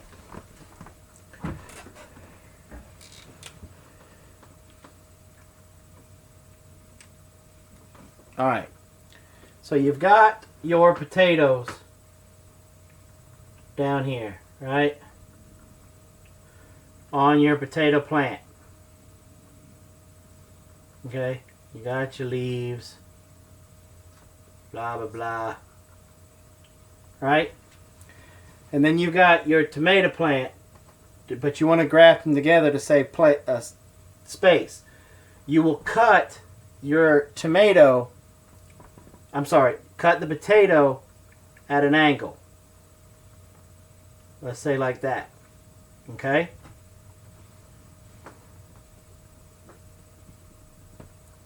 Then your tomato plant, you will cut to fill that gap. So if you cut it where your line is coming down like this, your tomato will be like that. So they'll marry up. Okay? And then you'll have your tomato plant up here doing its tomato thing. Okay? But this part right here, you will wrap with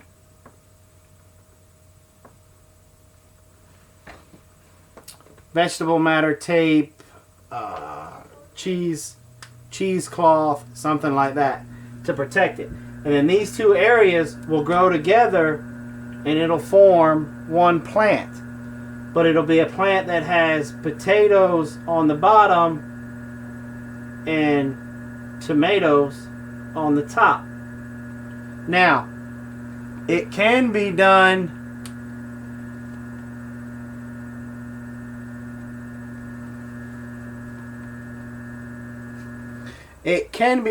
with fruit trees also. Now, when you have your tree, okay, ground, you got your roots and stuff all down here, blah, blah, blah. What you'll do is on the branches, they'll graft from different fruit trees on different parts of the branches. They'll have a little bit of a branch here, and then they'll graft it, and then they'll put, I think, I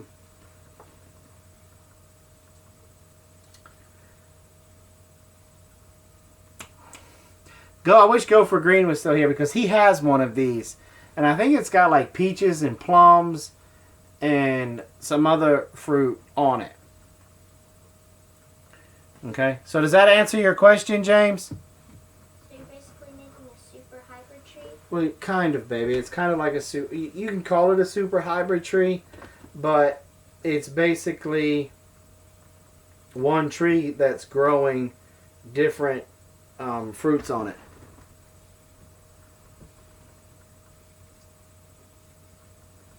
It's usually a sapling, James.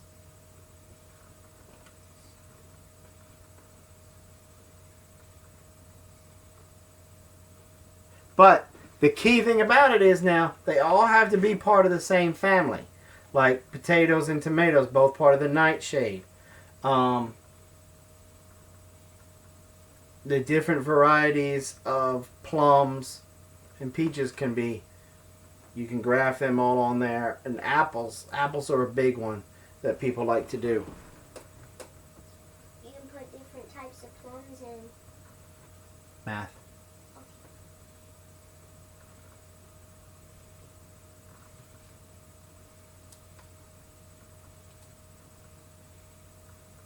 Yep.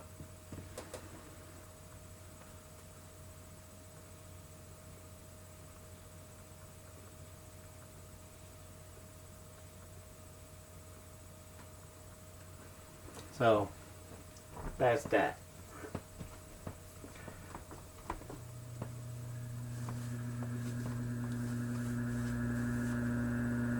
Pencils lives matter, so we went to the whiteboard.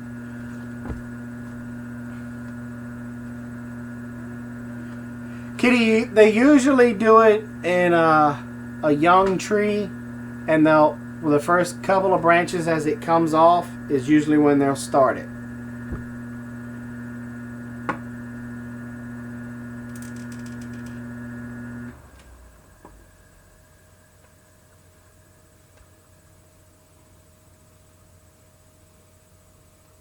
Right, only the branches, James.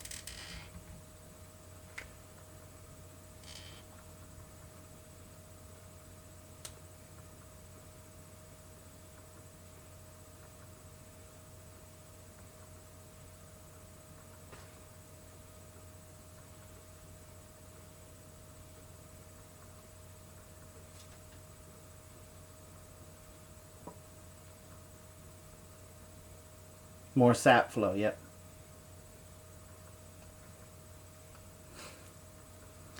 I think Go for Green grafts his tomatoes and potatoes every year.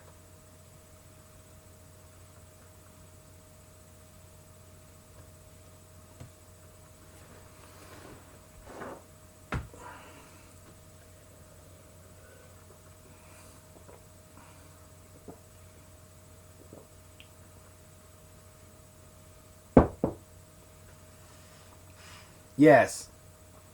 Look, when each tree, when your new, each year, your tree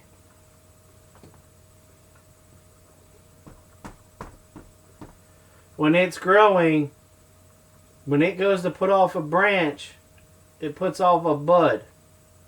Okay? And then that branch will grow and it'll be a lighter color than old growth. You can physically see it on the exterior of the tree. You'll have your old growth that year, and then it'll bud the next year somewhere, and then new growth will go. Then it'll bud, and then new growth will go. Now, one of the things that you have to be careful with your trees is that you don't run into this is why pruning your trees is very important. Because if you have one branch that goes like this on your tree, and then it has buds off of it, and it grows its little twigs and its little branches all over the place, but then you have a set of branches that cross each other like this, and you've got this point right here, that can cause a lot of problems with your tree.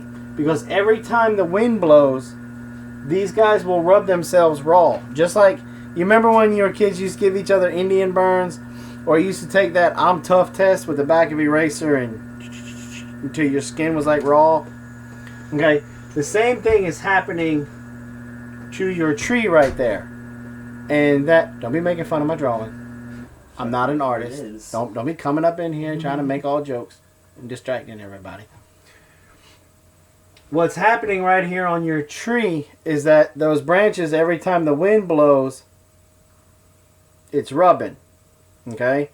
And it's basically opening up a wound on that tree that can open up a highway for insects. It can open up all sorts of different diseases, funguses, and all kinds of stuff like that. So anytime that you get branches that are getting close to one another like this, you got to pick one of them, prune it off. The less that you can cause that, the better. Now, another thing that you can do with your trees is, you don't want it to get over branchy either. The perfect way for a perfect tree to look is kind of want it to have branches that come out like this, and it develops the perfect canopy.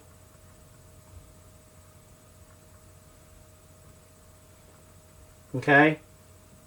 Where it has that, you've seen them, they kind of vine out and it's almost like a big mushroom top kind of thing, at least for your fruit trees. You want to have your branches that they're not really competing with one another. And you can train your tree to do this. You just have to do it when it's young. And I'm going to have a video coming out on this this winter, because I'm going to go and prune my apple trees this winter and get it done, because they need it desperately. I haven't done it the last couple of years and I should be shot. But I just haven't done it. And now I'm at a point of no return. I need to do it. But you want to do that, and you want to make sure none of your branches, their branches come over and rub on a main one or anything like that, because that can hurt you in the long run. It can hurt your tree. Now, if your tree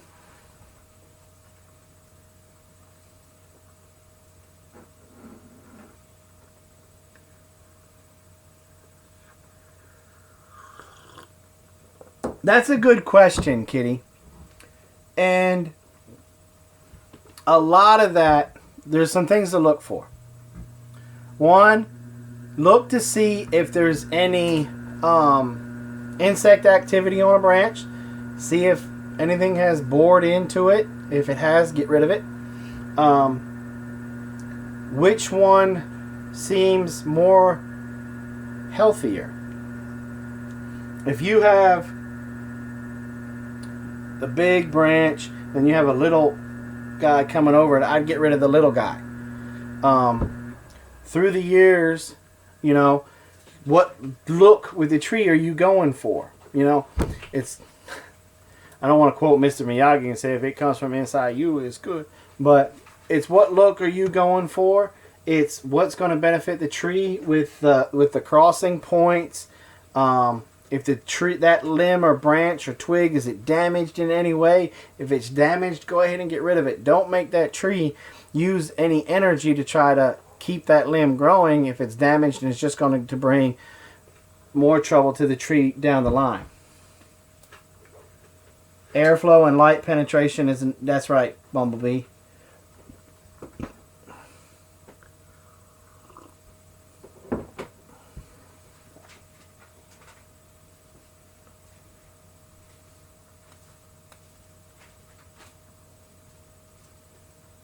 I'm choosing to prune this year in the winter, James, because it's going to be a heavy prune for me.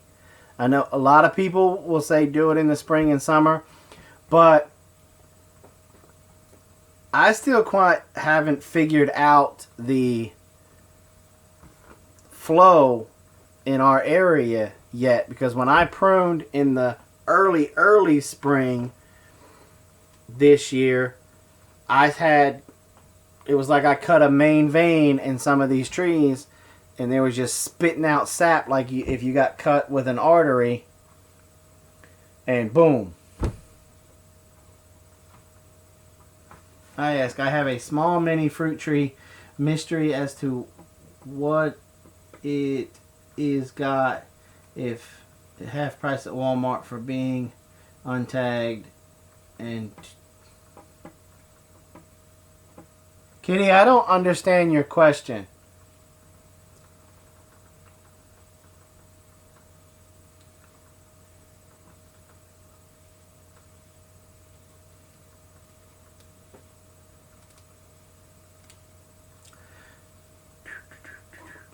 They can, James. To answer your question, they can.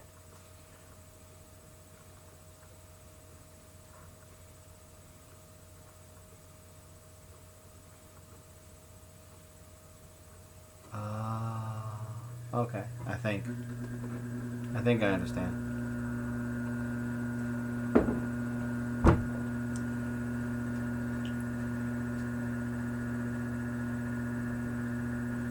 Okay, so did I miss anybody's question while we were doing with the whiteboard? Because sometimes y'all get to asking on there and I don't look over. 15-second delay.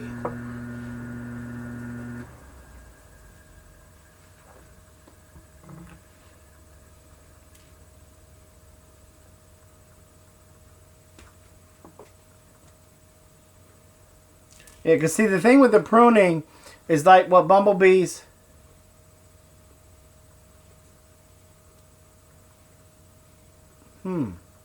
I've never seen it done. I've never seen a fruit tree grafted to a dogwood. But what bumblebee's talking about is after the first frost, you want all of that sap and stuff back down at the bottom. Because if you prune it when the sap is flowing, it'll be just like you cut somebody in their jugular or main artery. You can have sap just shooting out. The tree will do what they call bleeding. And then you're in for a world of hurt, because all that sugary sap is going to attract ants and every known sugar-loving bug critter on the planet. And then it's going to come and they're going to get into the tree and open up a whole bunch of wounds.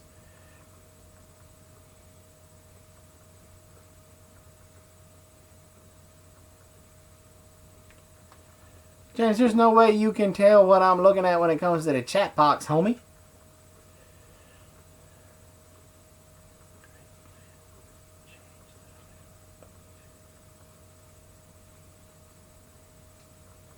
Would a graft plant change the flavor of the two plants. I've never I couldn't ever taste the difference.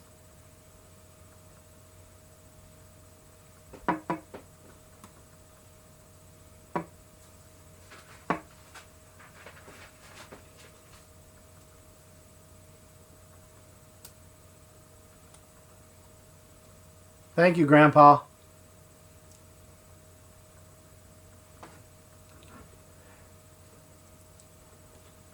Wayne, it's Taco Supremes, man. Supremes.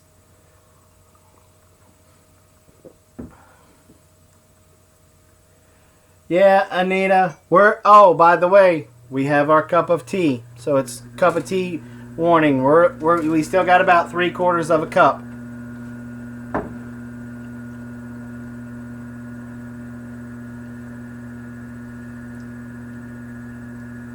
Okay, did I miss any other questions?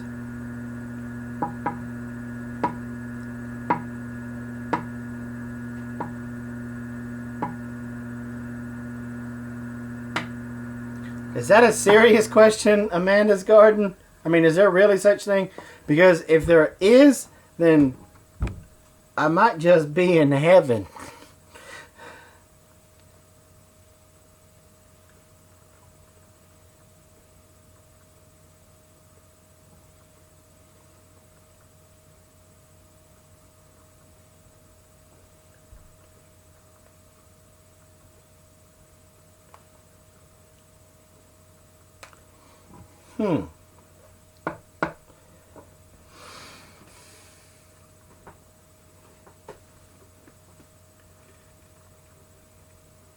Freaky Geek 2, does it matter what type of graft to use per plant?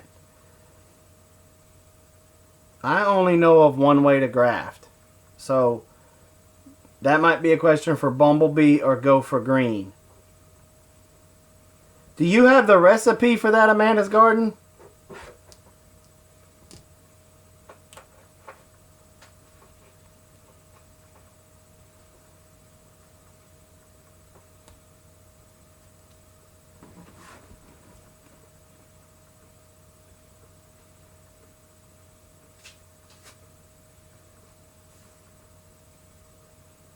Bumblebee, is that to me?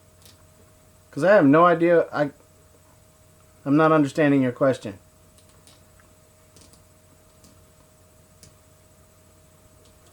James, you could just about graft anything, but the key to it is plants or from the same family. Because you can't graft you can't graft a potato with a pepper.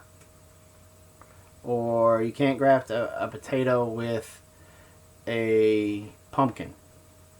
It's just not, it's not going to work.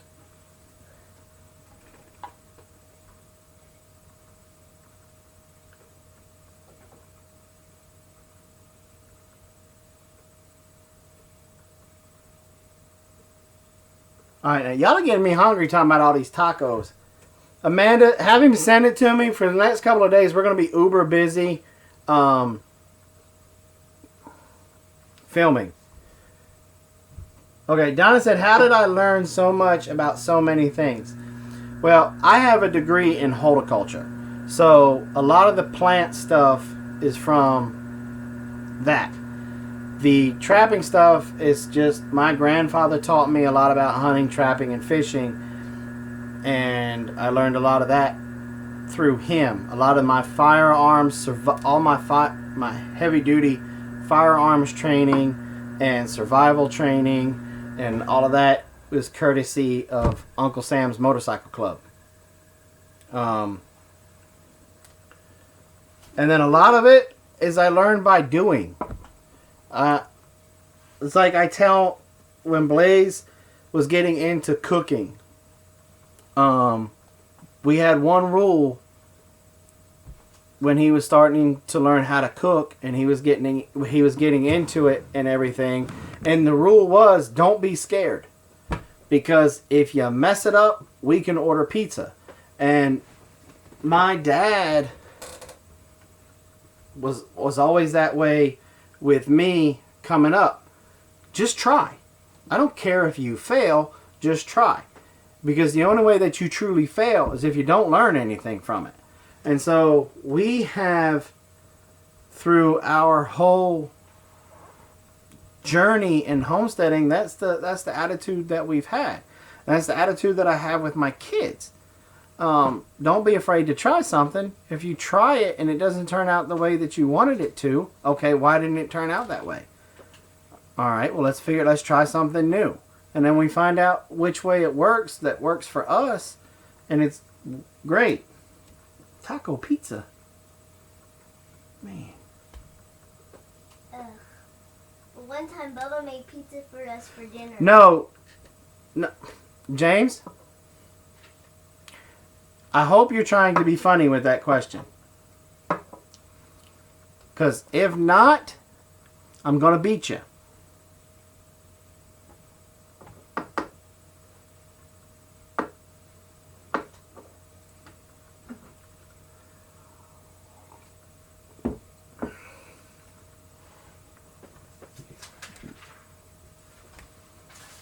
Because a Jerusalem artichoke is what? What family is it part of? You watched that video 100 times.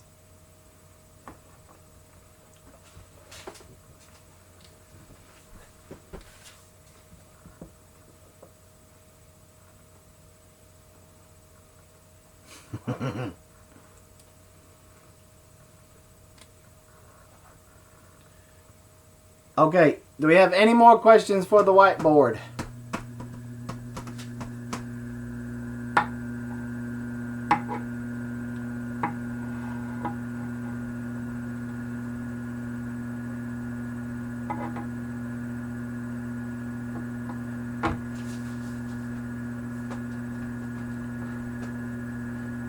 Yes, we prune our muscadines, our grapes, every spring. Mama goes out there and she prunes them usually when we're done with our hard frosts. We did a video on it. She does it in the fall. That's what she does. After all the berries have fallen and all the leaves have fallen, she goes and prunes them. Mama doesn't prune them till the spring. No. Because when we made that video, it was the fall. You could see all the leaves were falling off. You could see the berries were gone. Are you sure? I'm sure. You could look back at the video. It's in, Okay, I've just been corrected. she prunes them in the fall.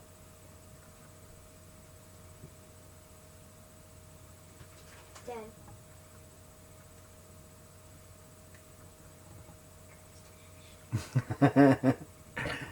Carol says Mama prunes them in the fall. I tend to think it was in the spring.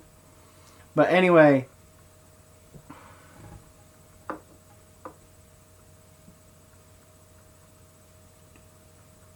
Okay, Anita, go back in my video selection.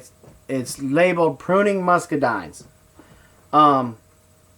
Robin takes you through step by step. She talks about the crown and about the new growth and the old growth. That's why I think it was done in the... Carol might be right. She might have done it in the fall. Because you can prune these puppies back heavy. Robin prunes them back heavy every year. And they still come back phenomenal. So don't... One of the things... I mean, we did a... Now, look. The videography in that video kind of stinks, and we'll probably redo it with a better camera so we can get in tighter and stuff. But the information is there, and it's great information. And she takes you, just like any of our videos, we always do our best to take you step by step by step. And like I said, she rocked that video. I don't say that just because she's my beautiful bride, but Robin really did her homework with it. Because, we have 250 feet of grapevines, and those are her babies. So, she really went in depth with them. Yeah, she watched so many videos. She was looking at all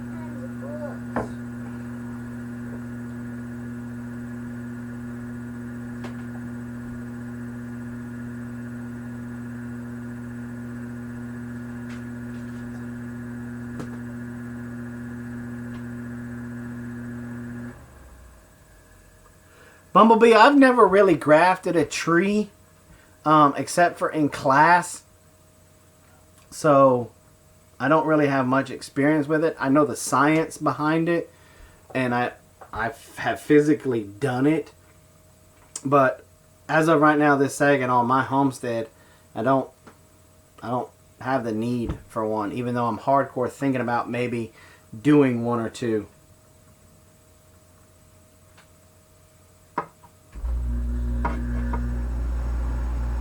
See, I think y'all like to mess with me sometimes, and y'all just start going off on random subjects in the chat box when I'm looking at the camera and talking, so that way when I look over there, I'm like, why y'all talking about chocolate?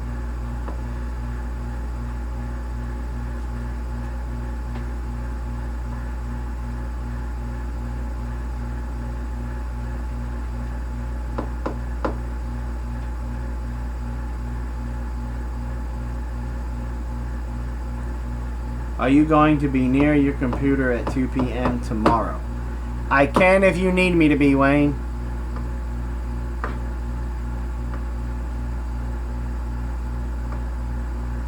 Roger that. Carol, remind me at about 1:30 tomorrow that Mr. Wayne from Wayne's Homestead is going to Skype me at 2.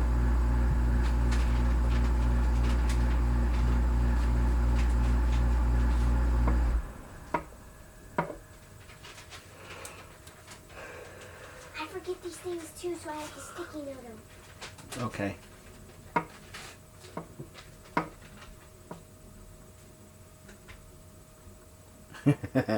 I don't know if I want to kick a mule there, Bumblebee. Okay, so now we've talked about grafting on the whiteboard and honeybees on the whiteboard. See? I was catching jokes about the whiteboard from some other of the Homestead creators, YouTube creators, about my whiteboard being in the back and never using it. And now y'all are making me use it.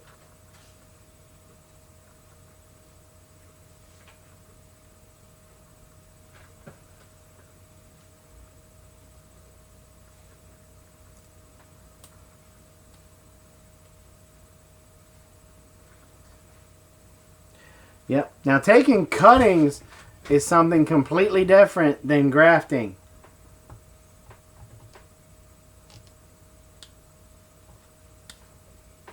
Oh, they start to thin when I start to bring the cup up, Grandpa, because they know it. When I finish this cup of sleepy time tea, I go to bed.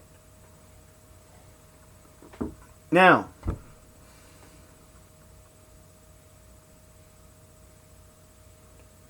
that I bet, yeah, I think you could do that, James. But now, cuttings are an awesome way to propagate. Because you don't have to wait as long as you do if you propagate it from seed. Like how we do our pineapples. That's a form of propagation. That's taking a cutting. Some of your chestnut trees, almond trees, some of your trees that it takes a long time, a peach tree, for the seed to germinate, it's better to take a cutting. And what you do is you take some of the new growth that's on that tree, cut it, put it in a moist towel, take it to your greenhouse, excuse me. And now in class, they had a rooting powder kind of stuff that you would put on it that would help that new cutting produce roots. And you just keep it very moist and wet. The roots will form. Plant it. Booyah!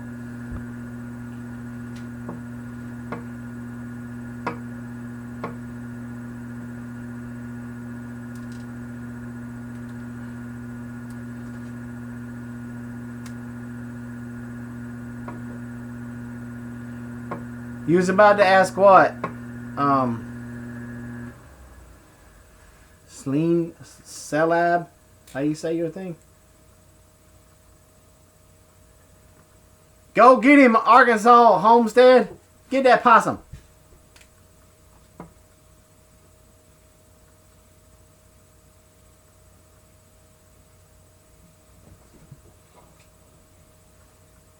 Yeah, see, because certain trees the seed, like a peach tree, for example, there are certain things that you have to do if you're trying to grow this plant or tree from seed.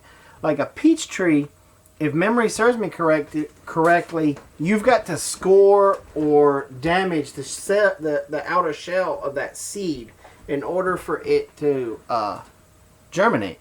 Some of them you've got to put acid on it to help burn it away. Some of them you got to scrape it away with a pocket knife or do something. Or it'll take 40 forevers for that outer shell to break down, then for the new tree to break through.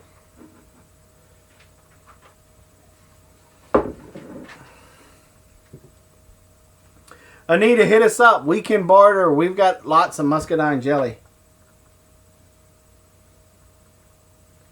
If you want to grow a peach tree, my suggestion to you is to take a cutting, to do a cutting.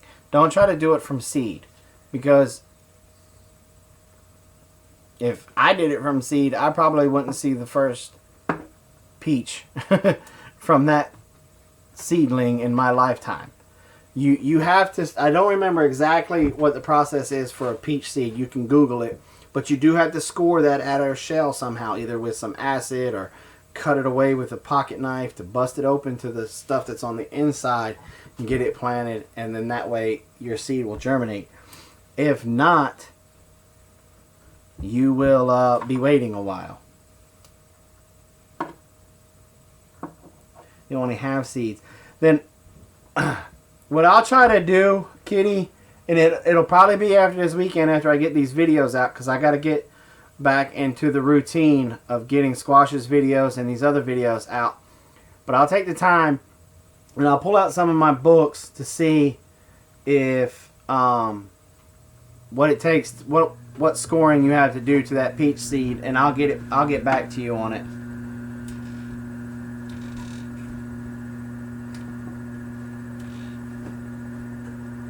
What you doing? Coming over here because I'm done. You did a whole lesson? Yes, sir. Okay. Are you ready to go to bed now? Are you ready to go to bed now? Can I have the show with you? Well, Daddy's only got... Are you going to tell on me again to your mom? No. Promise? Promise. Sit down. I whisper it.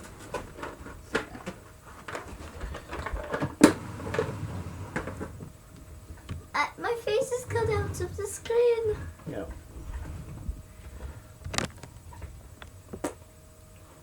Okay.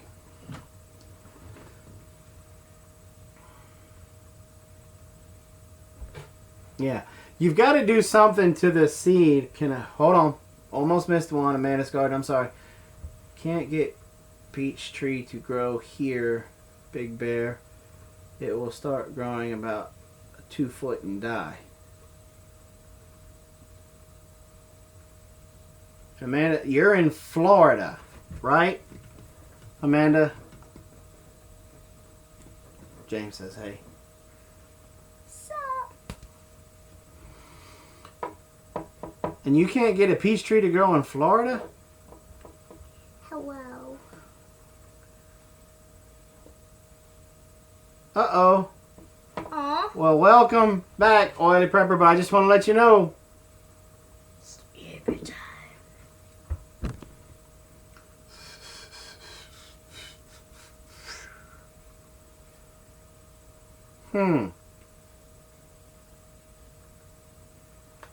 You're in Central Florida, though, aren't you, Amanda? You're up around Orlando and Tampa?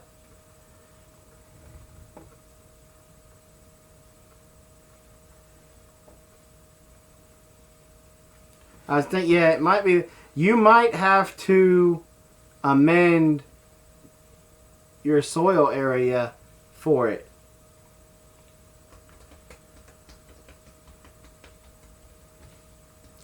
My sleepy time tea. This is the cup. Sleep time. This is the cup that on Tuesday nights and any other time that I'm the last guy on is I'll talk and we'll stay on as long as y'all want us to. But when I get my sleepy time tea, when I finish the cup of tea, show's over. So it's sleepy time tea so I can go to sleep. I drink a glass of milk. And I put lavender on my feet. Yeah, I'm probably going to have to put some lavender on my feet too. Yeah. I have to massage it into your foot or you won't go to bed. And Apollo will go over and rub on your feet and then it'll rub off and just rub on him. It's got to be your soil, Amanda. Try to grow one in a I container. gotta go to the bathroom. Okay, baby. And I gotta go get on a shirt. Try to grow one in a container and see if it'll grow bigger that way.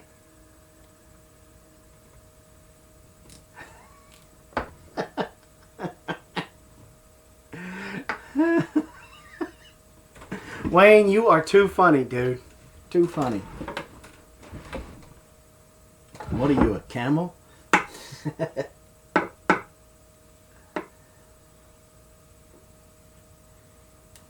It's that special Marine Corps training.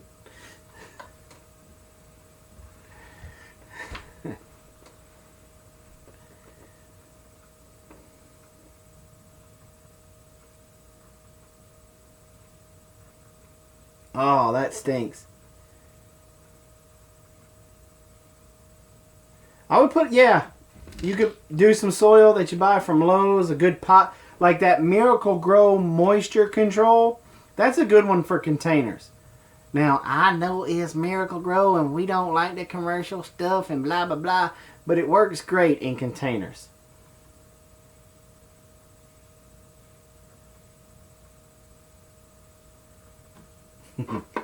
No, he's been mentioning it for about the last 2.5 hours.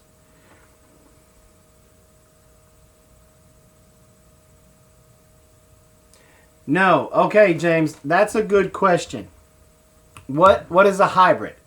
Okay, now, back to the whiteboard. Back to the whiteboard, back to the whiteboard, back. Okay. Now, how you get a hybrid, okay? You have plant A,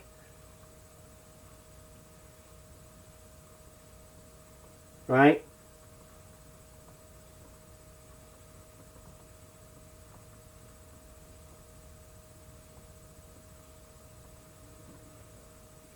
Then you have plant B.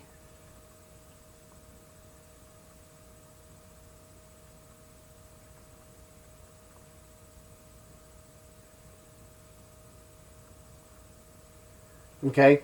Now, as long as these plants are from the same family, okay, you get them to cross pollinate.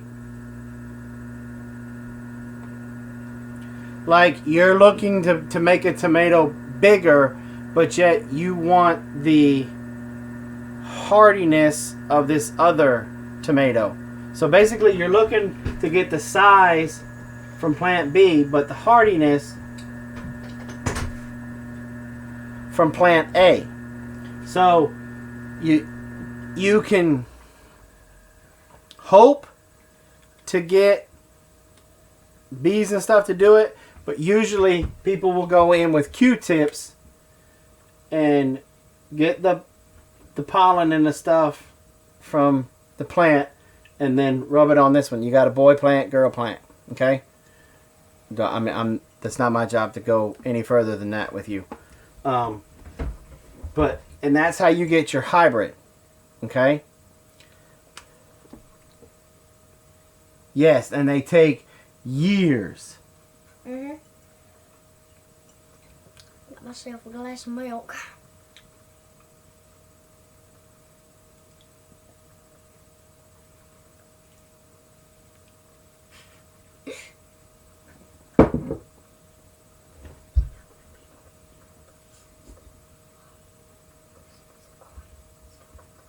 Yes, I know.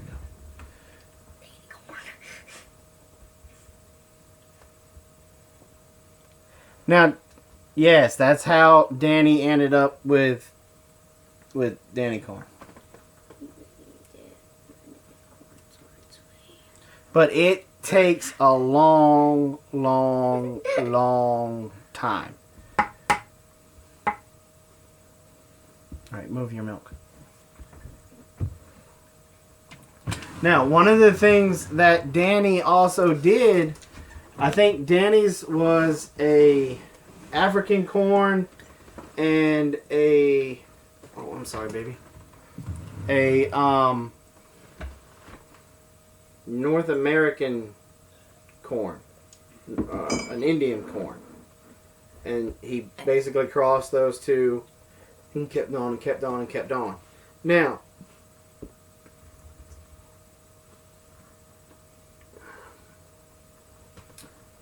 my thought process is, from my understanding, he only used two different breeds, and that's fine.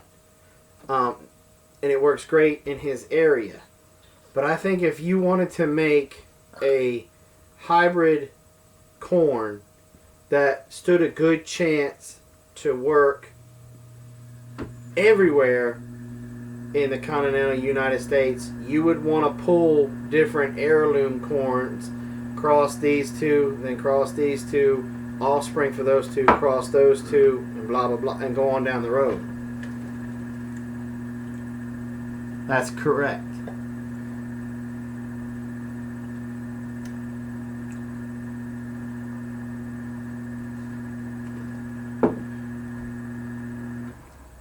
What did we miss?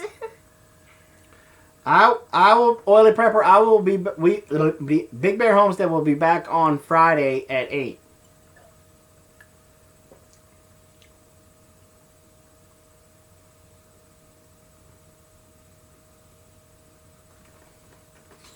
Arnie is correct. Now look, when you save the seed of an heirloom, you'll get plant B back. If you save the seeds from plant B, you'll get B back. And even after the first generation, you'll get somewhat of your cross between those two. Okay, but a hybrid seed that's been done over multiple years and brought through many different traits, you really don't know what you'll get afterwards.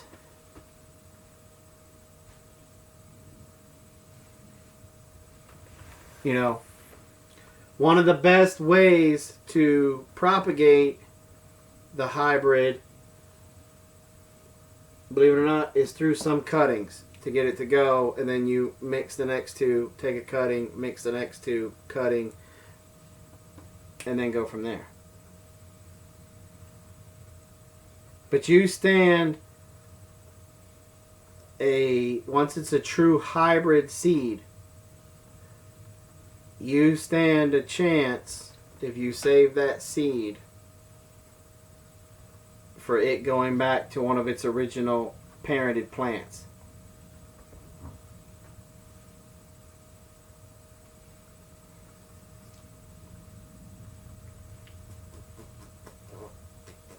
Where did the people go? They're still here. We got 27 people still here. Oh no, 26. Oh no! 4 hours. Woohoo! What's the next question, y'all? Come on. We're running out of time here. It's okay, I've got it back up. You're crazy.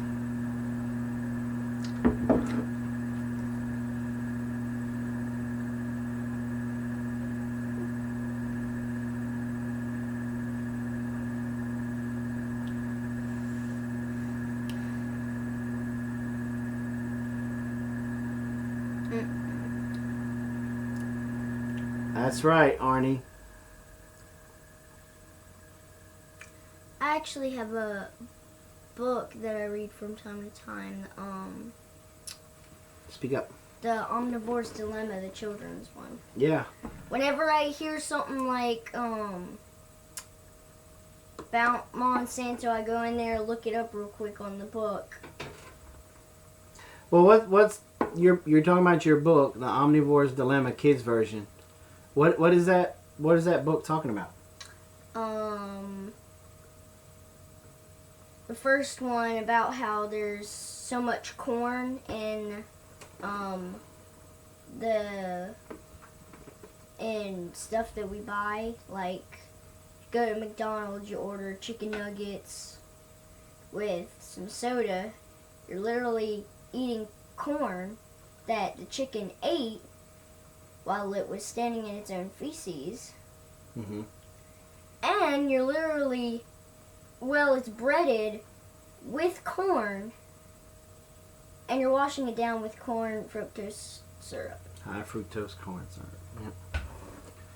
What is the worst pest vermin?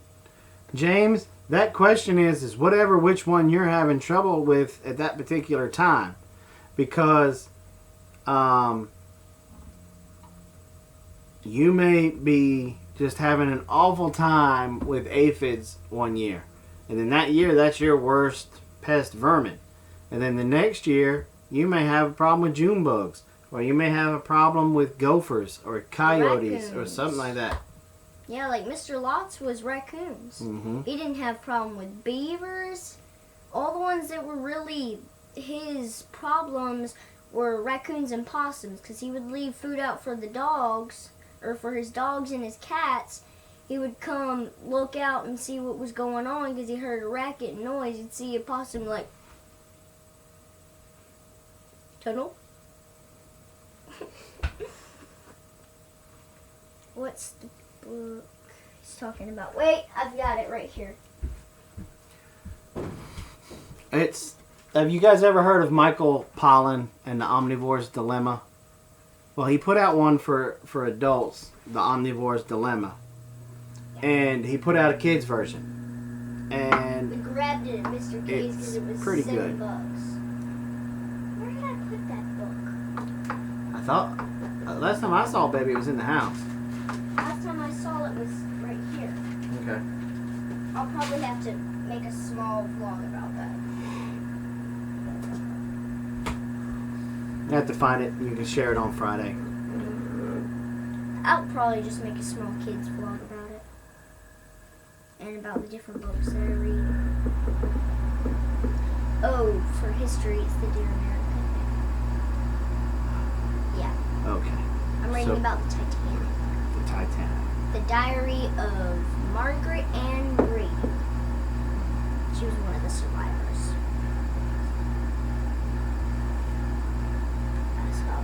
Chickens. Yes, chickens and ducks. And if you ducks. have, maybe even quail. Mm-mm. But here's the one thing. If you're trying to build small chicken tunnels, go with the cochins.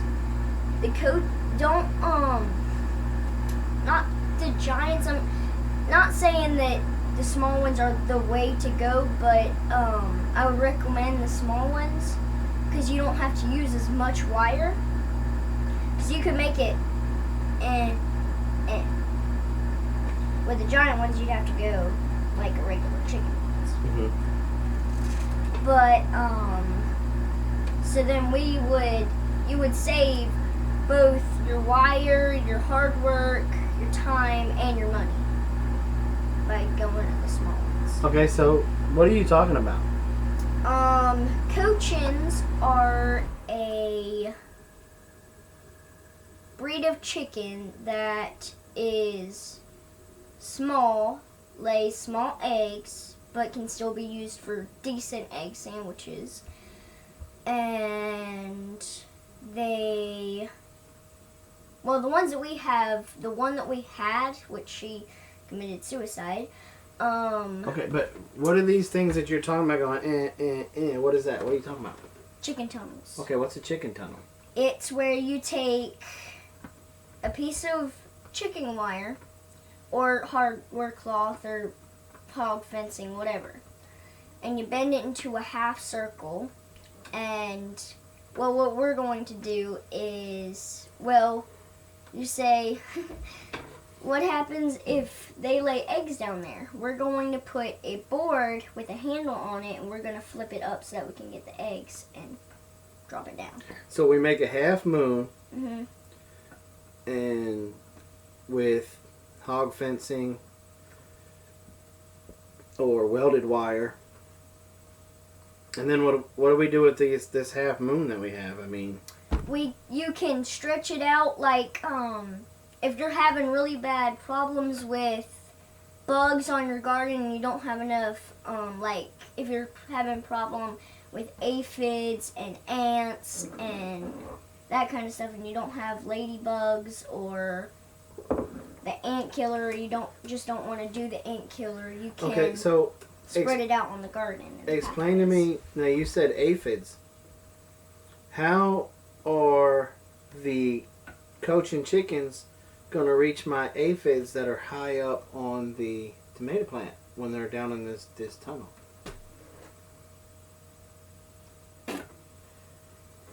Okay, so what if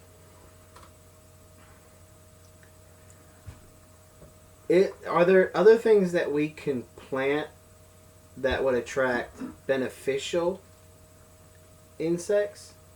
Mm-hmm. Is there a specific plant? Because you said you don't have ladybugs, so do ladybugs eat aphids? Yes. Okay, so is there a plant that I could plant that would attract ladybugs to my garden?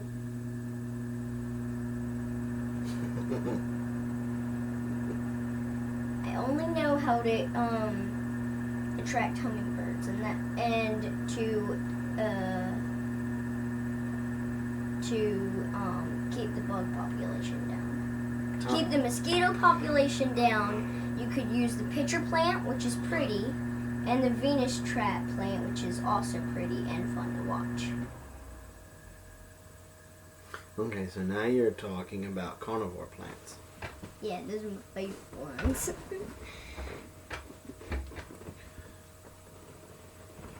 You can order ladybugs. Yeah, you can. Yes, they're doing very well, but the smallest black one. Don't She tell was- him that. He'll cry yeah. on TV. Yeah. She decided she was going to have a drink of water and she fell. Not on accident. The cave cricket. Let's see. I'm wondering if you're calling the cave cricket what we call a mole cricket. What's a mole cricket? They are a cricket that likes to burrow into the roots and get up underneath brush and stuff like that. I know the Augusta National used to have a horrific problem. Night, with Wayne. Night Wayne.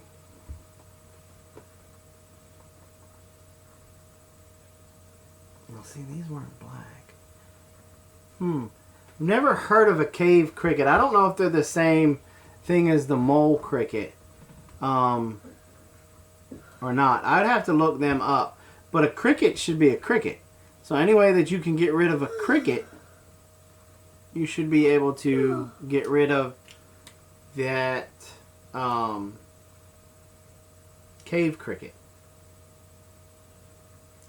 They live in the ground. Okay, so then that is the same as a mole cricket. Well, that couldn't be the same as a mole cricket. They could be two different things. They just burrow in the ground. Well, remember how when I was talking to you about tools and I told you that this one thing could have been called side cutters, wire cutters, dikes, snips, all that. Remember that? Mm-hmm. Okay. Well, sometimes in different parts of the country, it's the same thing with different critters. Camel crickets, spider crickets, they belong. Okay. Yeah. Good night, Anita. Good night, Anita. I got serious milk mustache. All right, Kitty, do you have chickens? I can't never remember. Because I can tell you some tips on raising chickens. Because, some of the babies that we have that are running around here, I raised them from chick to, we've got some young buckaroos running around. We only had one died because I was taking care of him like this. Dad kept fussing at me. He said, stop being mama hen. Wow, they won't eat them? Okay, then. Oh, I've got one thing that you could do to encourage them to eat them. I take, the quail at first wouldn't eat the bugs, so I took a jar of some of the aquaponics water that had, tadpoles in it. They loved that. So maybe you could put it in with the chicken water and encourage them to eat that. Or maybe another thing that we do for health is if you have plantain around, you can easily take the seeds or take the leaves and grind them up, dry them or grind them up, and throw that in with your feed. Right, but we're trying to figure out how to get rid of her cave crickets. Okay. I'd have to do some research on them, Kitty, first, because I don't know much about a cave cricket. Never really heard of them. I don't know how to get rid of Sasquatch. Flamethrower. Have you tried catching up a bunch of live ones and tossing them where they are? Maybe that'll work. Tried feeding them dead ones I killed, nothing. Well, maybe you should.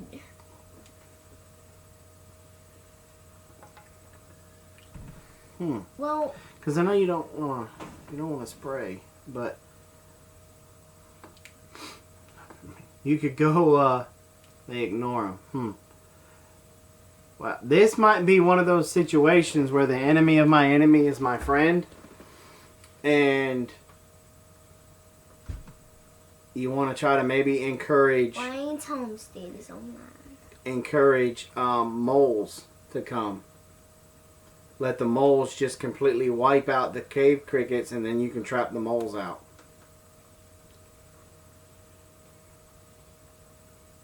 Guineas might, yeah. That's a good idea, Donna. But guineas do make a lot of noise, and I don't know if Kitty's in a situation where where she lives, if she's allowed to have roosters or not. Well, that did kind of help us, the guineas, with waking up in the morning and feeding. Yeah. Because they would go off like an alarm clock whenever we needed to feed. They were like, bark, bark, bark, I'm hungry. Wake up.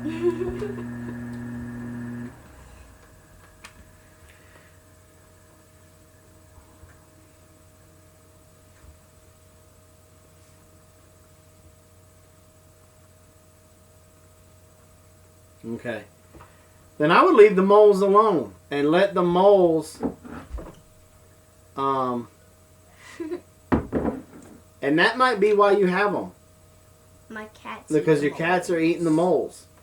Because the moles eat all kinds of things that are in the ground. They eat grubs, they'll eat some crickets, they'll eat worms and stuff like that. So, seriously?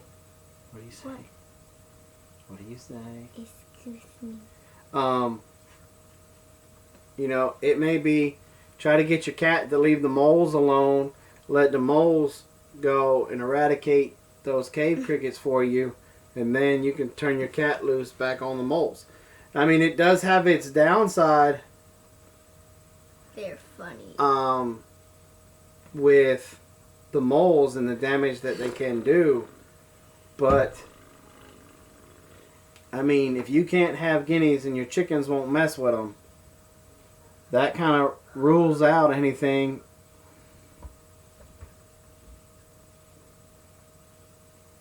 Okay. Yeah, double check on that. Excuse me. And then come back. And we'll see.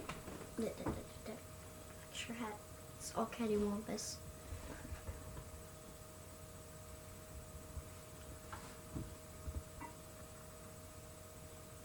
Okay.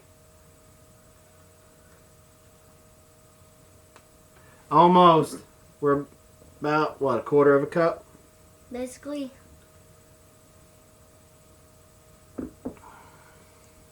And Wayne jinxed me. I'm getting ready to have to pee.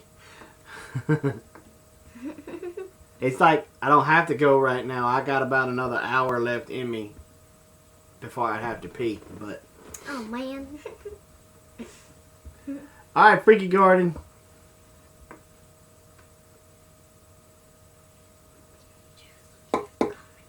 Don't apologize, Freaky.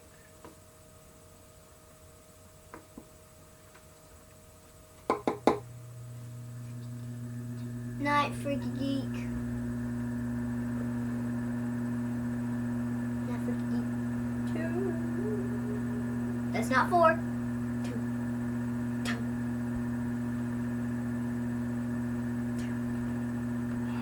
I don't know what to do with you sometimes, child.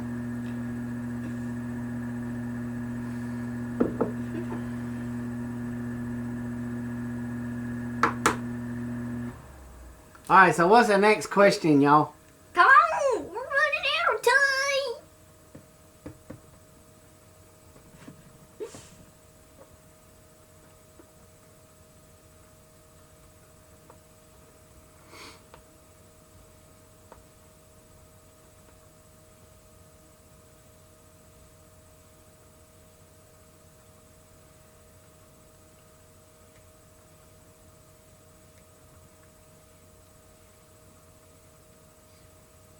We can just always gather up those crickets and sell them as fish bait.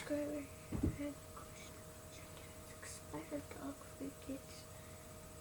Why that good for them to sit outside? I don't know. We've never tried it before. What? The expired Dog food? I don't see why it would be a problem. I'm just we- thinking about health. Well, we always use our dog food when it gets old, or Yeah, if it's Apollo soggy. won't eat it, we throw it in the pond for the catfish. Yeah, that's really fun. Bumblebee wants to know what team your jersey is. Georgia. No, it's. I can't find it. Is Georgia on my back? Or, I can't remember. Find it, but it's right here. Georgia.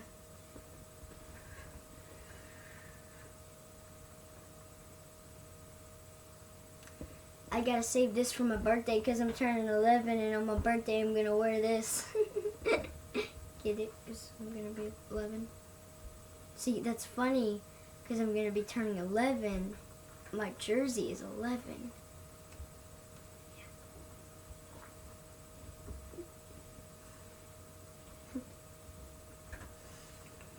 Guess I'll catch chickens. No, there's no hurricanes at this house, sir. None whatsoever. No, I like Georgia.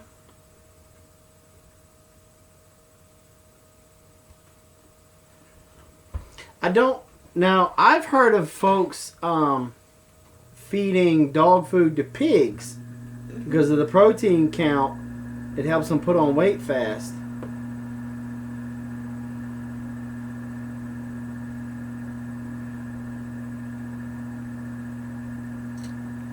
What's our loss? Don't think Georgia's good enough?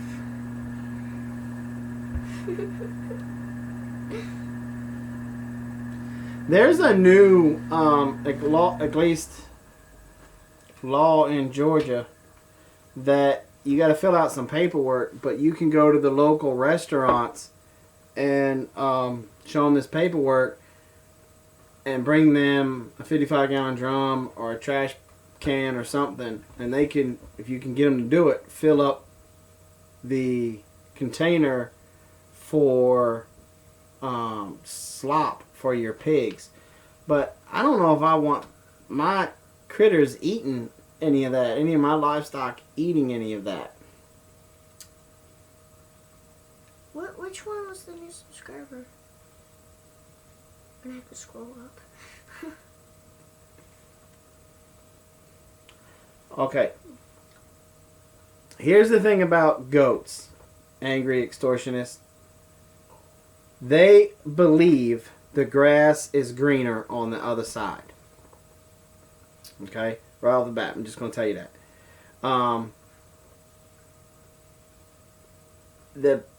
A regular hog fencing or welded wire fencing would be fine. It'll hold them.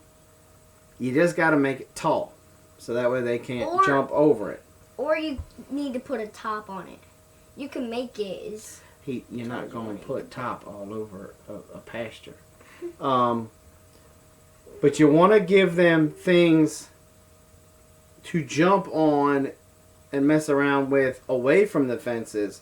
So then that way they'll jump up on this and they'll play their little game of King of the Hill and blah, blah, blah to do that. I use pallet fencing for my pigs and it works like a champ. We've made a couple of videos on that. Please go back, take a look.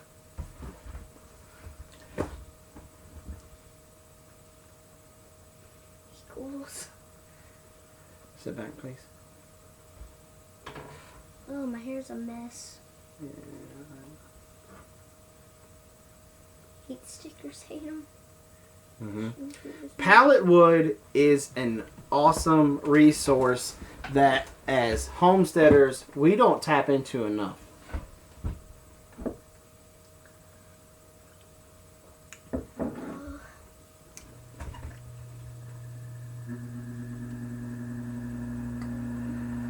Your name doesn't bother me, sir. Well, that's good to know. Yeah.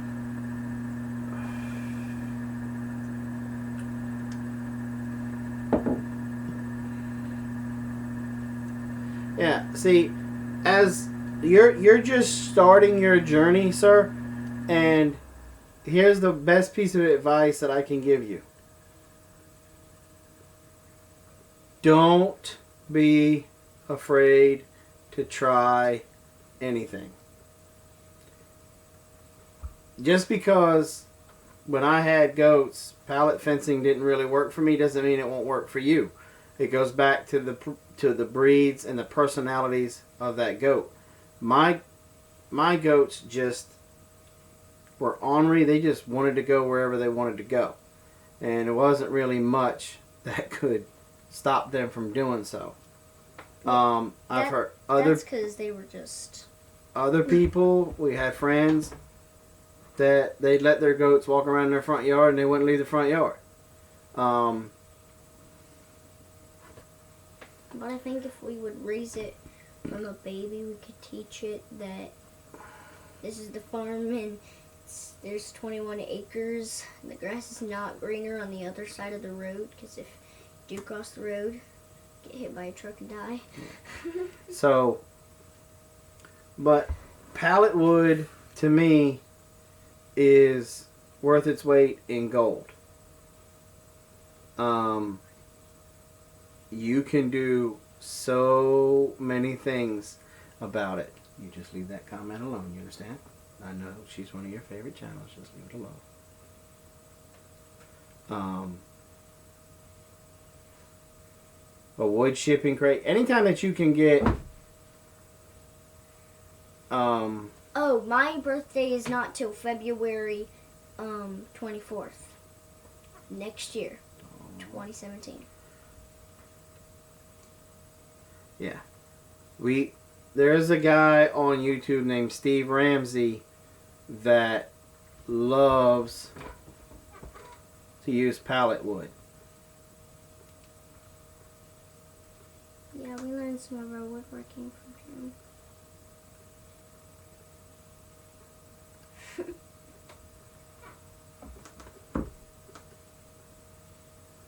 Hey, Bumblebee, are you still in here?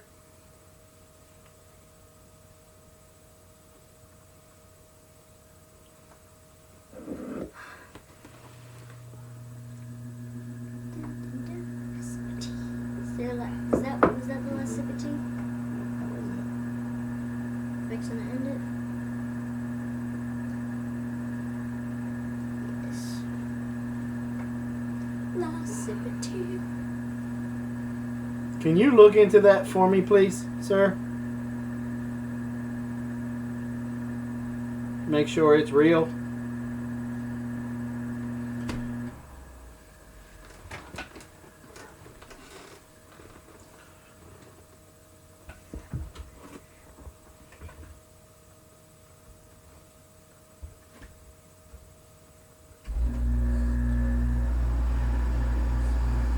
Never mind. We're fixing to get off anyway. James, that's not a smart thing to say to your on your shop teacher's live stream when that was your summer homework. What will I give somebody in the trouble? No worries, dude. No worries. All right, y'all. Well, the tea jug is empty. Wait, we still have milk. Drink your milk. And it's 12:30 at night. We're gonna call it here tonight. We're obviously over our 4 hours, and we will be back Friday Night, Grandpa's time. at 8 p.m. Eastern time. Thursday, you got Big Family Homestead with TED Talk or Technical Talk Yeah, at Grandpa's phone. 8 to 9, and then uber excited about this one, Grandpa's Farm, from 9 to 10 on Thursday, and then Friday it starts off with our half-acre homestead from 7 to Good 8. night, Homestead Project. Then us at 8 to 9. Then Go for Green Living, Night, Bumblebee. 9 to 10. Night, James. Night, Simply Circus. So anybody else, go to the homesteadnetwork.com. Don't forget the new Homesteading forum on Facebook. Go check it out. Don't forget to go to Brad's videos and write tacos in the comments. We're super excited about tomorrow night. We love you guys. Thanks for everything. Thanks for sticking with us. Olive Pepper. I'm glad you guys were able to make the new time slot for us. And Night, Donna. don't forget, thank you, Bumblebee. Check us out on the web, www.bigbearhomestead.com. Yeah, get a t-shirt too. Yeah, get a t-shirt, get some pod holders, get anything that's going to make your life better. Don't forget to go over to Especially the Instagram. Leave a message on one of wife's Instagrams. It says, let Jason Instagram. And that's about it, y'all. I'm done rambling for the night. I'm trying to get y'all to go to all of our stuff. Thanks for coming. Definitely see you guys Friday. Alright, we're going to bust our tails for y'all and try to get out 2 videos this week. Squash and the one on the predator control. So we're going to be running wide open. Good night, James. Good night, everybody. And love you guys. And we'll see you soon. And like always, Bye. Have a nice day. since it's after 12, have a nice day.